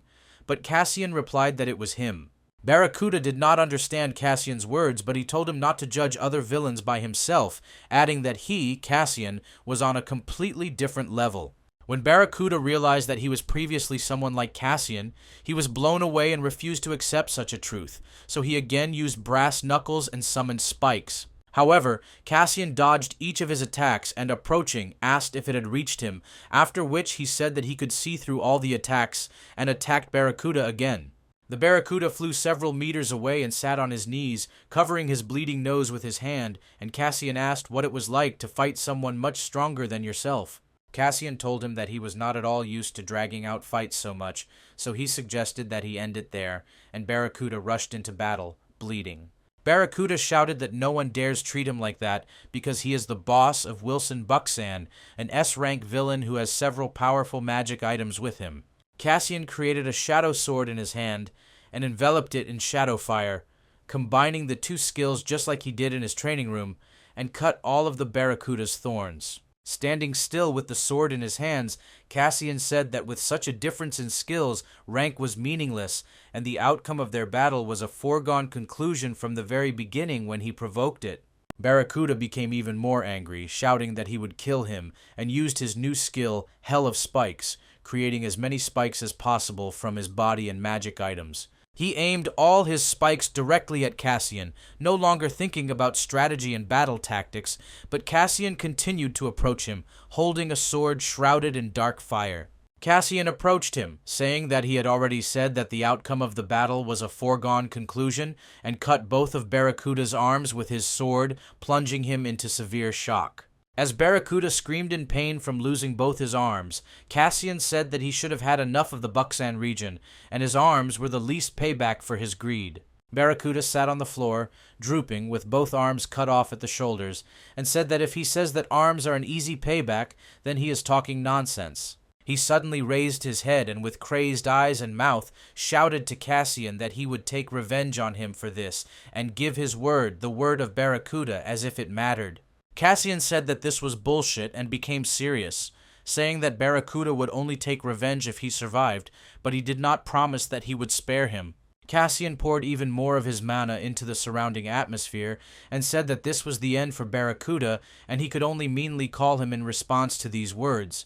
But at that second, Cassian felt a strange energy behind him, after which he turned around and only managed to block the strange laser, which threw him far behind the wall of the building.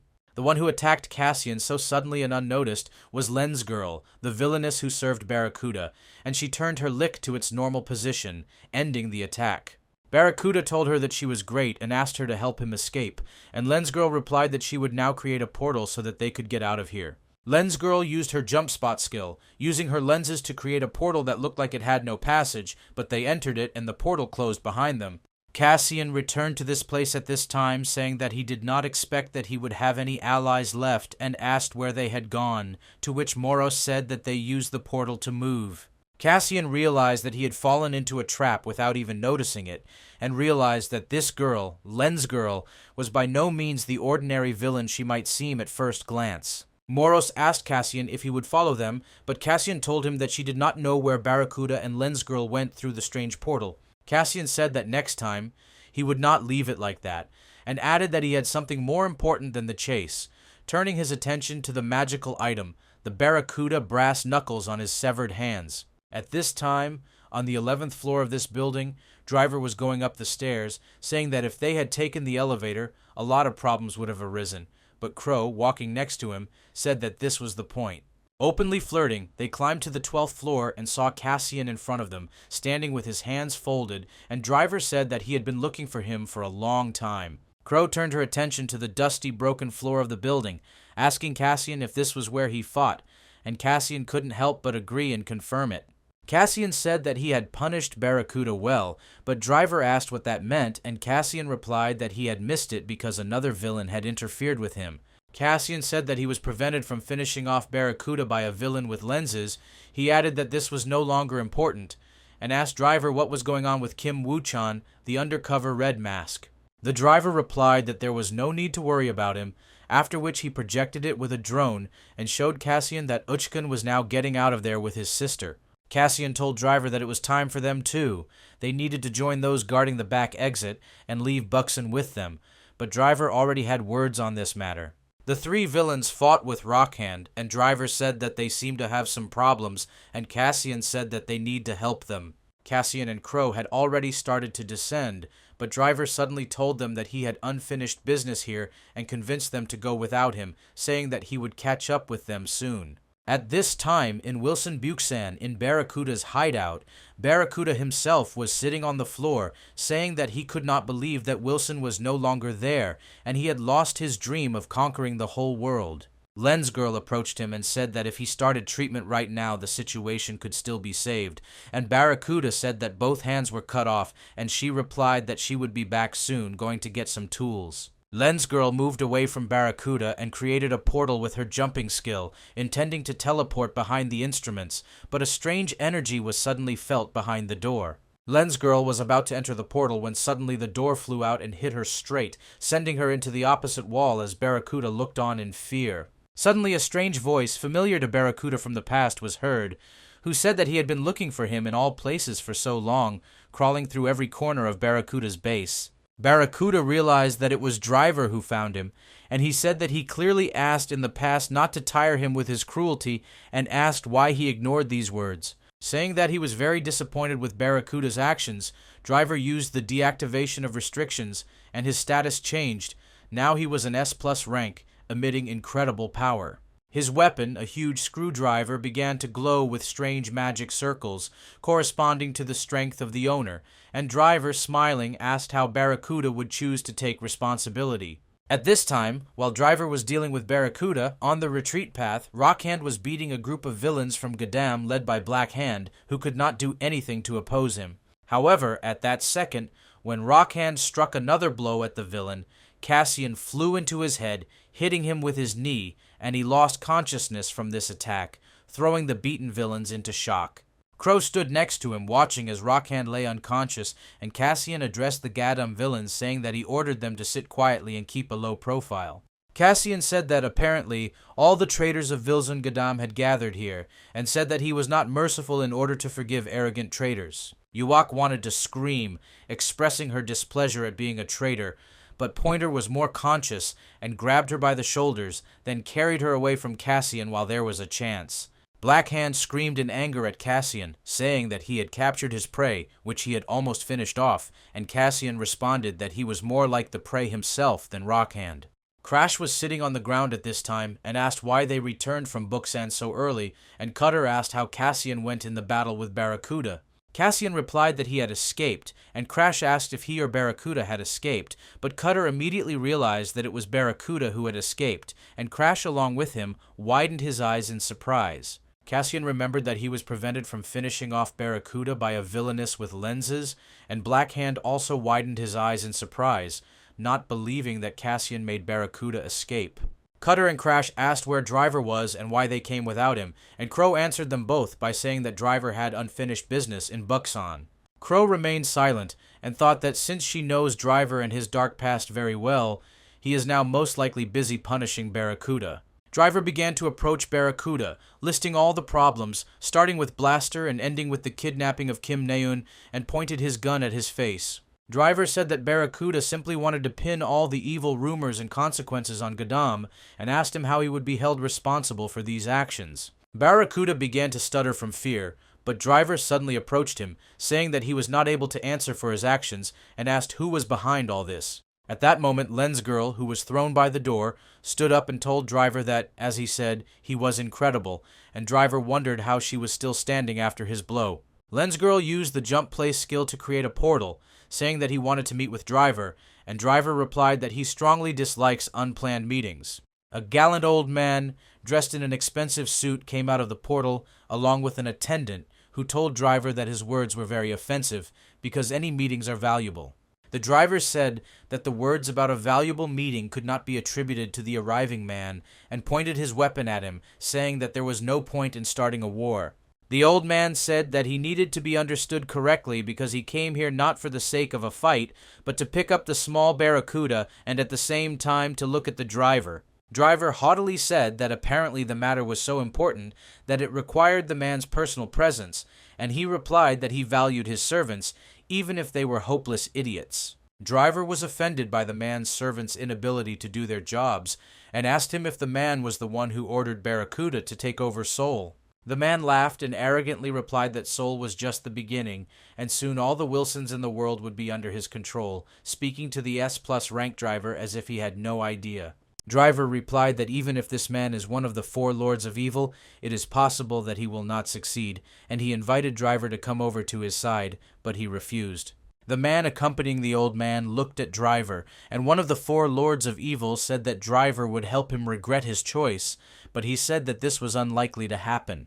The Master of Evil told Driver that even if he says so now, in the end everything will be exactly as he planned, but Driver did not agree with this. Driver replied that he also had a few words in response and told the Lord of Evil not to interfere with them, otherwise he would make him regret it, and Driver prepared the technique for the attack.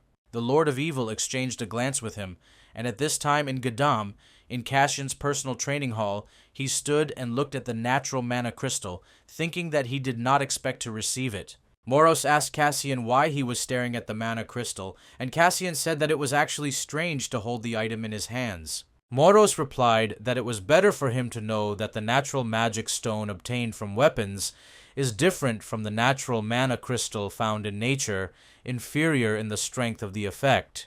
Moros said that Cassian would receive a little less mana from such a stone, but also the mana crystal from the weapon would contain qualities belonging to the weapon.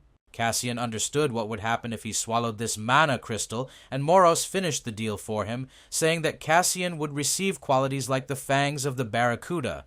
Cassian said that he was sorry that the crystal was inferior in power to many mana stones, but Moros added that this was compared to natural mana stones. Cassian made up his mind and swallowed the magic crystal, after which memories from the battle began to emerge in his head, and new energy began to emanate from him. The next morning, Kim Woo-chan sat in the building watching the news on his phone that yesterday there was a battle between the Buksun and Gadam Wilsons, where the villain Red Mask appeared. While Kim Woo-chan was looking at last night's news summary, Aut Dayun came up to him and asked why he looked like he hadn't slept all night and tossed him a can of soda. Kim Woo-chan looked very tired, and Lee Dyun asked him how Naeun was doing, to which Woo-chan replied that his sister was currently sleeping in her room. Lee Daeun said that this morning on the news it was said that there was a rumor among the villains and psychers that the Gadam smashed Wilson Buxan to smithereens. Lee Daeun said that he did not expect Cassian to make such a sudden attack on Wilson Buxan, and apparently this Cassian was not short of aggressiveness. Kim Woo-chan suddenly told Lee De-woong that it was actually the Buxan villains who kidnapped Kim Na-yoon, and he spit out his soda in shock upon hearing this. Lee Daeun calmed down and said that this could not be, and that according to his information, Cassian, the villain from Gadam, kidnapped his sister, but Woo-chang said that this information was planted by the scoundrels from Buksan. His Sunbae became wary and asked how he knew this, and Woo-chan said that he was there last night and was helped by the villains from Wilson Gadam. Lee De-woong asked if he was joking, and Kim Woo-chan said that he had no choice but to accept help from the villains because he wanted to save his sister. Kim Woo-chan calmly said that fortunately everything ended well, and Lee De-yoon at that time could not believe his ears, spinning the idea that the villains helped Psyker. At this time in Wilson, Gadam, a D-rank villain Fury, screamed out of misunderstanding of who turned off the voltmeter, because he was almost promoted thanks to him. Suddenly, Yu Jae-ha came up to him and said that there was such a problem with electricity throughout Wilson, and also that someone had stolen all the speakers and TVs. The cleaner said that his tablet had also disappeared, and Fury screamed about who dared to steal in Wilson in broad daylight. Red-Eye, who arrived in response to the scream, said that this was the work of the driver, because yesterday during the fight he lifted the restrictions and the disappearances are a side effect. Red-Eye said that Driver always walks around with a smile on his face and no one even knew it, but this guy is scary when he goes crazy. Fury asked again, and Sweeper explained that the driver had released its true power, and Red-Eye said that this time everything worked out. Red-Eye said that this had happened before, and then he brought a bunch of electrical appliances from outside Wilson and built some useless thing.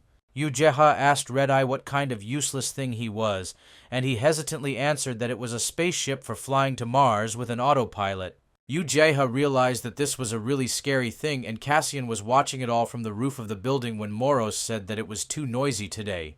Cassian leaned on the fence and told Moros that it was time to talk openly, and he expressed misunderstanding, but Cassian added that he wanted to know the truth about Jeff's death. Moros realized that the time had come and said that he had previously told Cassian that Jeff's death was connected to the Sword of Destruction, an ancient artifact. Moros said the only clue to finding the Sword of Destruction was a platinum disc that a man was spinning in his hand while sitting in a chair at Neo Factory in Seongnam City, Gyeonggi Province. This man was the money king of S+ rank, striker class, and physics attribute, and he said that he wanted to find the Sword of Destruction, a great power that would give him the whole world. Moros said that the Sword of Destruction would be difficult to find because the platinum disc is in the hands of the Lords of Evil, the strongest villains of this world, and the Money King is one of them. Meanwhile, in America, Kwan Yuri was writing back to Cassian that she was worried about him because of the situation in Seoul, and suddenly, while walking down the corridor, she accidentally bumps into some boxes. Kwan Yuri apologized for her carelessness, but the man in front of her said that he himself was to blame for this, because he could not see anyone from behind the boxes, and Yuri realized that it was the director. A few minutes later, they were both unpacking things from the boxes, and the director thanked Yuri for his help, because it would help him finish this faster. While sorting out her things, Kwan Yuri took a framed picture and asked the director if she could put it here, and he replied that there would be no problem, but Yuri suddenly looked at it. Kwan Yuri asked what kind of painting it was, and the director walked up to her, peered at it, and nostalgically said that it was him and his dear friend. Remembering past events, Barracuda was called a tyrant and a despot because he wanted to capture all of Seoul, being the boss of only one Wilson Buksan. However, after an ignominious defeat in a power struggle between his Wilzona and Gadam's Wilzona, he was no longer seen in his home. Shortly after Barracuda's disappearance, Yuak took his place, following Pointer to his confidants, while becoming the boss of Wilzona Buksan. The next beautiful morning, Cassian was practicing with the ball in his training room, thinking about how it was easy for the villains to increase their mana and skill levels with mana crystals. He thought that despite his abilities, it was rare to see a villain who trained hard to develop his skills and abilities. Because of this, their combat effectiveness is often low, and Cassian at that second summoned Shadow Blades, which themselves cut the ball in half. Moros said that a homing attribute had been added to the Shadow Blades, and Cassian added that an armor attribute had also been added thanks to the Barracuda's fangs. Speaking of villains, there are exceptions who are obsessed with developing their powers, and the most prominent of them are often called monsters. Such crazy villains have an unchanging goal. They only need strength and power. They are different from ordinary villains from birth. Therefore, they are difficult to contact, and such villains are called the Four Lords of Evil, the strongest of all villains in the entire world. Cassian circled the word Platinum Disc on his board, saying that it was the key to finding the Sword of Destruction, and that he thought the top four now had it. Moros answered evasively that this could well be the case, and Cassian thought about his answer, realizing that Moros was hiding something from him. Moros revealed Cassian's status and said that the effect of the natural stone was not bad, because not only the mana points increased to 1,120, but also the skill levels. Cassian thought that regeneration and Shadow Blades had also increased in level, but he said that this was not enough to fight the Overlords. Cassian said this because a large number of mana points does not guarantee victory in a battle in the same way as combat skills. Cassian thought that if he was going to fight the Lords of Evil, he needed to at least gain mana points equivalent to an S-rank villain. Moros said that to rush means to make people laugh, because in such a matter as increasing mana points, rushing will not help and can harm the result. Cassian objected to him, saying that if he did not hurry it might be too late, because there was no need to hesitate when the Lords of Evil seemed to be in the palm of his hand. Cassian said that the opportunity could not be lost, and suddenly Driver interrupted him, entering the training room and saying that he had guests. The Black Ghost from Buksan entered the hall and knelt down, and Cassian asked what happened to him, but Driver said that he had to explain everything himself. The Black Ghost suddenly said that Cassian is the greatest villain of all time, and he and the darkness seem to be one whole. All the shadows and darkness are in his hands and powers. The Black Ghost became serious and said that Cassian was the very embodiment of darkness, and he was worthy of his devotion, so he asked Cassian to accept him. Cassian said that he was glad that the Black Ghost had come to surrender, and he asked if he would accept him, but Cassian suddenly refused him with stern voices. Cassian asked Driver about testing for the ghost, and he said that he could look at his documents, and Cassian saw that he did not have to take the entrance exam. After a while, Driver said that they had a problem. Now Wilson is running out of basic necessities, water and electricity will soon be turned off, and there will be no freight transport. Cassian asked if the government and society should help with this provision, since Wilson is a specially designated house for villains. Driver said that even with the government there could be problems, and Cassian asked if it could be solved with a couple of bribes, to which he replied that he sounded like a real villain. The driver started talking about how the fact that their resources are running out is actually such a serious problem, despite the fact that it is very annoying. The driver said that you can find ways to solve the problem. For example, you can eliminate its source and everything will improve instantly. Driver said that among the lords of evil there is such a villain as the Money King, and most likely it was he who had a hand in the problem. The driver said that disconnecting Gadam from water and electricity is just the beginning. Soon they will take more serious measures, and the King of Money can erase Vilzona from him in half a day. Cassian asked why the Money King was interested in them in the first place, and Driver bluntly replied that it was because he rejected his offer. Driver told Cassian that the Money King's goal is to unite all the Wilsons of Seoul under his control, and it's not about power or money. Cassian wondered what the Lord of Evil was looking for in Gadam, and Driver suddenly said that he understood what he was looking for, and turned and pointed his finger at Cassian. Driver pointed not at Cassian, but through him, saying that there was a story passed down by word of mouth from the villains of the Gadam. This story is about a legend where there was a villain who was stronger than anyone and everyone in his time, and this villain was called the Unkillable, because no one could defeat him. Legend says that the black armor worn by the Unkillable One is located somewhere in the Vilzon of the Gadam district, guarding itself. At this time, in Seoul, in Wilson, Namgang district, at the boss's mountain residence, a meeting was taking place, and the messenger told the boss, sitting opposite, that his mountain residence was magnificent.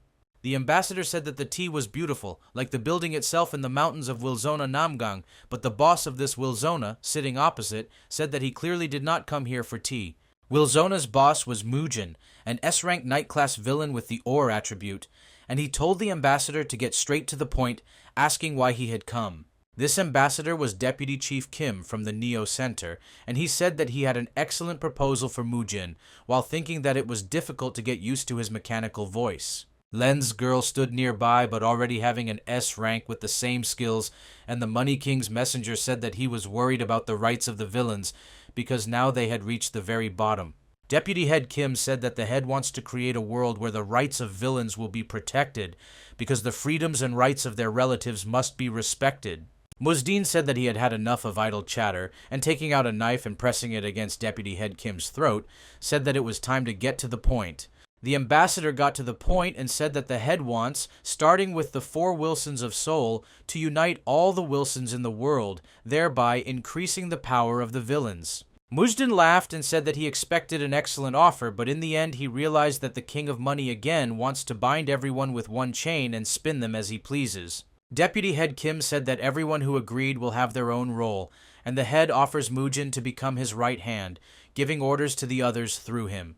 He also took out a box of top-quality mana crystals, saying that this was a modest gift from the head, and there was no malicious intent in it. Muzdin, being the boss of Wilson Namgang, was seriously thinking, and while standing at the window in his room, he heard the villain standing next to him say that only a psycho could control several Wilsons. J. Rob, a killer with an A-class physics attribute, asked if this annoying old man had completely gone crazy since he was going to pull off such an operation.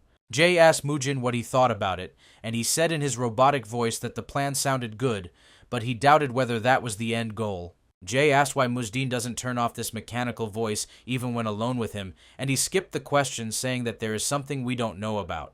Mujin ignored Jay's question, asking what the villains from the other Wilsons answered to this Money King, and Jay asked if he meant Driver. Mujin said that it was likely that this Deputy Head Kim had already visited them, because they would definitely not deprive Gadam of their attention, but Jay replied that Driver most likely rejected the offer.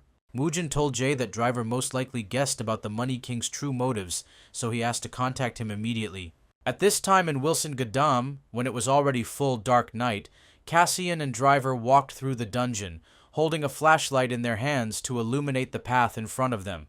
Cassian asked Driver that it was surprising that there were places like the 5th underground floor in Gadam, and Driver said that there was a parking lot here, but it was turned into a protected area. Driver said that this was just one of the reasons, and the second reason was that the black armor from Legends was kept imprisoned here because it makes strange sounds that penetrate the hearts of people. Cassian asked Driver if it was true that the armor from Legends could talk, and Driver confirmed this, saying that it sounded really creepy like a ghost from a horror movie. Moros suddenly became wary and told Cassian that he should be careful, because an evil spirit gets into people's heads and creates negative thoughts, but he must feel it himself. Driver said that they were there, and in front of them stood a wall which, according to him, consists of lead and concrete with special steel that will not allow a high-ranking villain to get out of it. The Driver asked if Cassian seriously wanted to go through this door, and he said that he knew everything, and he was not stupid enough to fall for the tricks of the evil spirit. The Driver asked him to take care of himself, after which he went behind the door and locked it, and Moros said that Cassian should be careful because it is an evil spirit. But suddenly Cassian felt a force spreading from the center throughout the room, and in the center he saw black armor, considering it old-fashioned. The black armor spoke poetic lines, and Cassian asked what he was saying, but Moros replied that these were lines from ancient poetry, and Cassian was surprised that the armor knew them. The even armor suddenly spoke again, muttering 2 stanzas from the verse, and Moros said, looking at the spirit, that his master was clearly a difficult one, because he was completely saturated with anger. Cassian told Moros that he would overcome everything in his path and subjugate this armor to himself as he went forward, and Moros told him to be careful because he was not that strong. Black armor suddenly said that Cassian had the perfect body to become a useful artifact for him, and asked to become his slave voluntarily. Cassian approached the armor with fire in his hand and said that he, not the armor, would become the owner, but suddenly she used the consciousness invasion skill on Cassian. This armor suddenly told the fascinated Cassian that together with him they would conquer the whole world, and transferred in this young body, continuing to kill the planet. Suddenly the immortal heard someone address him with the words that the immortal did not know his place playing a game and elevating himself to the level of a god. It was Moros in the form of a spirit knight, and he told the immortal that it was time for him to disappear, after which he said that he did not expect to see him here.